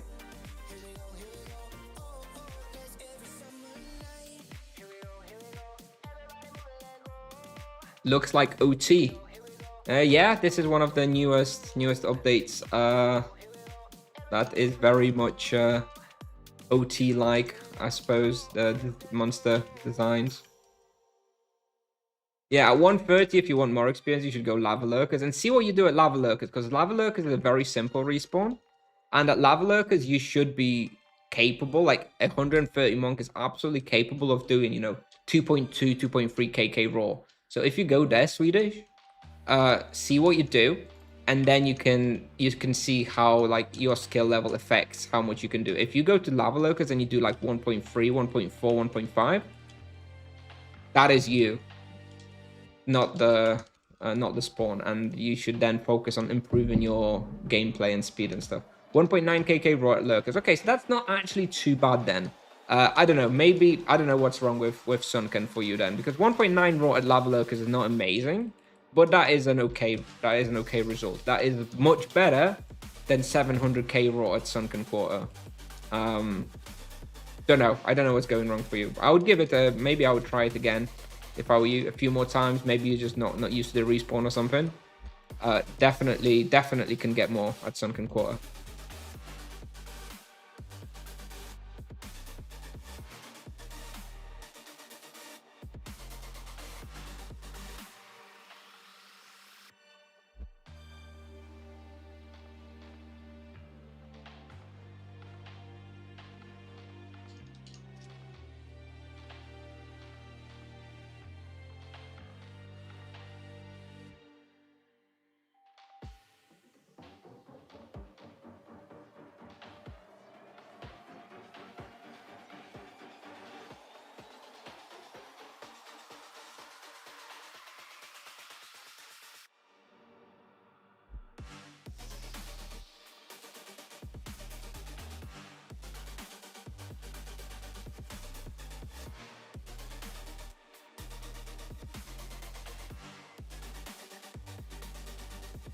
Hello, Passig. Hello. You've missed some good content. You've missed a zero supply Summer Court today. And a couple of hours of Azzilon again. Me almost dying because of a stupid mistake. Unbelievable beauty standards. Unrealistic beauty standards for the monks. Yeah, well, I'm sorry. But yeah, and do you know what was stupid in Azzilon? I tried to boost up. I tried to buy an XP boost while kiting a massive Azzilon pack, as you do. And unfortunately, the half a second that it took for me to purchase the boost and store was enough to get surrounded by 8 creatures. And I miraculously managed to get myself out. There was one monster on like 30% health. And I did double spender with Focus Serenity and managed to kill it off and run out. Stressful. Very, very stressful. Would not recommend.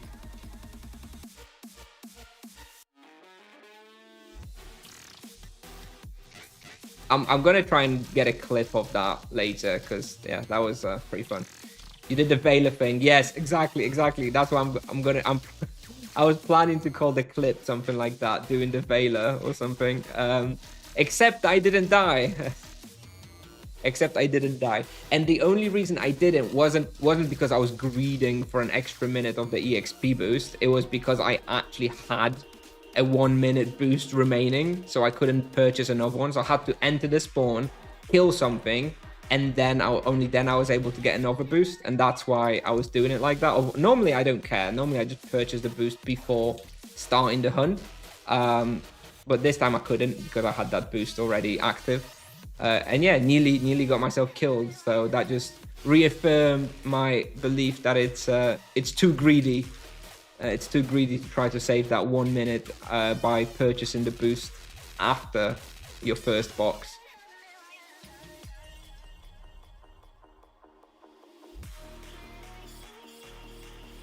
No clips, Aj. Yeah, no, nobody clipped it. So yeah, once we finish the stream, then I'll look over it and I'll try and clip it and publish it.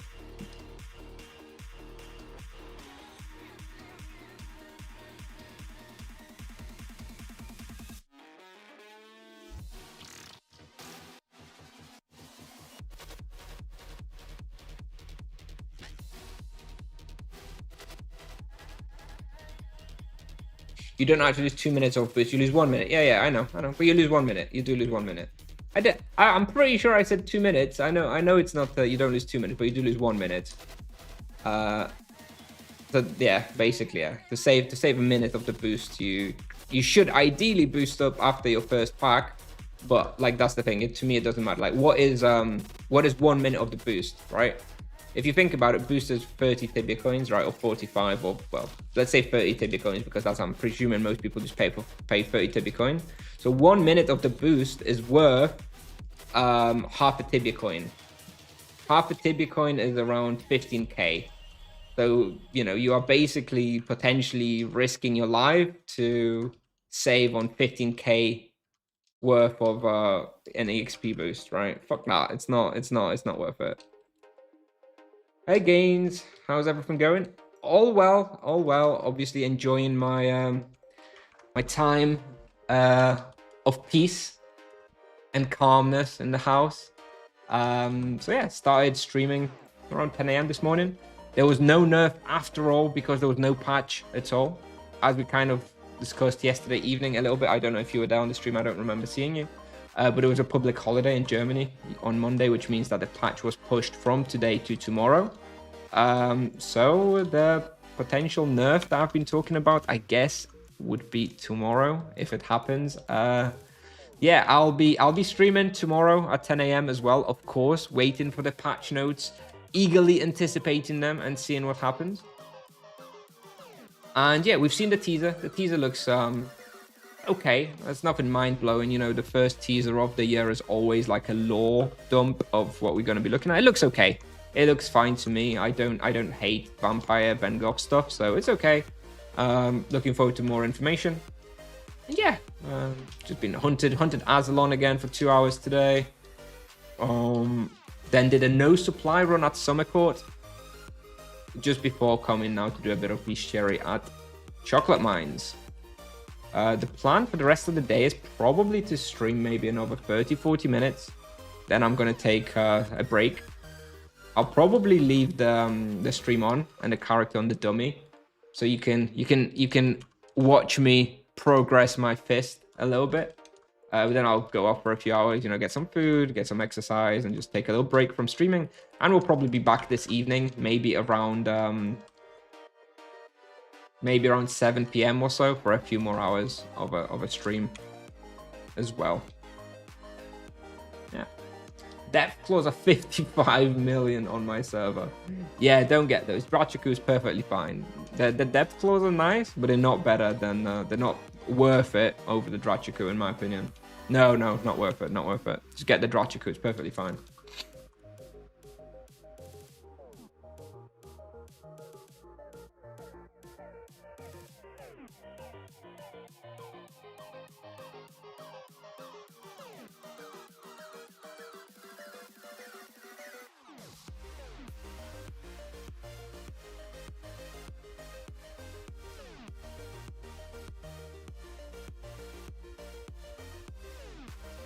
Wait until I fist the Sugar Mama. Well, when is Sugar Mama spawn? Is it in during the weekends? I've never killed her before. She only spawns during the weekends, right? Gnomish Cuirass versus Demon Armor with Lifesteal Imbuements. It depends on the difficulty of the respawn. Although honestly, Demon Armor is probably, I don't know if it's ever better than Gnomish Cuirass. Gnomish Cuirass versus Dwarven Armor is more of a consideration depending on the difficulty of the respawn. But if you're only using Demon Armor, honestly, once you've got the Gnomish Cuirass, just switch to the Gnomish Cuirass and forget the Demon Armor.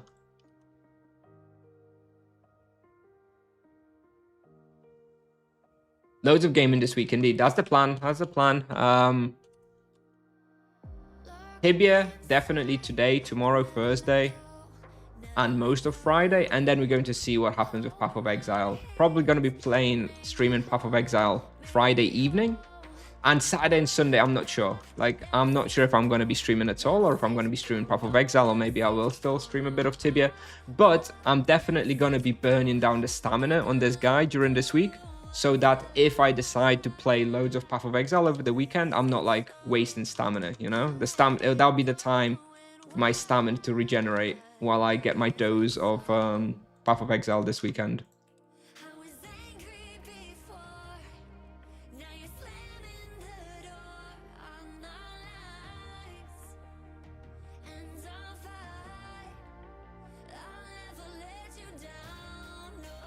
We're still doing okay experience here, right? This is like some garbage respawn.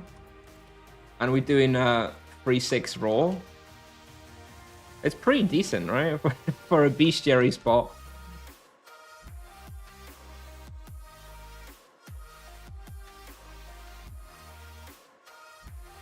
And around 1kk profit per hour by the looks of things.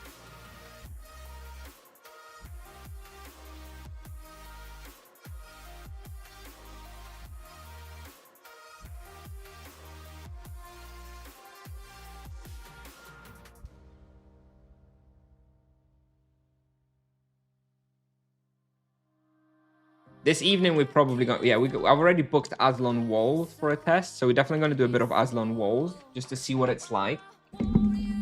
And then other than that, I'm not sure. I'm not sure what we're going to do. Maybe we'll do a bit of Warzone 4, like I want to progress my Chasm spawns. Maybe we'll do some of those. Maybe we'll do some Savvy Surface. I want to progress Manticores and Feral Sphinxes as well. We'll see.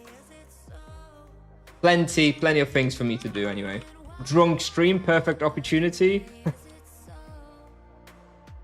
Could do a drunk stream. Not much of a drinker. Not a heavy getting drunk drinker, but I could have 2 or 3 beers maybe one of the days. What level was the character when I rooked it? 408 or something, so I'm already way higher than the character was when it was rooked.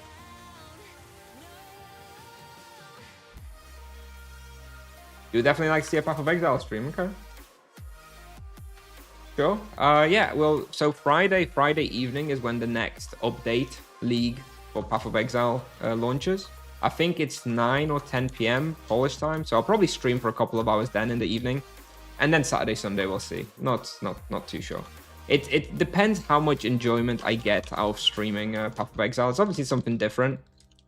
And streaming Tibia for me is very comfortable and easy. And I don't really have to worry about it. But I do worry a little bit that I'm not as confident in Path of Exile that maybe the stream won't be as enjoyable for me. In which case I would just not stream it. But we'll see. We'll see. Take a shot every time you have to refer to somebody to tibiafl.com/hunting. Or take a stream, take a shot every time a spawn is easier than expected. Although we may be nerfed by the time we do that. Hello, Epsilon. Epsilon. Have you already hunted Azzilon Castle? Can you try Plague Seal? Do you think this is possible with this level? Yes, it's possible. The problem with Plague Seal is that I think you really need charms for it to be comfortable, and I don't have charms on Vex. I have charms. Actually, I have charms on nothing there. Hellflayer specifically, I really want charms before I hunt there. If I had charms at this level, no problem. I could hunt there, but I don't, which is a little bit risky, I think. We could try it. I think we could try it. I think it'd be fine. You know what? What damage what damage is Plague Seal? Is it earth, or is it actually like just a mix of earth, fire, and death and stuff? Is there a way to what do you imbue? What do you imbue a Plague Seal? Is it death imbuement? If it's death imbuement, then we could try it tonight, I think. Does my wife watch the streams? No. She's not interested.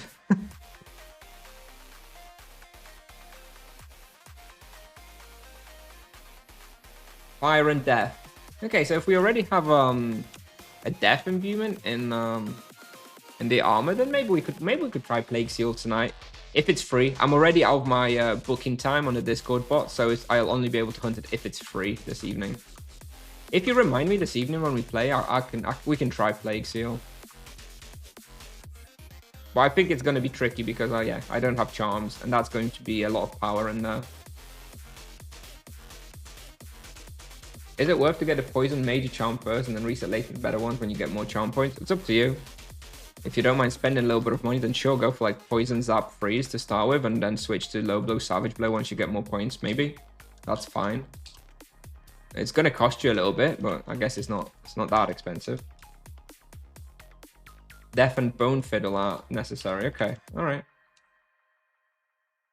I know you attack with energy. That much I know. I know you need energy element to attack, but I wasn't 100% what the damage you take distribution is. It feels like it should be Earth, right? Because it's like green and it's got these green monsters, but actually sounds like it's not actually much Earth damage.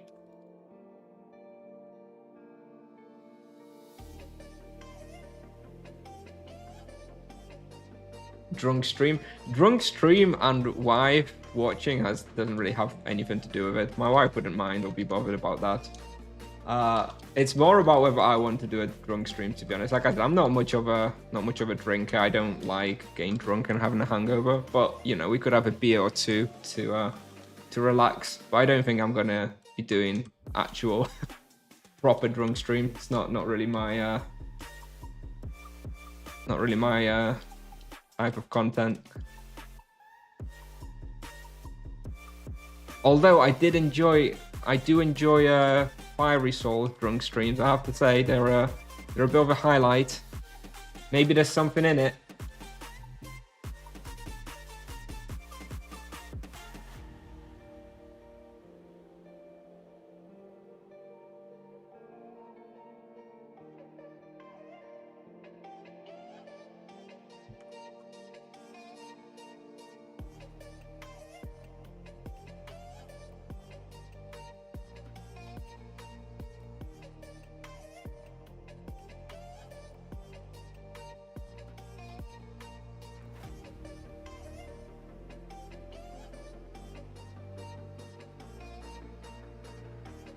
Biscuit time. Yep. Yeah, I don't really have much of a preferred beer brand or anything. Usually if I got a choice, I drink IPAs, Indian Pale Ale. That's like sort of beer I like to drink. Not much of a default beer drinker, let's say. But sometimes, if I'm at a pub or whatever, I'll drink a beer. But IPAs is like my favorite type of beer. What the hell, cotton candy guzzlemores? Yeah, have you not seen this update? Yeah, it was added a couple of years ago. Raciborski Classic. Sure. Okay, I'll try to remember if I can find it. Up until a certain point, alcohol helps you get in the zone easier. I sometimes feel like that's what people tell themselves. I'm not sure how true that is. Do you mean in terms of content, personality creation, or do you mean in terms of like gameplay skill? Because I don't think drinking beer makes me a better player. Maybe it makes it easier to, you know, relax and talk to people. Sure. I definitely found it easier to talk to girls at university when I had a few drinks. I won't deny that. But I don't think it really makes it easier for you to get in the zone and actually do something, you know, difficult like gaming. More careless and fluid?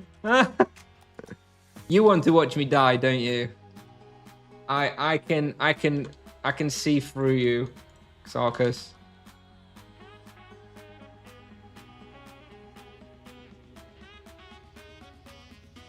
In order to go to Warzone 5, do I have to do quests? No, you don't actually need to do quests. You need to have 15 task points to enter, but you can easily just exchange 15 suspicious devices for 15 task points and enter that way.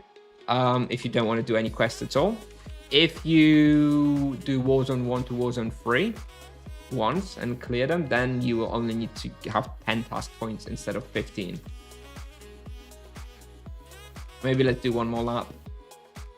Oh god, the bubble gum. You have like the salute analyzer and way more buttons below your stop button. Why don't I have that? You can adjust those in the settings. I don't remember what they're called. Let's have a look in a second. It's interface. Where is it? Oh, there. Shortcuts. There we go. You've got these buttons here. You can add and remove them in here in the shortcuts here in options. Ring of ending? No, I am not doing a ring of ending. Not until there's an actual honest to God confirmed use case. And this is the sort of shit that worries me when I'm going to be doing a drunk stream. Because if I'm doing a drunk stream and people are going to be like, ring of ending or no balls, you know, I'm going to be like, fuck it, we're doing it. But I know it's a bad idea, so I don't I don't want to do it. I don't want to do it. IPAs are big in Southern California. Fair enough. Yeah, I mean, I started drinking IPAs in England. I wouldn't be surprised to find out that, you know, Americans have similar drinking tastes to British people. So yeah, maybe not surprised that IPAs are popular as well in California. Where should I PG from 105 to 200 fast with not extreme chance of dying? Well, in that case, I would go Lava Lurkers from 100 to 150. And at 150, I would go to Grim Reapers until 200. You're not a Stella fan? No, I'm not a Stella fan. Like, you know, I'll drink regular beer. You know, I'll drink your Stella. I'll drink your Carling, your Carlsberg. You know, those types of beer. But I don't like it. I wouldn't be, you know, sitting, hanging out, drinking this type of stuff for fun or enjoyment. It's okay, but it's not. I don't really enjoy it.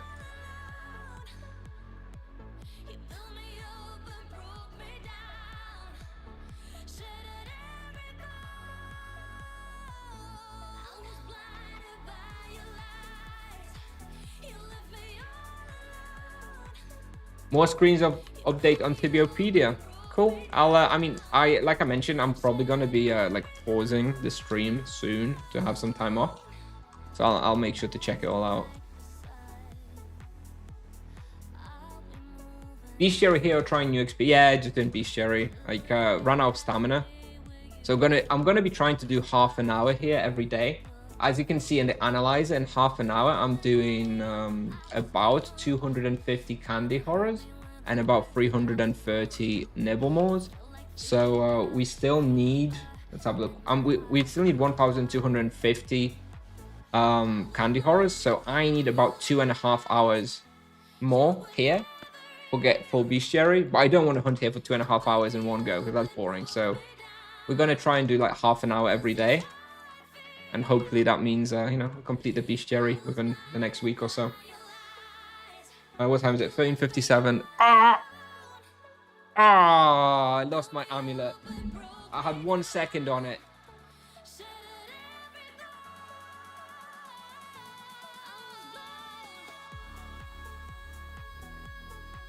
Level 540 RP for full waste PG. Oh god, I don't know. You could maybe try Crypt Warriors, although it might be a bit too hard. I don't know. Where does a 540 Paladin PG? Nothing really you get to PG unless you have like proper best in slot, which doesn't sound like you do. I would probably maybe go like Wintercore. Try Wintercore, probably be okay. Roshamore West, probably also okay. Yeah, no supply has been ruined.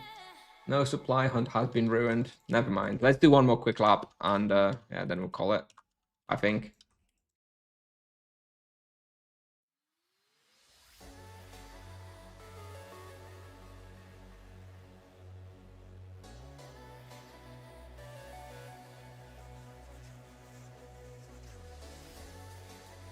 Monk nerfed today? No, there was no patch altogether because it was public holiday in Germany yesterday. So the patch has been pushed to tomorrow. So tomorrow, I'm expecting the nerf when the patch actually hits. No zero supplies. I know. I'm sorry. I've let you all down.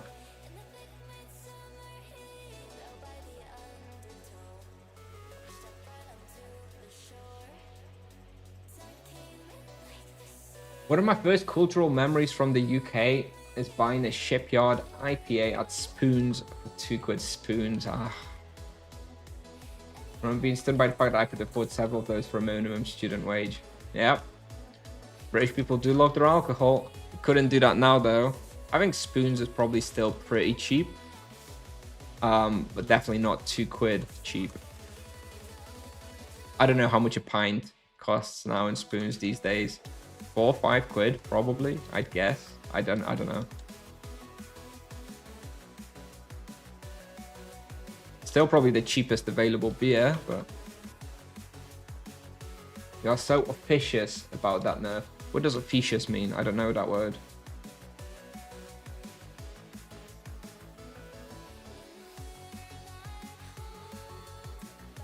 Like, do you mean like official? Like I'm acting like it's a definite given that it's gonna happen? Is that what it means? I don't intend to give that impression, if that's what you mean. It is obviously just my personal opinion. I'm not tips off and I don't know, but I am very much expecting it. Maybe it's my way of coping with it. You know, I'm like convinced myself that there's going to be a nerf, so I'm not disappointed and hurt when it happens. But if it doesn't happen, then I'm going to be super relieved.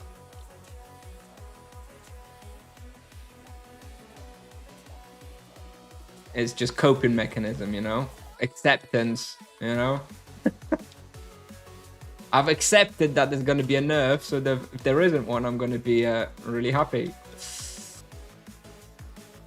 You can still get beers and spoons for about 3 to 5 quid. Okay. Alright. Alright, let's get out of here. 1 hour 33 on the helmet. Imbue. We are gonna have to imbue it this evening then. You think Tipsoft is gonna nerf monk hard because there are a lot of high level monks that will be unfair for the lower levels? No, I don't think they're gonna nerf it hard. I think they're going to nerf the sustain a little bit, which is fine. That's not really going to affect low level monks all that much. I think they're going to, and I think they're going to probably lower the damage a little bit. But again, it's not going to be very significant. I don't think a hard nerf is coming. Don't worry. I think whatever nerf is coming, it's not going to be like, that's it, I'm quitting monk, never playing monk again, it's garbage. It's not going to be that kind of nerf. It's going to be fine. Don't worry about it.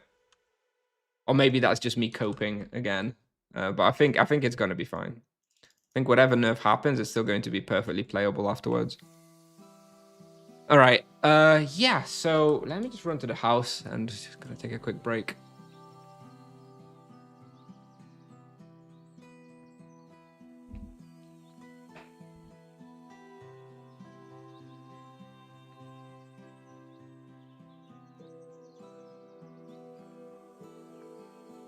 Because the no supply hunter view might trigger tips. I was kind of sick that you can do that. Yeah, it's not healthy for the game though. Right,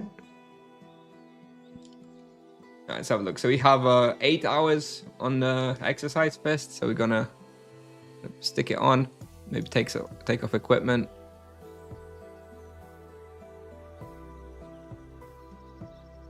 So you guys can see my real fist. 109. There we go. 109 fist. If I leave it on dummy for hours, you can see the progress.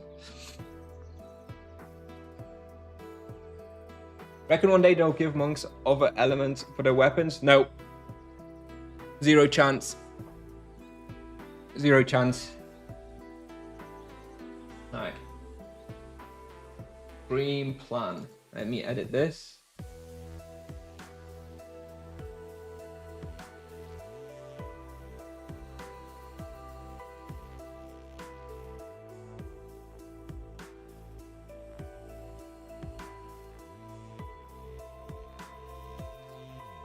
Let's say there you go.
Here we go.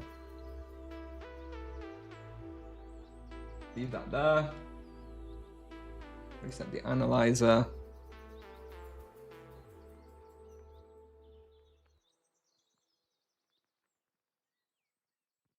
Don't forget to have all your gear with you for the TS backup today. Yeah, sure, I have it all. I have it all.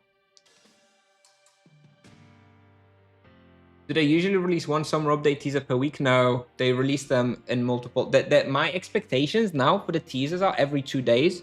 So what I think is going to happen, they're going to have teasers Tuesday, Thursday today, and next week 3 teasers on Monday, Wednesday, Friday, and that's it. That'll be all the 5 teasers. Because they said there's 2 content teasers and 3 feature teasers. That works out perfectly for 5 teasers. 2 this week, 3 next week. That's my expectation. Should I hunt with GSP, USP, or still use GMP sometimes? It really depends on what your goal is. Like I find that on my level monk, I barely use any supplies at all, and everything's fairly easy. So I just don't worry about it, and I just use USPs. But if you want to really like profit hunt and use make a lot of profit, and the respawn's not very difficult, then just use GMPs. Otherwise, switch to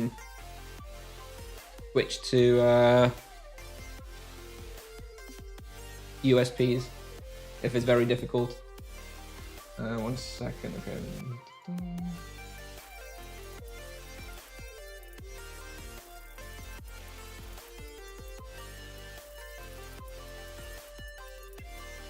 All right.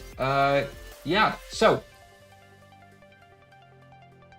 Lavas, Grims. Lavas would be GMPs in my opinion. Grims would be USPs. Lavas are very, very easy. You really should be okay to just use GMPs there. I wouldn't really bother with USP, but Grims are pretty hard. So on the other hand, I would use USPs there personally. Okay, so guys, the plan for today is now I'll take a break. I'm not sure what time exactly. I will be checking Discord in a minute. I'm gonna be like stopping stream and I'll be checking my Discord. I'll be checking my YouTube, stuff like that. Gonna be cooking, gonna be exercising, whatever. I'll be around on Discord though.